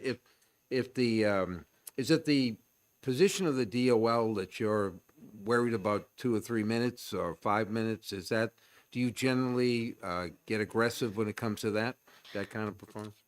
Yeah, if I understand the question, you're asking how does the department view scenarios where a youth has worked a couple of minutes, up to maybe 5, if I understood correctly, beyond the prescribed timeframes by statute. It really does depend, and it's a very fact-dependent inquiry. So, I think the department is generally pretty good about, one, engaging with employers. If it is a time or two, there's no real pattern or practice of it. It's something we may engage on. It may not necessarily rise to the level or get cited as a as a heavy civil penaltied, violation. If there's a pattern and a practice of it, if there's been a lot of complaints related to it, it would depend on a whole host of different facts and circumstances attendant to that situation for the department to determine whether or not, 5 minutes is rising to the level of something that we are concerned about. For stronger, more strenuous, perhaps enforcement actions. Okay. Thank you so much, Representative Avalon. Thank you, Mr. Chairman. The school year, if a 16 to 17-year-old only has one class, given that there's a lot of, schedule shifting, they front load, freshman, junior, you guys get it. Would the employee be penalized for having them work? That's a very good question. So the language relative to when school is in session has been struck. And the language as drafted is talking about the date on which the school year begins and the date in which the school year ends. It does make notation for other than a week, the school's vacation week. But arguably it could be interpreted that if you're between that start and that end date, you've got to abide by the requirements as set forth in the 35-hour requirement provision as set forth in that language. Follow up, Mr. Chairman? Yes, sir. How would that transfer over to a private or a charter school if they have a differing school vacation weeks? It would be contingent upon, one, I believe the onus would be on the employer to assure that they are grabbing or accessing or finding or asking for the relevant school's calendar or sessions, whether that's accessible. I know a lot of them are accessible online. I don't know about private or charter schools, how they post those things. There would be an onus, I believe, on the employer to obtain that and then to assure that they have an understanding of it so that they're being mindful that the 35 hours within that time frame, or 48 if it's during the summertime, is being abided by. And then follow up, Mr. Chairman? Yep. How would you deal with this with homeschoolers? Excellent question. So with homeschoolers, it would very much be the same. The employer, should arguably check with the homeschooled student and/or their parents are usually the ones administering a homeschool program. When is your school year starting and ending? In general, and the department has testified to this effect in the past. If the employer doesn't have that information or it's not accessible, we do turn an eye towards the calendar of the school district where the youth is domiciled. Yeah, Representative Prout. Thank you. Thank you, Mr. Chairman. So just following up on that and clarifying, when this refers to the school year in this bill, it's the school year specific to the youth employee, not necessarily the school year of the public school district or anything else. It can be a specific to each individual employee evaluation. That's how the department understands the language. Again, if Hudson School District starts on August 15th and ends because of snow days that they called on June 22nd, that would be the start and end of the school year. If you've got another student who goes to Concord and Concord started on the same day but ended earlier because they had less snow days, that their start and their end dates would be different. Thank you. Representative Avalani. Thank you, Mr. Chairman. If you are 16 or 17 and you're a junior or senior and you are out on a work program, sometimes in a trade school, you'll class 1 week. How would that square with working more than 35 hours in the week that you're in technically shop? That's an excellent question. When you reference, excuse me, work program, do you mean the approved educational learning opportunity programs? Those are approved through the department. I might want to go back and make sure that I look at the language in 27922AA to make certain that I'm not missing anything. I think the hour requirements could still arguably apply. The 35 hours, the 35 hours that are referenced in that provision, Roman numeral VI. But if that is okay, I wouldn't mind looking at the language in 279 just to assure I'm not missing anything and providing a written follow-up if that's okay with you. And follow, Mr. Chairman? Yes. And also the next section as well, if they're limited to that 9 p.m. and or 11 p.m. Yes. Because I know our industry typically runs later during the holidays, and other industries might run earlier, but might expect them to work more than 40 hours per week. Sure. Thank you, Mr. Chairman. All right. Thank you so much for your testimony. Thank you. Appreciate it. Seeing no further pink cards, no further questions, I close the hearing on HB 379 and open the hearing on HB 757 relative to tip pooling and sharing and automatic service charges. And Representative Cahill, you're presenting this bill? All right, we look forward to it. And just for everyone's edification, we've got 52 minutes in this room, and then we're pumpkins. And so if we could work our questions appropriately, we currently have 3 + 1, 4 cards.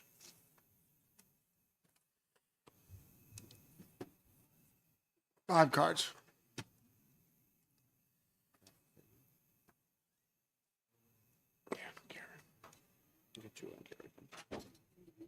No, this is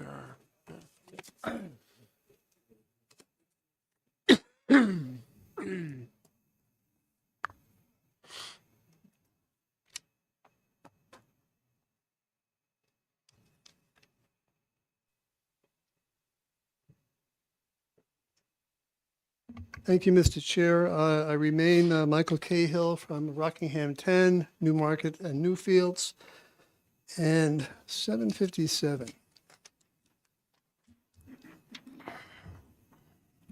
I believe although I've handed out a bunch of copies, I'm missing one more document, which is key to this. It's the document that I prepared, I found on the internet about how one goes about with tip sharing and tip pooling, ways that it is done. No, that's not it. That's an article about the law that was changed and how that's the other situation. So I apologize if I will find it and email it to you, but it explains, it's sort of a guide of how you might explain in your restaurant. Well, we do tip pooling this way, that way. These are the percentages, a guideline, which I provided during the testimony on SB 269 a couple of years ago. And as I recall, Mr. Summers said, this is great. This is a good document. This is what our attorneys recommend we do in explaining to our people so that they understand what their rights and responsibilities are, that it's a voluntary situation. There is no coercion at all. They and their colleagues will have this pool or tip sharing, whatever the arrangement is, and the employer will merely administer it. And all of this explains it very, very well. We just don't want you to tell us to do it because that's a burden. And I really think that if you have the document and you did explain it to the employee and they know everything there is to know before they begin and they sign that document, I think this gives you some sort of a magic amulet and against an employee saying, well, no, I was coerced. I didn't understand what I was getting into. I think this is actually a good thing for the employer and the employee, which is what I strive for here on the best committee in the legislature, the Labor Committee. So, and the other part of the bill, I mean, I do think that people should know what they're getting into and understand what happens to their tips. They have to share them with the bartender, the hostess, the butcher, the baker, the candlestick maker. But the other part of the bill that was concerning to me was that it was changed. Service charges are no longer considered tips. And we were told that the IRS was taxing the businesses on these service charges. After we got over our shock, we agreed that that shouldn't happen. And that was not income to the business. But I read this article here from Autumn Click and Aaron Rosenberg at Sheehan Finney, and they kind of said that the tips are going toward the employers. And that was very unsettling. In fact, I reached out to Ms. Click, and I even spoke to James Reedy about this. It was very concerning to me. And I think that when you go out to dinner, you're not a member of this labor committee, and even we were taken aback. And it says service charge. We think that's for service. That's like for the people providing the service. So I think it's a little misleading that if you're presented with something that says service charges and you think it's going to the servers, maybe you're not going to tip the servers because it's a service charge and you thought they're getting it, but then they're not getting it because it goes to the employer. So I think they should be, I think the business, the employer should be transparent with the customers as well as with their staff and saying, well, this is the service charge or an admin fee, or whatever you want to call it, and it's going for this. Or it says that the employer has a choice. They can distribute the service charge as if it were a tip. Well, they could say, well, so much of this is going to your server. I think that would be information that would be important for the customer to know. And I think in the interest of transparency and fairness, I think both sections of this bill should be adopted. And there you have it. All right, sir. Thank you so much. Do we have any questions? Go home early. You're off the hook. Yep. Thank you, sir. And Mr. Summers, please.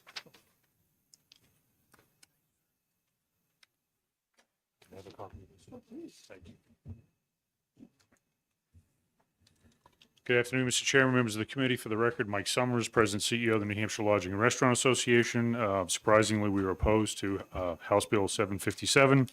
Certainly appreciate what Representative Cahill is trying to do, particularly in section, the first part of the bill, allowing for business to have in writing what the tip pooling arrangement or tip sharing arrangement might be.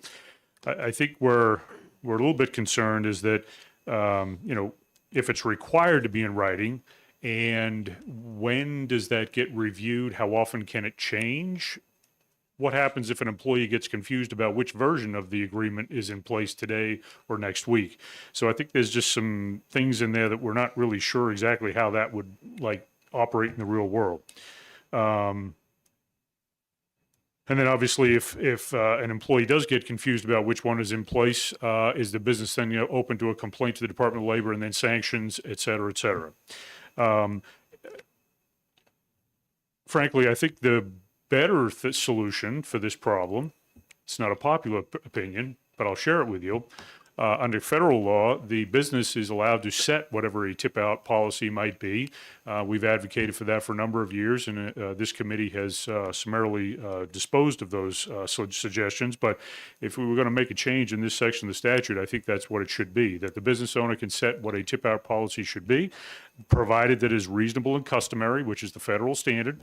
And if we were to adopt that, I think that would clean up a lot of the problems that we have within the industry. And then the service charge language, frankly, it is our understanding, and I'm interested to read the article that Representative Cahill has presented here, that a service charge, as far as the IRS is concerned, is considered income of the business and therefore taxable under federal law. And in that case, we feel that if we're going to be paying taxes on it, we should be able to decide how that money is then distributed and used. Now, I will concede that some businesses will take a portion of that service charge and will give it to employees. So, for example, if you go to a wedding, and a wedding has a 20% service charge on the entirety of the event, probably 15% of that service charge is likely being divvied up amongst all the various people that provided service during the course of that event. That's just the industry standard. So in some instances, that's the case, but I think that should be at the discretion of the business, since we're already paying taxes on those monies, if that makes sense. And then in a restaurant setting, I think where we're a little bit concerned is we now have to break out how the service charge might be allocated. Exactly how is that going to work, and who's going to police it? And then if we don't do it correctly, or it's incorrect to the way we handled the service charge today, what's the penalty structure? I think there's a lot of confusion on our part of exactly how that would be handled. Who is going to come in and audit our receipts in a restaurant if we have an automatic service charge on a party of 8 people? Who's going to do that? How long do we have to keep the records? And then, what's the penalty structure if somebody's not in compliance? And how detailed does it need to be? Do we need to allocate a percentage to electricity, a percentage to kitchen staff, a percentage to whatever it might be? So I think there's a lot of unknowns in how that is structured. So with that, I will end and be happy to try. Well, I guess I should also add, service charges are not uncommon in the business world. I think everyone just gets excited about the hospitality industry because, a lot of people just assume that maybe it should be for a tip or a gratuity. But I get service charges at the car dealership when I get work done on my car. I've had service charges on my cell phone bill. These service charges exist as a generic way to just charge fees for services. So, and I don't assume that all of those service charges are then passed through to the employees. I mean, it may be in a roundabout way because it's in wages or whatever it might be, but I think that should be at the discretion of the employer. So with that, I will end, and I'm happy to try to answer any questions. Representative Avaloni. Thank you, Mr. Chairman. Thank you again, Mr. Summers. For the sections of lines 6 through 10, right now we are supposed to have employees sign a health certificate for the food protection services. And we would get dinged if we didn't have if we onboarded an employee and forgot to have them sign that thing, we would get dinged. As well, you also mentioned if I have 100 waitresses or 100 wait staff, now all of a sudden I'm missing one, am I going to be subject to fine? Am I going to be subject to action by the DOL because a different employee complained about it? I would defer to the department on that, but ultimately my suspicion would be that you would have corrective action 30 days and then penalties would follow thereafter. But again, as many of you may know, and maybe some don't, but at the rate which employees turn over in our industry, just keeping track of this would need almost a full-time position just to make sure everyone had their stuff in their files. I mean, it's bad enough now, but to just add another layer to that. Follow up, Mr. Chairman? Follow up. Relating to service charges. A lot of businesses are now passing through credit card fees as a service charge when somebody uses their credit card. Correct. And I think that we adjusted the wording so we wouldn't get dinged on that. And this would bring it back to. So if you remember, prior to the change, I think it was in the last legislative session, prior to that, in the definition of a tip, it listed service charge. So if you charged a service charge and it just said service charge, technically it was a gratuity, and therefore 100% of it had to go to the employees, and businesses would have been dinged on that. With the change we made, we removed it as part of the definition. So then ultimately, because I think the statute's silent on what a service charge is, I think now it becomes property of the employer, and therefore they can use it as they see fit to pay credit card fees or any other ancillary costs that have risen dramatically over the last few years. Thank you, Mr. Chairman. Thank you, Mr. Summers. Any other questions?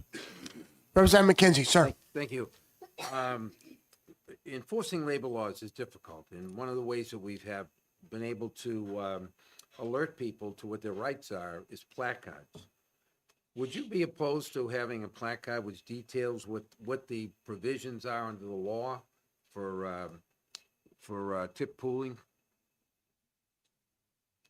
So that they would know ahead of time. You're essentially referring to all the wage and hour stuff we have to have posted in our businesses. Exactly, yeah. Not necessarily. I mean, we have to do that for a variety of other areas anyway. I think the issue we would have is that as rapidly as this committee changes those rules, we'd be printing these things on a regular basis. Fair enough. All right, Representative McKenzie, or Gosring, sorry.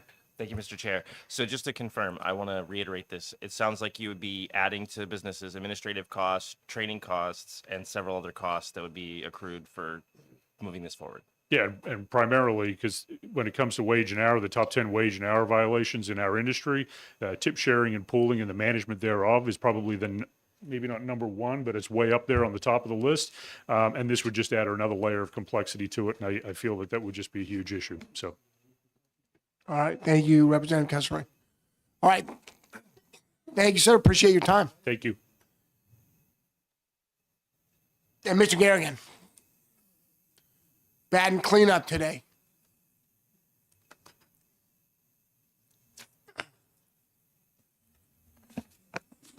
Thank you. Last and certainly least, John Garrigan, General Counsel for the Department of Labor. With me is Deputy Commissioner Danielle Albert. Department is neutral on the bill. As Mr. Summers said, we do frequently run into and enforce and investigate and cite tip pooling and tip sharing violations. Our one technical suggestion on the bill is with the proposed language, and what we find in our enforcement cases is the line between an employer providing notice of an arrangement or educating staff on an arrangement, or making suggestions about an arrangement, or what the employer perceives as making suggestions about that arrangement, and then what an employee may perceive as coercion into that arrangement. That's a very fine line. It can be it's very much a gray area. Our concern is that adding more kind of twists and turns into that process will create more confusion, perhaps more misconceptions, more perceived coercion, and frankly, kind of stickier situations for us to try to unravel. So in terms of the service charge provision, as Mr. Summers said, I believe 2 years ago, the term service charge was removed from the definition of tip in order to clarify what was a tip and what is not a tip. That was in response to several cases we had where service charges were being charged and then not turning into tips, and that turned into major violations. So our concern there is that adding that term kind of back into the mix in what might be a tip, I think may lead to confusion. Though I will say this proposed language is a much more specific definition and has much more specific rules than the prior use of the phrase service charge within the statutes. But with that, I'll take any questions you have. Representative Avalani. Thank you, Mr. Chairman. Thank you, Mr. Garrigan. Line 4, to include an example of said practice. Could you define that for me as an employer? It is not defined in the bill, and I can't think of a similar definition that would apply in the Department of Labor statutes. Thank you. Follow up, Mr. Chairman. Please. I asked Mr. Summers the same question as if an employee was missed on the signing of a written notice, would the department be, obviously that would be a violation, and then there would be corrective action, but if it was concurrent, there's a lot of turnover within some of these places, and would it be one or two names that are missing or something like that? Would there be, action, of course? It could be the basis for a violation. I mean, certainly if we're very cognizant of the numbers of the practices. I mean, if certainly a restaurant, as it were, that had no written receipts whatsoever is in a very different position, kind of an enforcement sense, than a restaurant maybe one or two employees, so like short-term employers didn't sign. I mean, still a violation, but apples and oranges. Please. Would that also open them up to other investigations for payroll and whatnot, given that it is tip pooling? It depending on what the specific facts of the allegations and the complaint are, it could. Yeah, it could cause an audit into further records. Thank you, Mr. Chairman. Yeah, Representative McKenzie. Thank you. In looking at the language, it would appear that the burden is on the employee to a certain extent to know what their rights are, and to act proactively. So what I don't understand is when a restaurant worker, when somebody applies to a restaurant, they're hired by the restaurant, this law affects them. They are covered by this law and tip pooling, correct? How is that communicated, and how can we document that those kinds of things have taken place? Because as soon as they come through the door, they could be going out. That's all that stuff we're working now, and so I'm worried about. That's why I suggested the placard stuff. Yeah, I mean, the department, to my knowledge, doesn't have any laws requiring notice of this particular provision.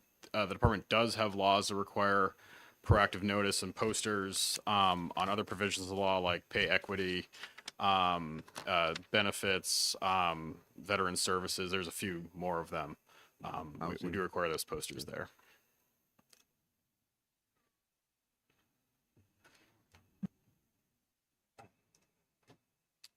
No more questions? Exhausted. Oh, you've got one more.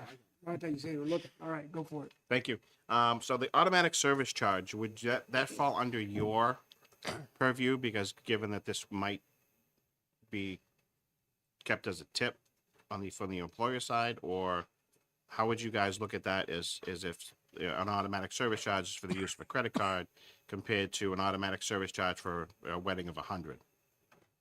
Yeah, it's an excellent question. It's a bit of a hypothetical because I mean, this would be a kind of a novel law and a novel situation. I think ostensibly the department would be involved if the automatic service charge disclosed certain allocations of that charge that were then not faithfully followed, or I think likely in our context, if it said that 75% of the service charge goes to tips, and it turns out 75% of that charge didn't go to tips, but it could lead to some enforcement action. And a follow-up, please. Where would you find that? Would it be an employer policy, or would it be is it in statute somewhere else that a service charge needs to be broken down statutorily, or just through employment? If the employer says I give 50% of it to my employees, how would you guys be able to track that? The only place it would appear in statute is if this passed and this were added to the law. How would we track it? We'd have to look at business records and records of the employer to determine how it was allocated and how it was paid. And final, would that open them up to a larger, obviously, audit? It could, yeah. I mean, it depends. The audits are very fact specific. It depends very much on what the facts of the complaint are, what the allegations are. We are limited in our scope under 273(9)(a), but oftentimes investigations beget additional allegations as we talk to more employees.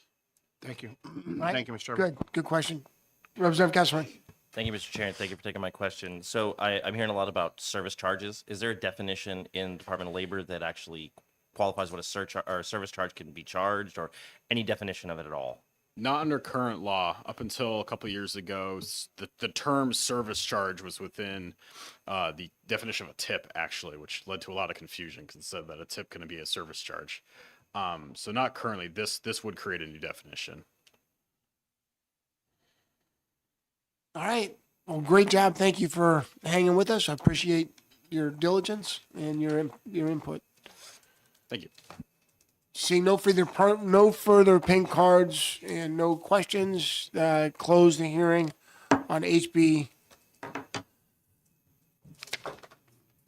757. Hey, great job today, guys. A long day, and I appreciate your diligence and hanging in there and listening to the great testimony we heard today. So let me just give you a heads up on next week. We will meet on the 18th. We'll meet at 10 o'clock. We'll go through the two remaining bills we've got that we postponed, HB 542 relative to weekly benefit amounts for unemployment compensation, and HB 744 relative to workers' compensation, indemnity benefits, and percentage. Okay, we'll do that from 10 to noonish as soon as we get out, but the idea is to catch up on amendments and data that we're supposed to receive from different folks. Then at 1300, 1 p.m., we will exec the rest of our bills, including 744 and 542, with the intention of being complete with our slate at the end of next Tuesday. Is that good with everyone as a plan? Okay. I will set lunch for 12 o'clock. Yes, ma'am. Lunch will be at 12 o'clock unless we have a plethora of questions that run us over. 735 is an exec bill, and we will exec that next week, regardless of what your table mate says. That's correct. Well, introduction and exec, we're slate's clear. Correct. Again, thanks, guys. Appreciate it.